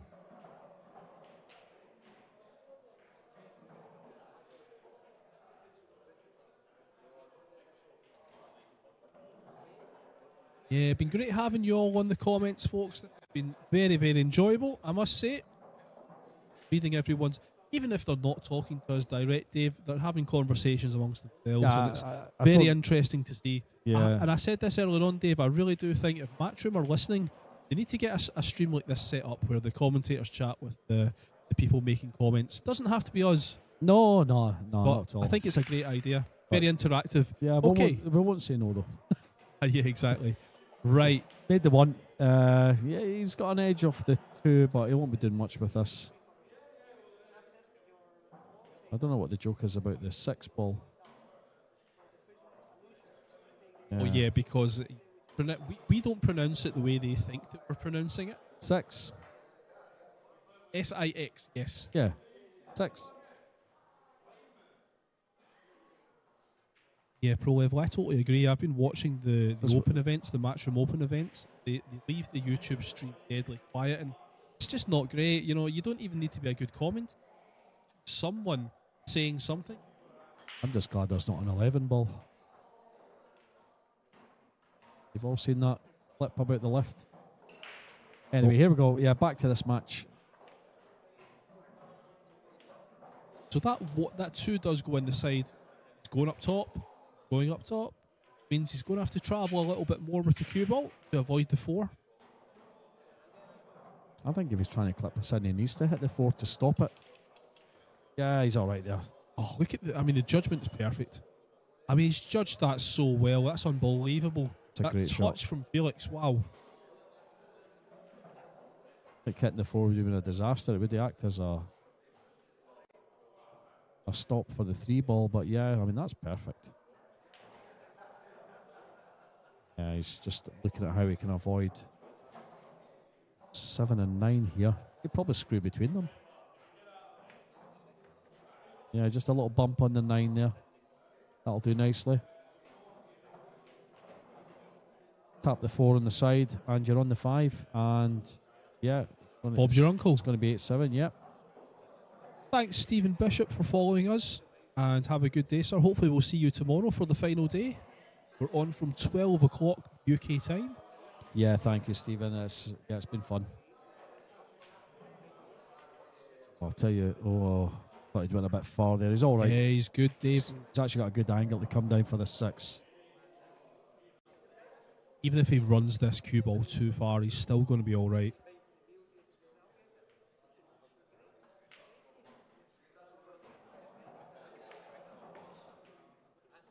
Yeah, that'll do nicely. Perfect on the 6. Yep, he is. Brilliant. 7 in the same pocket? I would say so, yep.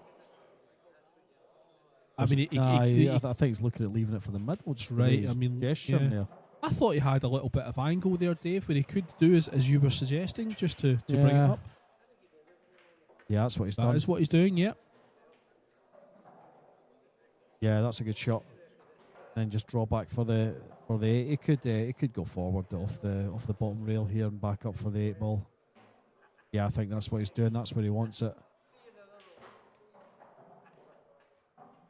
Stretching a bit though. Yeah, he is going hitting top of the ball here. Yeah, it's not quite worked out. Still fancy him to make it though, but it is a stretch for him, and he's not the tallest of players. So there's the extension.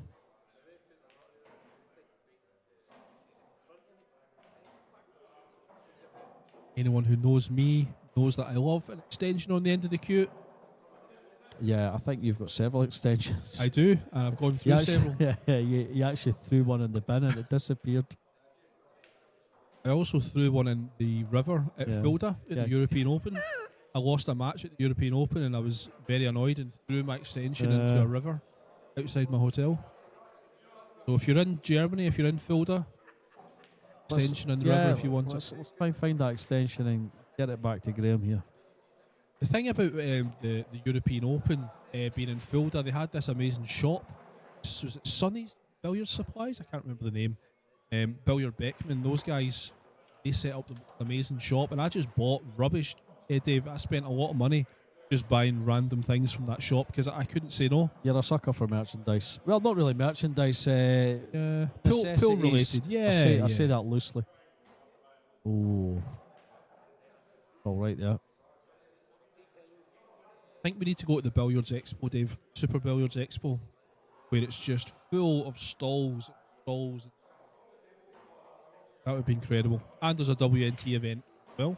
Yeah. I'm surprised EBS didn't have a little stall in here today. I know the shop's just downstairs, but I mean, there'll be a lot of guys not know that that's there. Yeah, that's the thing. If you're in the area, McGoldrick's, the guys that own McGoldrick's have also opened a billiard supply store underneath McGoldrick's. Yeah, I says to that guy yesterday, he was talking about he's had to retip his queue. I says, he'd have got it done downstairs. He'd have done it in no time. Absolutely.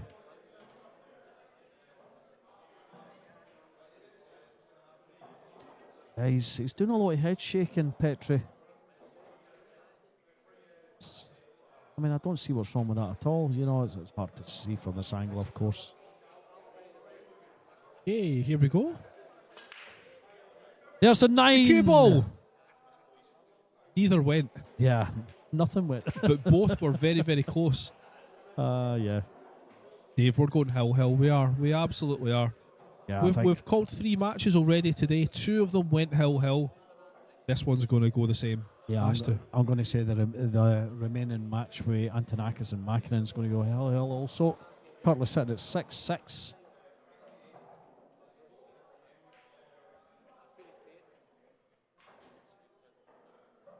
Pushing out for a jump. And we've seen Felix jump before.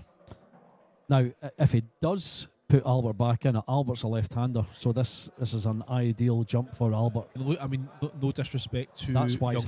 That's why he's hiding his hand. He's hiding his glove hand so Felix doesn't see it. He's a small. No disrespect to Felix, but he's a small guy. He ain't reaching. There's no way. Yeah. That's actually really smart from Albert to have a look at what hand he uses and also using his height against him. Very smart move there. He's going to have to make this now after that. Yeah, and he hasn't. So, yeah, the gamble has paid off for Felix.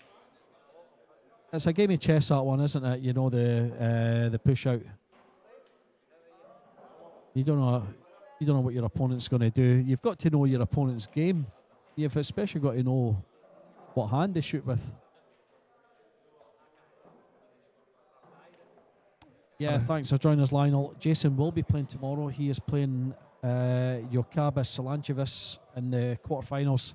That may be a stream match. I would think that match would be streamed. I would hope so. Yeah. I'd also think Jonas Suto will be streamed as well. Not seen off Jonas on the stream, have we? It's had at least one match. Yeah, I mean, we called him earlier on, defeating this man at the table, Albert Janwarta. Yeah.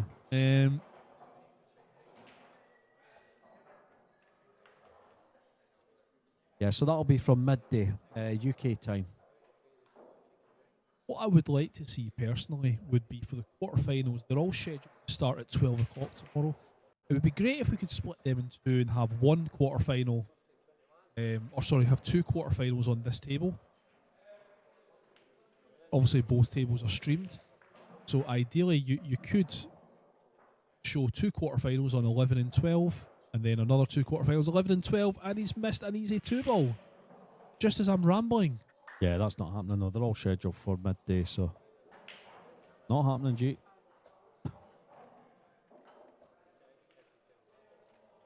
Got away with it.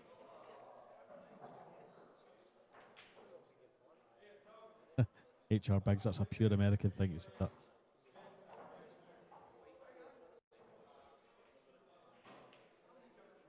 Yeah, he's got away with one big time there, Albert. I mean, Felix has got to jump this. Catch the edge of the 2 and come down for the 3. Does the 3 pass the 6, Felix? Yeah, Felix doesn't need to jump this. He can catch this. He can see an edge of this.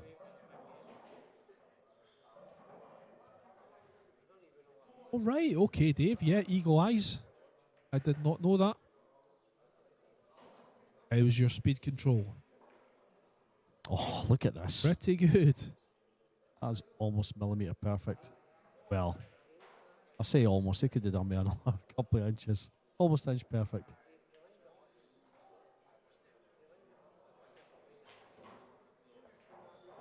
So yeah, just a bit of top left there. Try and get over for the fort. Oh, well, he's just played it safe. Yeah, that's a great Fair shot. enough. Wow. Yeah, I mean, I thought he was taking that on. Dave, is there a 3-9 combination if he gets ball in hand? I don't think he's going to get ball in hand because Albert's just going to kick. He can kick 2 rails or 1 rail. Just 1 rail's good enough. Yeah. Yeah, and he's made it. Giving up a shot. Felix can just try and avoid this 5 ball to come across for the 4. And he's in good shape.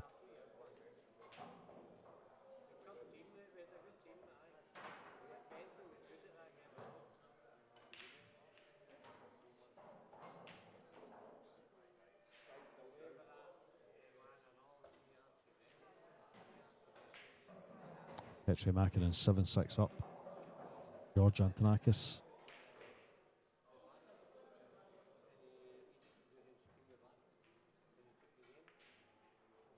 He's missed. It's over. Cut it. Wow. That's the 5 ball that's caused him to miss that. He's worried about banging into the 5. Yeah. So he's avoided the 5 big time, but not made the ball. Albert's got a chance to go on the hill here, folks. Very good chance. Back across for the 4. Good. That'll do nicely. And that should be it for this rack. Dave, you mentioned earlier on that the quarterfinal draw has been completed already, but we don't know who's going to face Aloysius Yap or Jonas Suto because the other 2 matches are still happening right now. If you're Albert Jan Duarte, you're running out this match. Who do you want to play? Who would you rather play? Yeah, we'll find out as soon as this match is finished. We'll find out all 4 quarterfinalists. Who would you rather play if you had the option, Suto or Yap? I would rather play Suto, but yeah, I agree. I still think Suto's going to get Still outstanding final, though, right? It's, I mean, you don't know what Aloysius has turned up. He's been very hot and cold this week. He's absolutely drilled a guy 10-0. Yep. Yesterday. Candela, yeah, he destroyed. Candela, yeah. But he's just looked like he's struggled in other matches, you know. But, and against Petri, and he actually he recovered really well though because he was behind for a large part of that match, and he actually ended up winning it relatively comfortably. It was 10-6, yeah.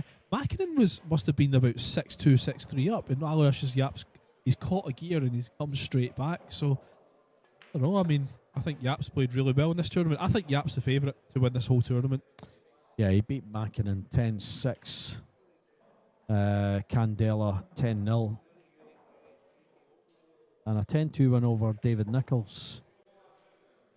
Yeah, I'm maybe being a bit unfair on Aloysius Yap, but he didn't look that great against Makinen.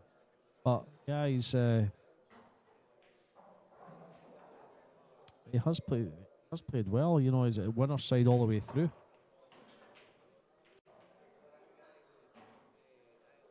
Oh, there's Albert willing it on there. He's absolutely perfect. Yeah, he's good. He's good. He's on the hill. Oh, he's put a wee bit on that's that. perfect. There yeah. we go. How about that? I think it was because he had quite a bit of angle on that one, but no, that's perfectly fine. Albert Jan Duarte, I mean, fair play to him. He was well behind earlier on against Suto, and he looks like he's got a great chance of getting to the quarterfinals.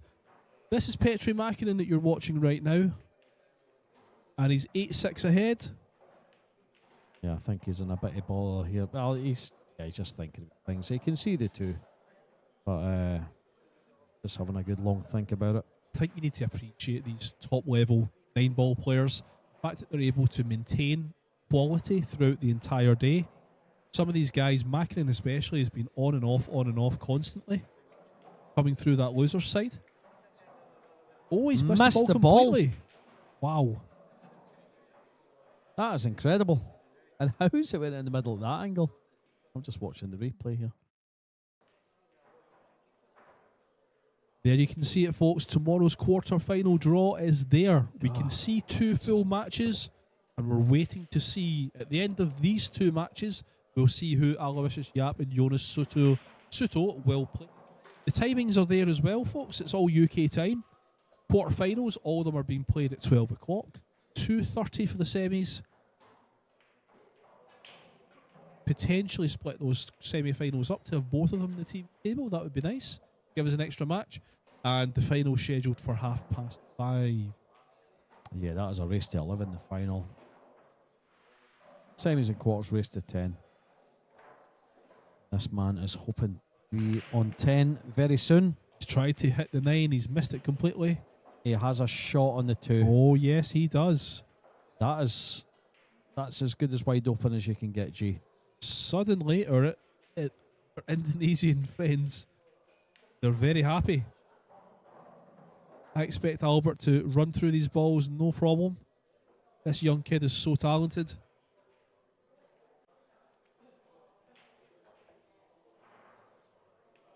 Felix, all he can do is just sit in the seat and hope that something crazy happens.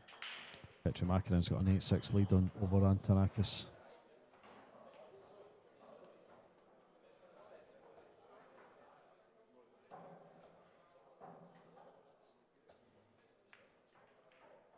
Perfect.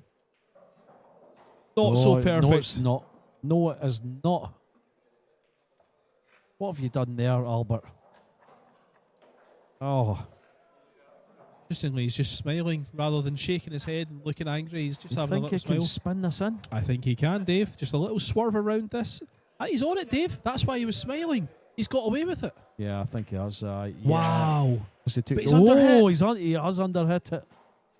Well, maybe this is not an inevitable victory here. Oh, I'll tell you what, there's a bit of drama left in this one yet, G. He can try and cut this back, but where's the cue ball going? He could bump that 5 with the cue ball, possibly. But then who really knows where either ball's going to land? I think he's cutting this so thin. The cue ball's going to be close to that bottom right. I think if you play safe, Bert. I would play safe. Yep. I mean, he's well ahead at the moment, 9-7. He's got a couple rack advantage. Yeah. You know, the momentum's with him, so don't just give it away. Felix work for it. It's for a place on the last day in the quarterfinal.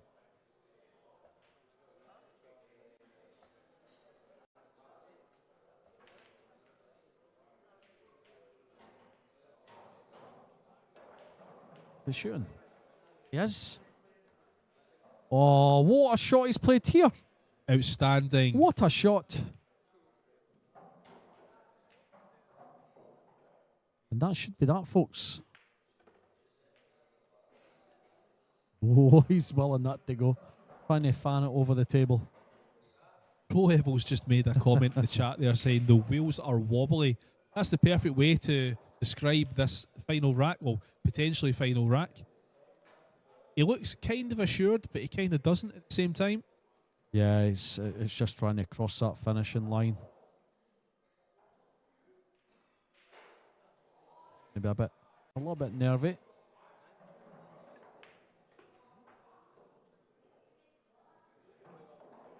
Has he got straight? He wants to be straight. Yeah, just to roll Dave, through I think he's got too much of an angle here. He might bump into this 9 ball. Even if he does bump the 9, it's going to straighten it back up for the 8. Hopes. I think he's all right. I think he's straight enough to follow through onto this 8. Well, yeah, you can see he's drawing it. He's drawing it. So he's going to go side rail and back across. That's a good shot. That's good. Yeah, great shot. Again, he's straight on the 8, but he can just drop back a tiny bit for the 9 in the middle if he desires. He's looking to run it through then for the 9 in the opposite middle. Take your time, Albert. No hurry. Well, Felix Vogel, you've played a good tournament, my friend. You're a big star for the future. However, looks like you've played your last shot in the Scottish Open. Maybe laugh away at his cell there. I think he's nervous. Rightly so, he's 17. He doesn't play like it. Yeah. Oh. Wow, look at that for a confident stroke. How about there we that, go. Folks? If he plays it to the middle, there's a chance he's going to miss it. He ain't going to miss this one. No. Yeah, there we go. Very well done, Albert Yamwata. 10-7 victory over Felix Vogler. Nice round of applause going up there. There's not that many people left here, but yeah, he got a nice round of applause anyway. And once he confirms this on Q Score, we're going to see who he plays in the quarters tomorrow. So we know already Jason Shaw is playing Lithuanian Jokubas. He's still playing this shot that he scratched on earlier. Yeah, he's still in his mind. But so yeah, Shaw is going to play Jokubas. Solnoki is going to play Labutus. Who is Januarta going to play in the quarterfinals? Yap and Suto are currently waiting to find out who it is. Yeah, we are going to find out in a second, just when this score is confirmed and put through the system. And he's going to be playing Jonas Suto. Albert Januarta is going to be playing Jonas Suto tomorrow. There it is there. That's it, Dave. Yep. Which So then means Aloysius Yap has got. It's looking, well, I'm saying it's looking like Petri Makinen. He's only 8-7 up on George Antonakis. So he's playing Makinen or Antonakis in the quarterfinals tomorrow. Aloysius Yap, along with Jonas Suto versus Albert Januarta. Jason Shaw versus Jokubas Silanchevas, and Oliver Solnoki versus Piers Labutas. Thank you for staying with us, folks. We will speak to you tomorrow. Maybe we'll get to see table 14 finishing off, or table 12, whatever table they're on. I think it's table 12, isn't it? Hopefully Craig's listening, can give us the other camera angle.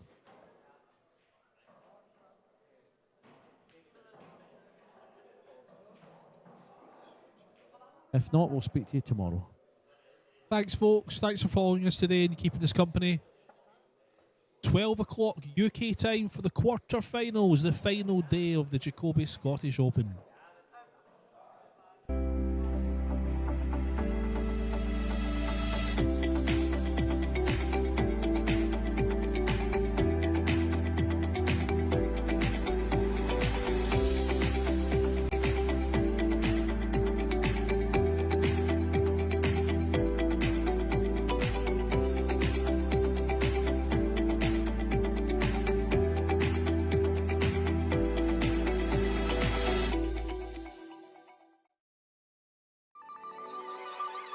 This championship is being played with the new Aramith tournament set.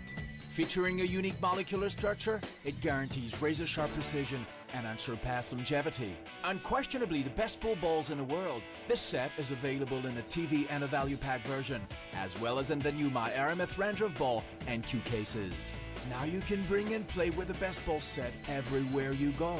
My Aramith, bringing new dimensions to your billiards experience.